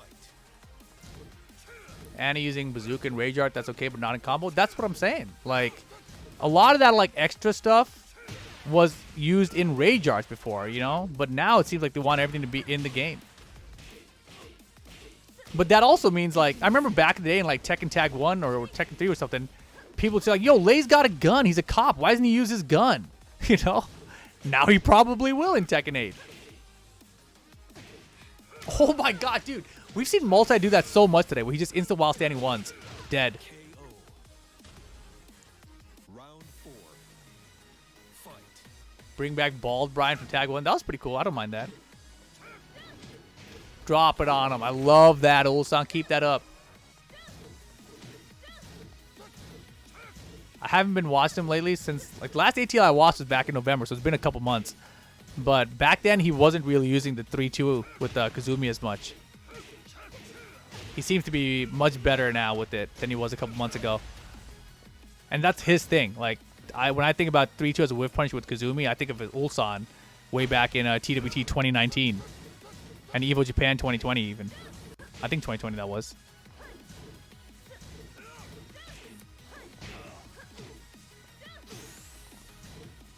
Damn, he didn't even try to duck this way back to a nice. That was not a whiff punish. Multi gets the game. Shaheen better be deleted, bro. They'd keep Shaheen just to piss me off. I mean, that's fine if they want their game to be worse, you know? If you want your game to be worse, just ignore what I say. that's my thoughts on this, you know? Multi started in Tekken 7, that's impressive. You wouldn't mind losing Josie for Kazumi? Yeah, I don't think you're getting either. I think Josie is likely to come back, though. As much as I don't care for Josie, I think she's coming back. I think the reason we have Josie and Lucky Chloe is that the roster was primarily male, and they want to introduce more female characters, I think. So I think that's why we got Josie, Kazumi, Master Raven, Lucky Chloe. You know, so I think that very likely all of them will be back. Also, Josie is the Philippines representation, right? The Philippines has a huge community, so I think that she's in forever now. I think Fakamram is gone for Bruce, though. I think that's what should be done. Yeah, let Fakamram go. Bring some of his moves over to Bruce. Get rid of him. People want Bruce. People want back two. Back two for Bruce is better than any move Fakamram has. Even Jet Kick. Jet Kick sucks, right? But I mean, it's hella good, but it's not fun to hit. You know, like, I don't have fun hitting it. It's like, oh, I got you this BS, you know? But Bruce's back two, it's like, oh, yeah. Hell yeah, that feels good. Hold this. It hurts everybody, you know? Where's the Pakistan representation? Zafina. She's like from Africa or something. I don't actually know where Zafina's from. Is she from Egypt? Hey. Bruce back two is one of the most satisfying buttons in the series. It's one of the most satisfying moves in the entire franchise, for sure. It's like Death Fist. You know, you can't... Imagine they took out Paul and they put in female Paul that didn't have Death Fist. Like, wouldn't you be upset? But she's got Jet Punch, you know? Like, get her out of here.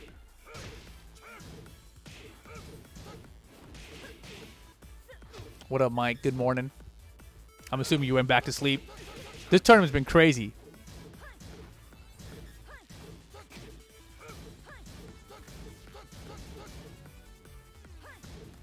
You guys got me podcasting on Tekken 8 right now instead of watching the matches, though. Got him. Damn, didn't even get to absorb any damage off it.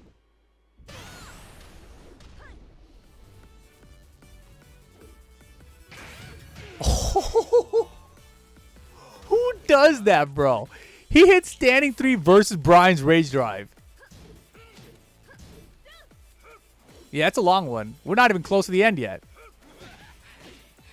Like, we're in top 4, but you know how losers final grand finals goes. That's like another hour. And we're already 4 hours 20 in.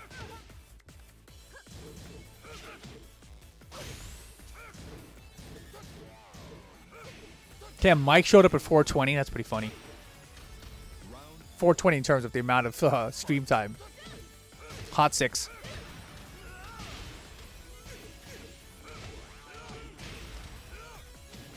I just realized it's the first of 2. Yo, final round. First of 2. Multi to eliminate Ulsan? 1+2, no break. Yo, these new players, man. Somebody said he's new. Somebody said the multi is Tekken 7 beginner. Throw his ass. They didn't learn to break throws. They didn't have to. Yo, Multi's been playing great all day. Yo, Multi, make the comeback. He's been doing this all day. Crazy comebacks with Rage. Ulsan didn't do nothing about it. Good block. Yo, Ulsan, you are crazy, dude. Very nice. Very nice. Multi's run comes to an end. 4th place. That's fantastic, though, dude. That's good stuff. Ulsan, though, into the top 3. Yeah, it's cool, man. But here we go. Losers final. Real Devil versus Ulsan. Dude, it's 7 a.m. almost out here. Thank you guys for joining me. Good morning, everybody around the world. Damn, Magic forward the hell sweep with Bob.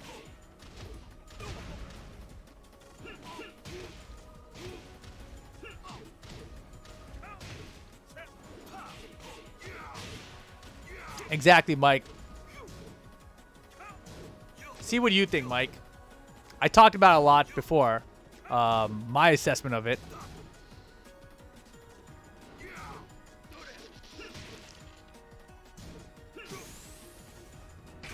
My assessment is that he's legit. I haven't seen anything that stands out as sus yet. Hot 6.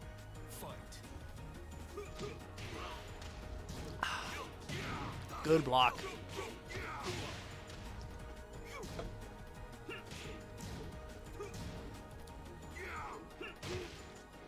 Das Boots. Damn, everything's hitting.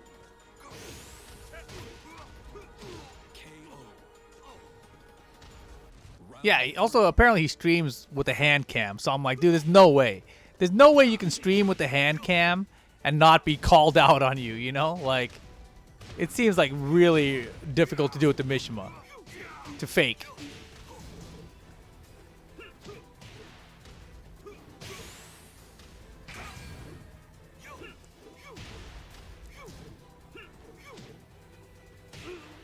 Good jab. Yeah, and AI can't even do hands. You're watching his hand cam like, yo, is he legit? Look at him. He's hitting all those things perfectly. Yeah, but he's got 8 fingers, bro. You know, like, damn, you're right. He does have 8 fingers.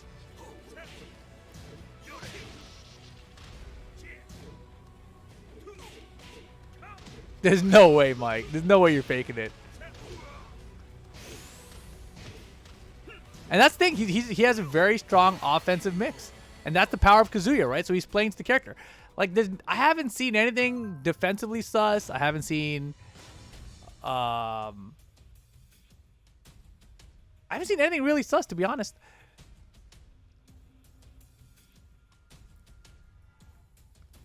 Boom.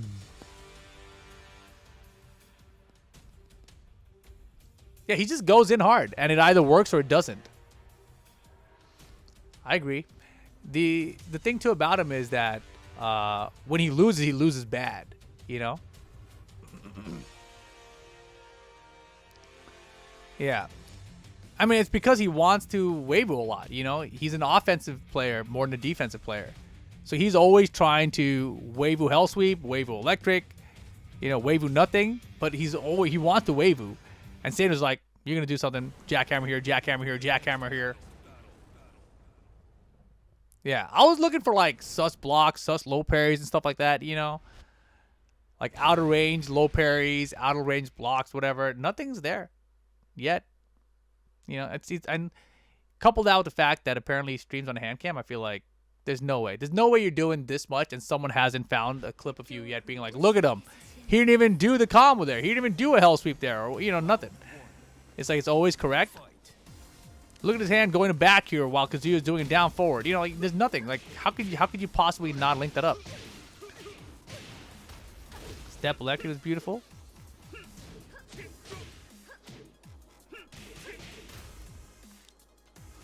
See, and even that little fakey he did there, like that's harder to do if you're doing like a macro for waivu, etc. too, right?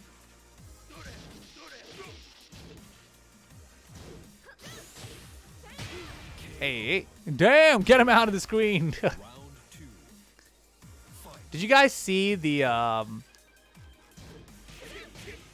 clip of Ling Xiaoyu trading with the Rage or whatever, and her body does a 180 or 360 even, I guess, in the slow-mo of it? That was so funny.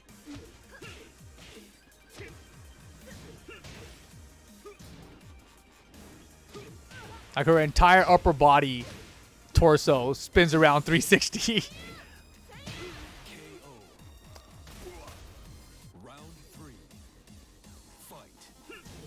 Has a unique waivu. Ooh. The real devil. Yeah, look at the mix.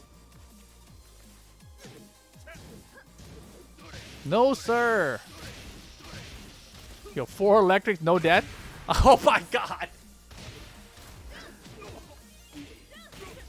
Oh my god, if Ulsan wins this round after that 4 electric, no death. If he ducked there, nice. Good. See, I love that too. Waivu canceled, nothing delayed, low, off time, right?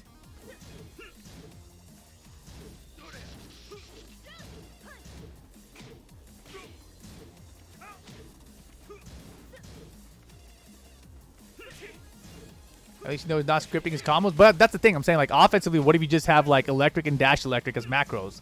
Then you can do that 4 electric combo no problem, right? It's confusing, man. That's what I'm saying. Cheating is only going to get worse and worse over the years. Like, you're never going to be able to tell. Even on consoles. That's the worst part. Oh, my goodness. I see he just wants to go in and, like, just put that button so you can't get in. Drop it on him. 1-1.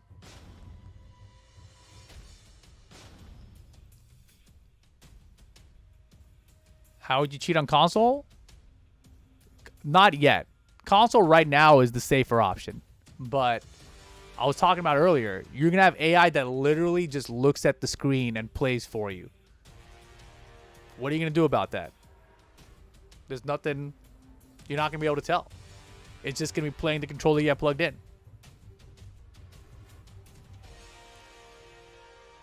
Yeah, currently you can use stick macros and stuff like that for your combos and whatnot. But I'm saying in a few years, they're literally just going to have AI look at the screen and play for you with your controller.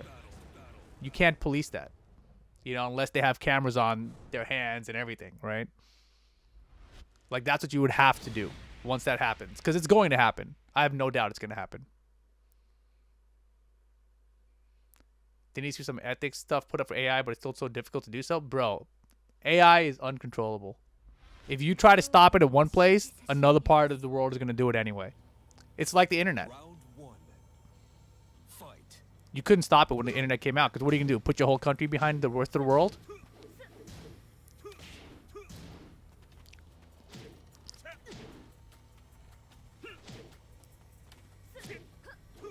Oh my God.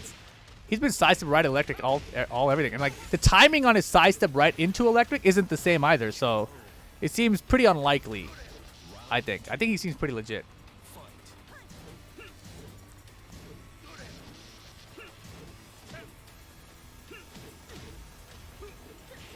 Run the mix. Run the mix.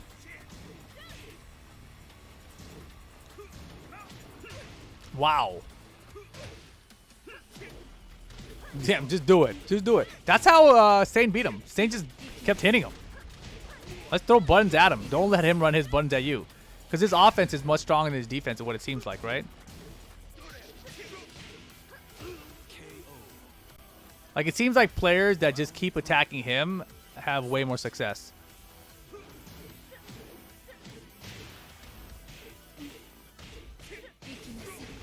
Riddleham, I think that might have been intentional, Windy, on Oki.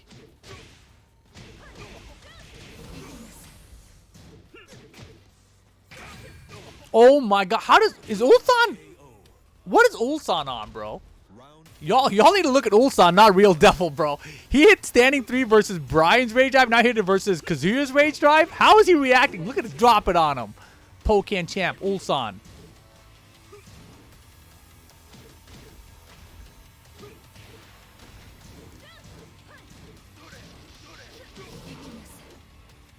This is so stressful to watch defensively. Don't play defensively against them. Why are you playing it? Play offensively. Offense works against them. We've seen it. Yeah, Ulsan's timing is ridiculous. I'm telling you, he is the Kazumi standing 3 master. Mike says, I don't think he's cheating, he's just fast. Yeah, I think so too. Like I said, I've been watching now. Like this, since I heard about this is the second set that I've watched him and paid attention to. I haven't seen anything to me that seems like he's sus. Like, usually the people that are sus, you'll see them keep on blocking shit that they should not be blocking. Like, come on, man. Like, really? That happened? You know, and that's the problem with me playing on PC, and another reason I don't take ranked as seriously anymore.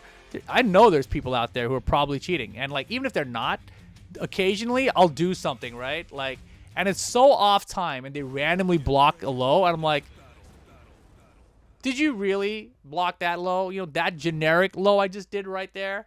You blocked that while you were moving and sidestepping and backswing? You know, like, how did you do that? And then, you know, they'll do it again. And I'm like, okay, I tried to make that one off time, whatever, and it was weird. And you still blocked it? Even when I mix you block it low? And, you know, sometimes that happens 3 times in one round. You're like, there's no way, right? You're like, there's no way. It gives you doubt of whether you're even playing, like, legit anymore. It makes you not want to play. Some players have weird-ass habits. No, definitely true. That's what sucks about the cheating. It's because some people do play weird as hell, and so they do block like that. Oh my God, that electric was sick. He's like, give me that foot. Hey, he dropped that one big time. See?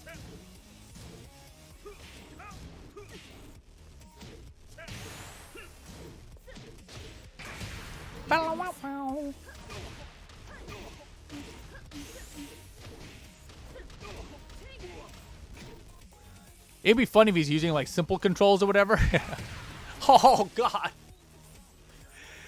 He has this stutter that he does in his Weibo, which is very confusing. You just try to expose their habits because 60% life lead and no reason to duck, but they will with their back to a balcony. Yep.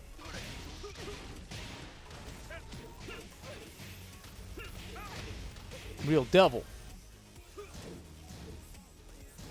See, and that Weibo timing was actually slower than he was doing it in the past. So, I don't think he has macros for different speeds of Weibos. No way. What is Ulsan on, bro? Yo, the retreating warrior, whatever that thing's called. Damn. And if you saw there, the Weibo started funky. So his execution is not perfect. So it's unlikely it's macro. Oh boy. Oh boy.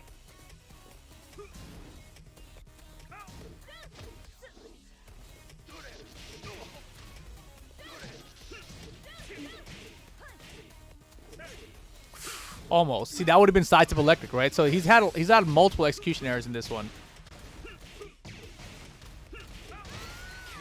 He's good. 2-2.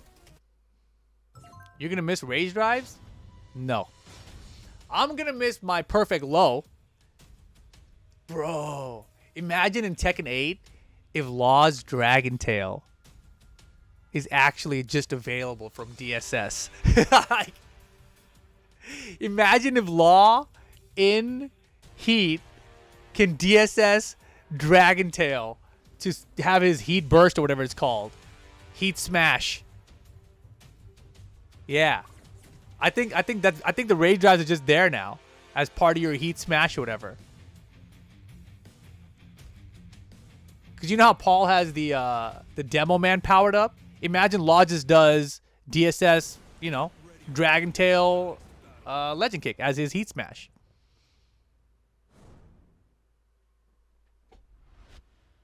Dragon Tail Heat Engager? That would be whack. God.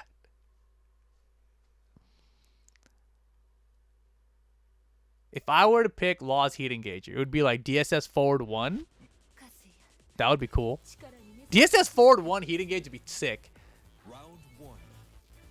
Fight.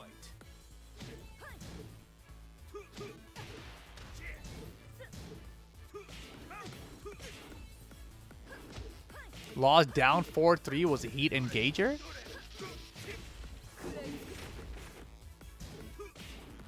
That could be interesting. Yeah.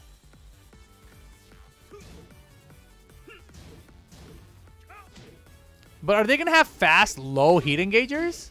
That doesn't seem likely, right? Haven't all the Heat Engages shown so far been mid? Have they shown a low Heat Engage? Round 2. Fight.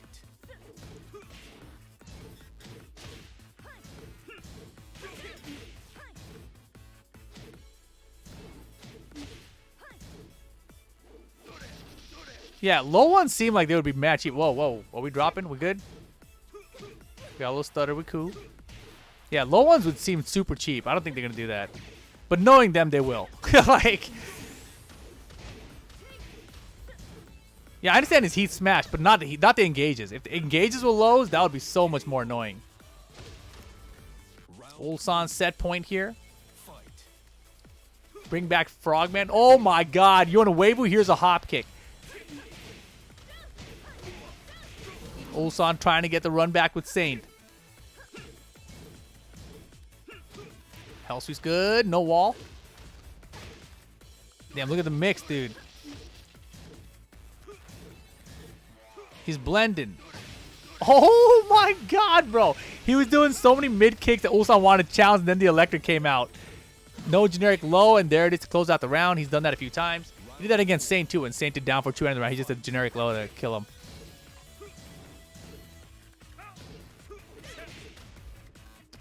Ling's probably low. That could be a Heat Smash, though, not a Heat Engage.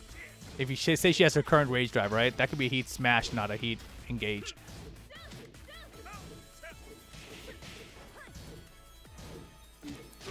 Uh-huh. Good block. And did you see Ulsan matching the Weibo with his defense there? He was moving up and down with Kazuya, and that is that. 3-2. Ulsan over Real Devil. Good stuff, Real Devil. Congrats on 3rd place here. ATL 2023 Season 1, Day 1. We only got our grand finals left. And it's the run back from earlier, which was a good-ass match, too. Saint versus Ulsan.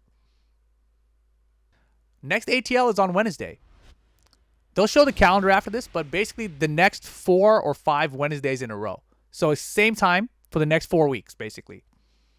And then the finals will be on a Saturday. Because there's 4 weeks of regular action, then there's a last chance qualifier, and then the week of the last chance qualifier on the Saturday will be the finals of the season. Let the show begin. Round Yeah, here we go. Grand finals. Saint versus Ulsan. They played earlier, and Saint looked really good. Saint has looked really good all day. They've both been playing really well. Ulsan rocked the bob earlier. I don't remember. I don't think it was against Saint, though. But the bob was looking crispy from Ulsan. Jackhammers have been on point. What? Yo. Tombstone pile driver. Get up kick, huh? Blue stuff. Now you guess. Oh, snap. That was not much at all. That was basically a heat engage, right? Into a crappy 50-50. Hell sweep. Good block. Called it out. Round 2. Fight. You bet Jin is going to be effed up in Tekken with how good his parry is. Just skip all the aggression. Yeah. Do you think they thought about that? Dude, that would be so sick if his parry is gone, bro.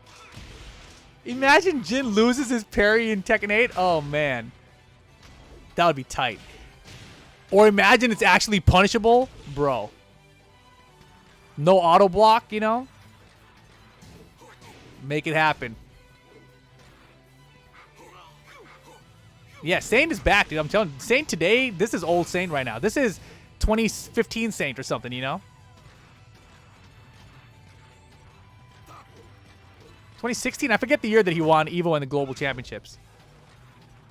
I think it was 2016, though. Got him. That was a really good whiff punish. He was waiting. He stayed at that range the whole time. He's just moving, keeping his back to the wall. Say, all right, you whiff it. There's the headbutt. Maybe Fang back camps up, loses auto block too. It makes sense.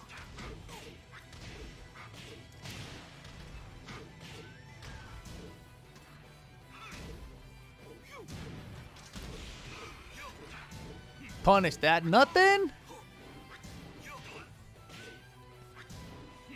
Dude, this Saint guy's pretty good. Jackhammers. Plant them seeds.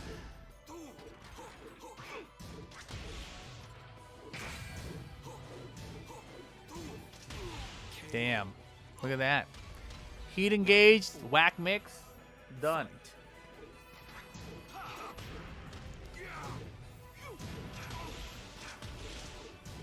Punish.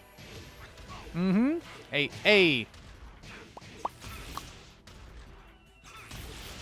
Woo. The back twos. Dude, Saint is playing so good today, bro. He's gonna wall crush. Damn, he's gonna press. More back two. Damn, I love the triple down back one. Bro. Look at Saint today. This is awesome. This is like the best Saint I've seen in forever.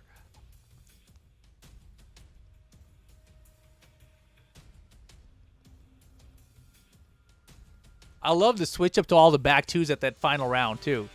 Like, that's not something we've seen from him today, right? He won the first couple rounds. All right, now time to close out. Back two all day. No mix. Back two, back two, back two, back two, back two. And Ulsan blocked the first, like, 4. He's like, this one's going to be a low. Boom. Still back two.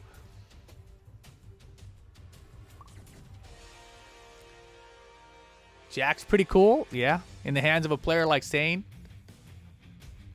Pretty cool. And the combos he's been doing today, dude. He had a combo earlier today. If you guys weren't here, he did I forgot what he launched with. I think he hit the one. I think he hit the one uppercut as a launcher, and he did triple raise the roof into balcony break, into raise the roof again just to hit another one. Right? Like, just it didn't even combo. He hit the last one after the balcony break. He's like, yeah, I got 4-in-1 combo. Ran up for Oki and just ducked into instant wild stand and won, and he got him. I was like, damn. That was baller as hell, dude. You just realize Jack is hell gonna have Jackhammer as a heat engager. That would be annoying too.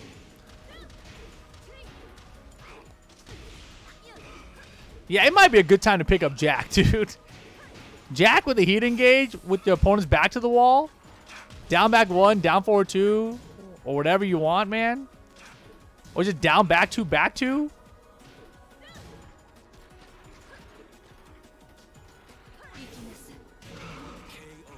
I guess that's where the question will come, right? About where you activate your burst. When you activate your burst. Where and when, I guess. Beautiful.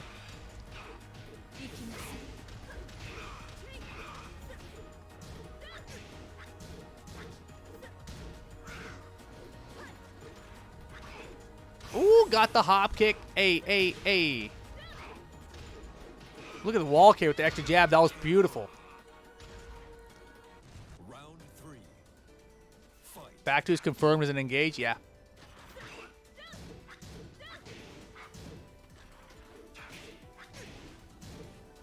Does that mean back to... Well, it's hard to say. We don't know yet. I was wondering if the engages like Jack's back 2 will wall splat. Because currently it doesn't. You know, it's got the knockdown in this game, right? Actually, wait. Back 2 in this game, does it wall splat? I don't remember. Drop it on him off the side step. Nice 3-2.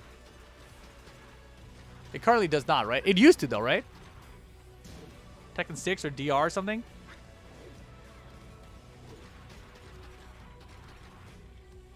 Oh my god! Aggressive nothingness. Let's go. God, dude. It never has, really. Oh, I think you're right, yeah. Beautiful. The jabs and the rage drive. Don't let him do nothing. Smart stuff. I feel like it did at some point. Man, what am I imagining?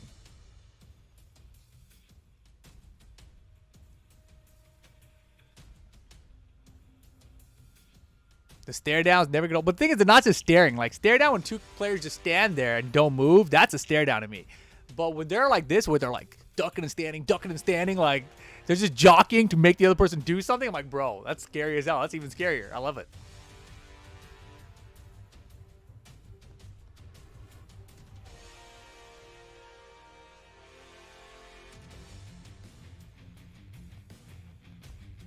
King's forward, 2-1, still splats if it's a wall splat move, yeah.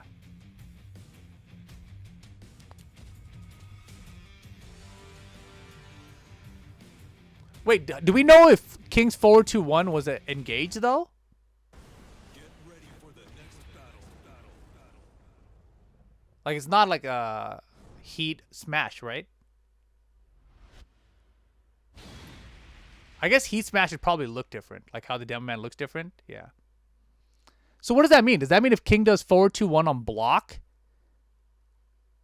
you cannot duck it?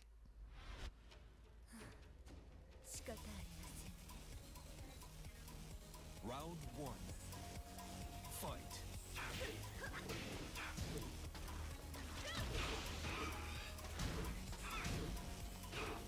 All right, back to the action. 1-1.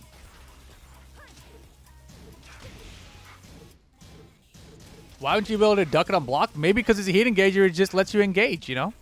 So that gets jail properties. Because it's a heat engager, you know? I don't know. They could change it. Like, obviously, if the second hit is what triggers the engage, then yeah, you can duck the second hit, right? But if the first hit is the engage part, then yeah, it just goes, bro.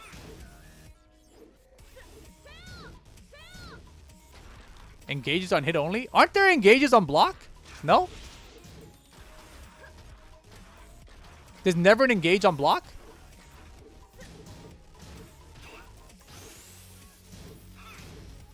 I thought they showed one. No, they definitely showed one. In the first trailer. With Jin. Because he hits him with one, and then Kazuya blocks the second one.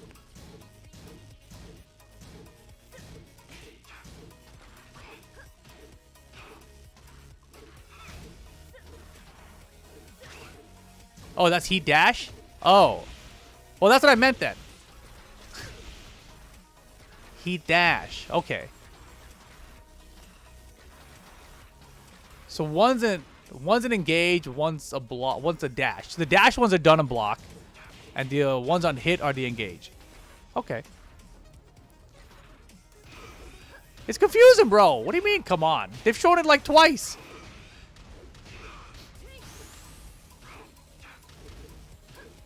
Drop it on them. Round 3. Fight.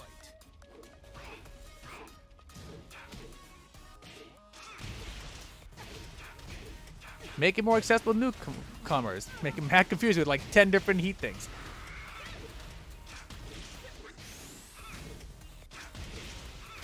Yeah, I'm not paying attention to it that much. I haven't put out a video on it. Like, I just like looked at it. I was like, okay, cool, confusing.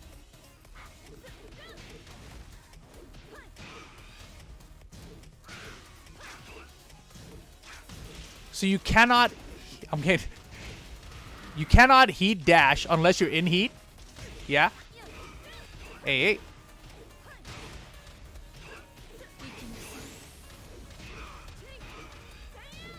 Damn, Ulsan's really stepping on the gas. Yeah. Okay.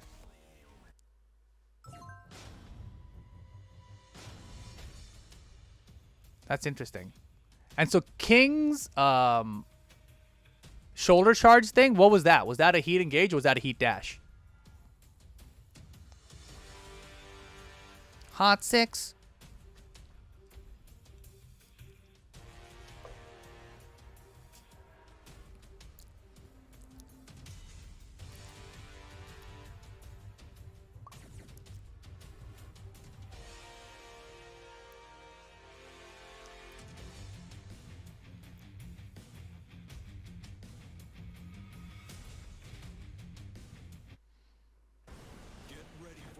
That was a character-specific effect of a move once you're in heat already.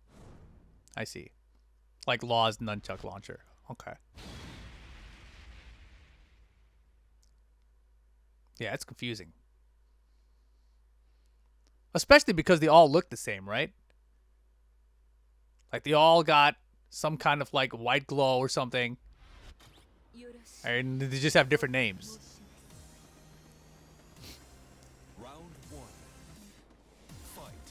Like the special property versus the heat dash. Except one's going to dash and one's not. You know, except King's one is kind of a dash. But it's not the same kind of dash. King's unique one is a heat property that has a dash that's not a heat dash. Got it. Very clear. Oh, God. Double ragey. God, the timing on Ulsan has been so good today. Stuffing other people's rage drives at standing 3 or just timing his own rage drives.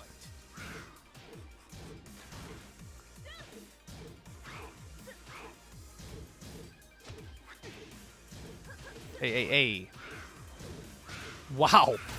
I like that delayed hop kick attempt.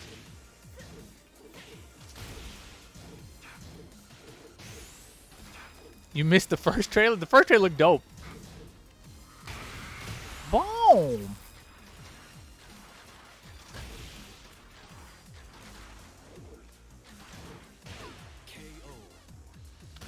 Bro. What if that Kazuya thing from the first trailer, remember how his head went backwards? What if that's like heat backswing? Everyone's got a backswing blow.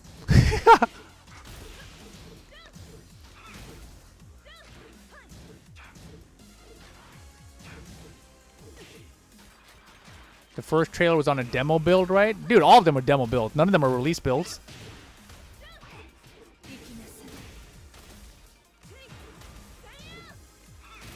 Hey, plant them seeds. Drop it on them, bro. So good. Round 4. Fight.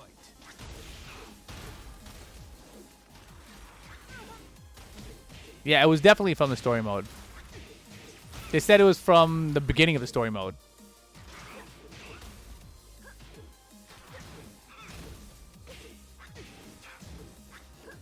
Hey, dude, this guy Ulsan, man.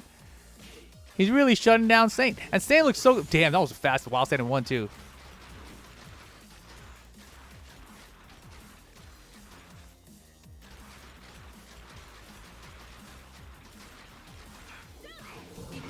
They had no heat stuff in that? That's true.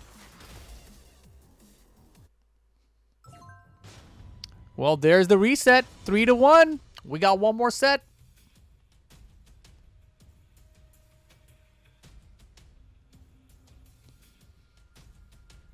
Yeah, we got a reset.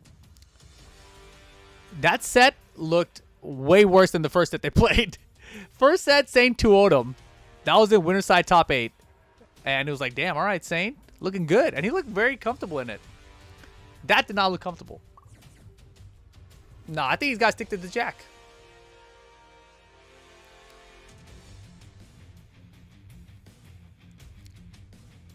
Yeah, my fanfic is that story mode thing starts, and it's like Kazuya and Jin like face off like, you killed Heihachi. Damn right. And then they're fighting whatever, and then Akuma shows up. Forget about me, did you? Boom. What happened to Akuma in the story mode? I forgot, actually. Did Akuma die in Tekken 7 story mode? I don't think he died. I feel like I would have remembered that. Maybe he died. Round 1. Fight. Final set. Beautiful again. Side step left. 3-2. Drop it on him. Very nice.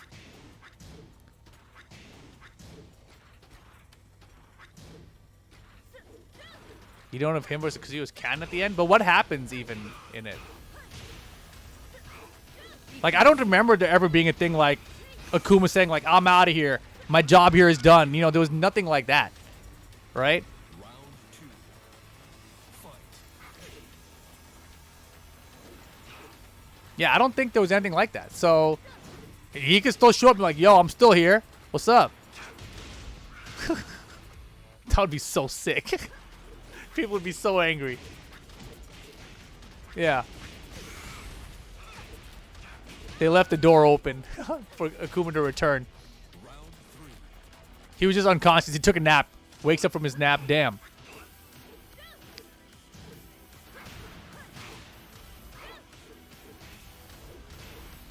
Hey. Wow, dude. This Ulsan is monster. Monster. Yo, Saint, not like this. No way. 90% come back with the tiniest pixel. He double low parry there. Oh! Forward dash low parry? D-Bug's coming. Blue one. I knew it. He caught him with it. That's how he beat him in the first set of winner's final. Or winner's side top 8. Wow. The size of twos have been good today, but not that time. Damn. Triple down forward 1. He had him locked down. Nicely done. Scary. Almost had to come back. What the hell? Bro, that 2-1 barely got through. Got him. Plant him. Again. Dude! Want to run a mix me? Here's a rage drive for you. Wall. Got him. Uh-oh. Ulsan has the lead, bro. Dude, Ulsan is so crazy good. So crazy good.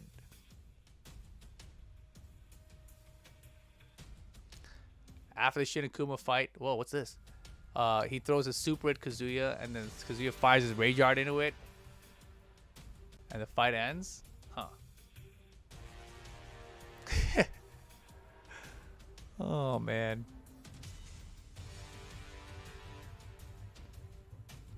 I think he's coming back.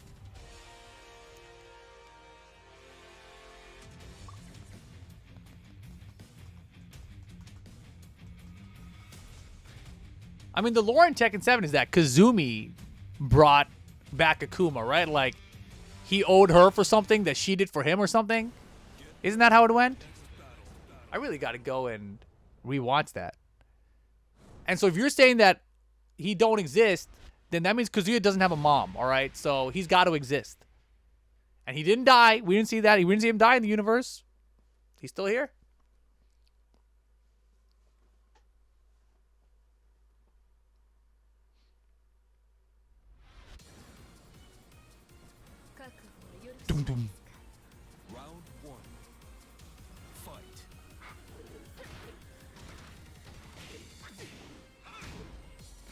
Is Akuma Kazuya's real dad? Dun dun dun! That's why he's got to stick around for Tekken 8, Mike. You got to figure it out. Where do you think the Devil Gene came from? The Devil Gene came from. The Devil Gene came from Kazumi, Mike. Didn't you see her turn to Devil Kazumi? You dork. Beat down, bro. Beat down. Round 2. Fight. And why can't Akuma have meter stuff in Tekken 8? What if Akuma is Kazumi's dad? See, now we're getting somewhere. Hey, hey. Got him.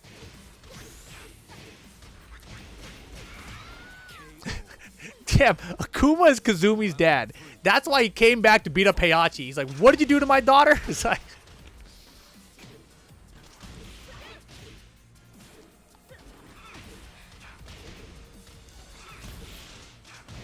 Bro, these sidestep 2s from Saint today have been ridiculous. Dude, he's like, yeah, all right, you're going to stuff me after this back 2 again for that rage drive? I don't think so. Down forward 1 all day. This is a good-ass set, dude.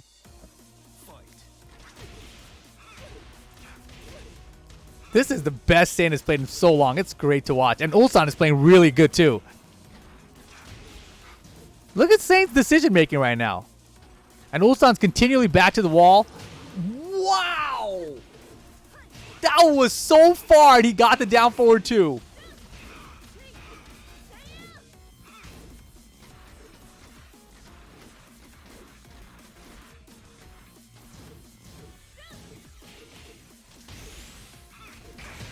Dog.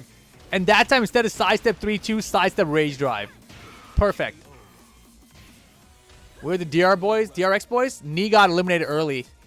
And Chanel made top 8. Knee lost to Breadman and Mangja.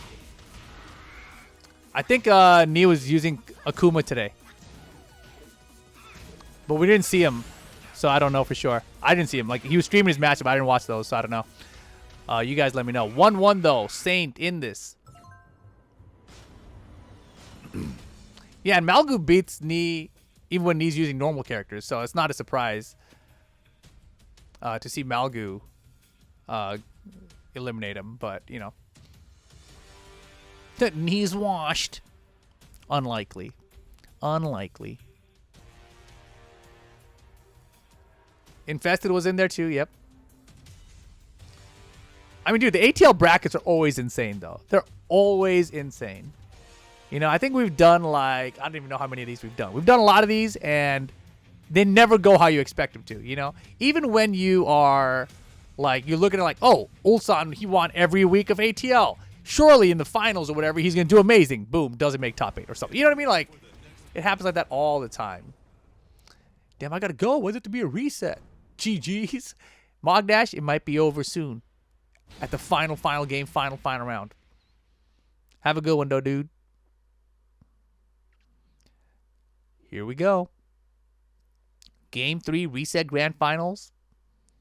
Both these guys, so good today.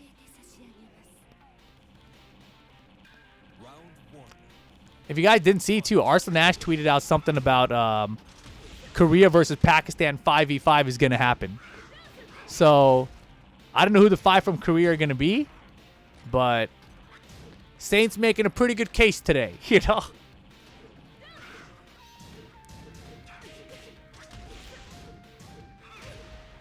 Dog, I thought for sure he's going to down back 1 there. Look at this. Hey, the weirder thing is I haven't seen a single jackhammer get sidestepped. He's been sidestepping like down back 1s and stuff, but not a single jackhammer. Put real devil in there.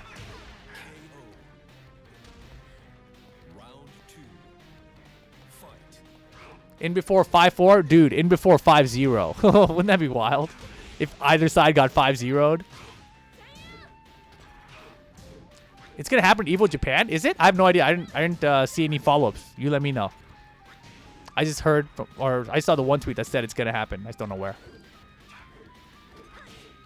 Evo Japan seems pretty close though for that since I haven't heard anything else.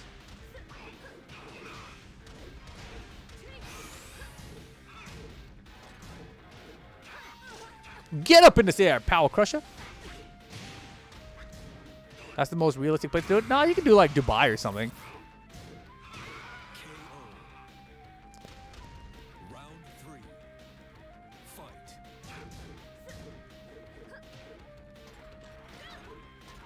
Saudi Arabia, you know, there's places.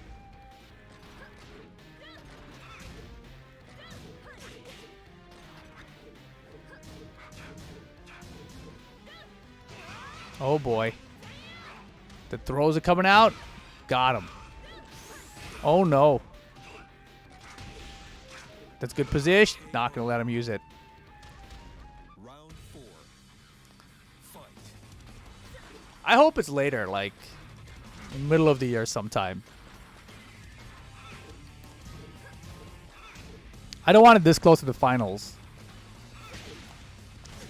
Wow, trade jackhammer, pick up for combo, boom. Punish. Oh, no punish. Oh god.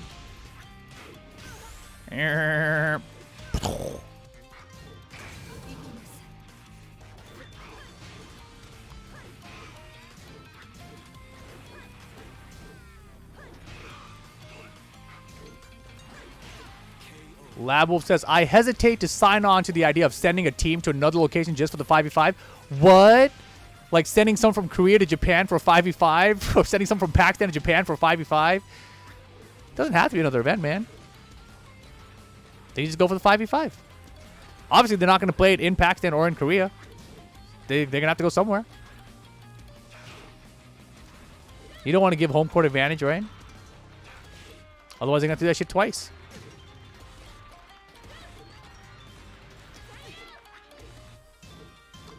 I don't know what it's like. I just remember the first time Arslan went to Evo Japan, it was like a nightmare. Like, it was like hella hours of travel.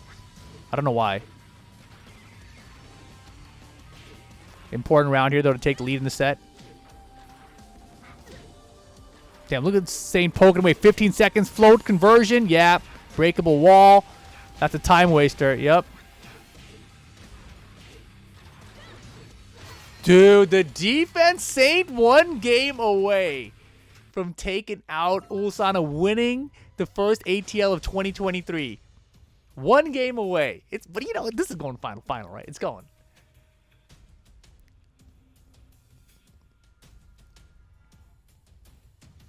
Boom. Yeah, Lab Wolf, I mean, I know that Pakistan has visa issues. That's why I picked a country that's, you know, someplace they can get to easily.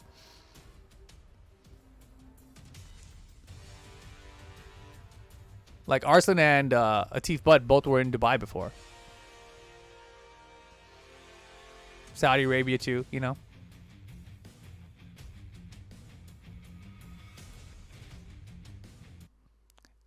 If Korea went to Pakistan and beat them in Pakistan, that would be the craziest outcome. Actually, both ways. Both ways. If Korea goes there and beats them or Pakistan goes to Korea and beats them, right? Either way. Didn't Pina destroy them in the last Japan-Korea 5v5? I didn't watch the last 5v5. The first one I saw, Need beat everybody. But I didn't see the second one they did. No, the second one I think Ulsan won, right? So I think Korea's won both of them.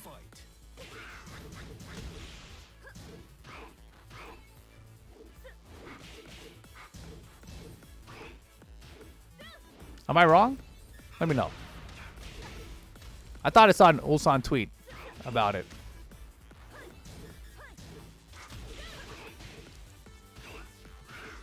Damn, sticking to Kazumi here too, huh? Tournament life on the line. I would have ducked there because I'm an idiot and I forgot they changed that thing to a mid. Punish that.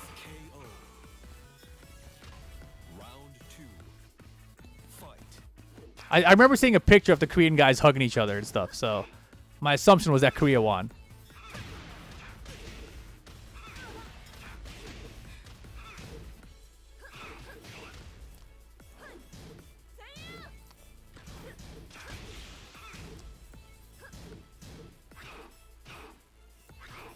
Oh boy. Oh yeah, cheery, cheery, that's right.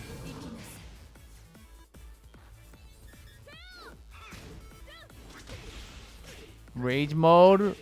Gonzo. Okay. Saint 2 rounds away.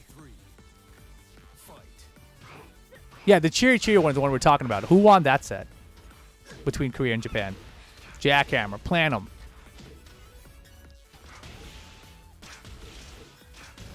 Dog. Sidestep 2s. Imagine this was the wall crush. It might as well be, bro. Oh my god, he sidestepped so far too. Tournament point for Saint. Korea won both. Thank you, head up. See, I knew they did. I was pretty confident. Saint's oh, the mix. His while standing ones have been so good today. And the thing is, they've worked on most people, but not in Ulsan. That was the first time Ulsan really got mixed by it. Dude, Mike, Saints rounds earlier were all better than this. It's crazy. This is like the hardest opponent Saints fought, you know, and like had trouble mixing, but everyone else is getting blown up.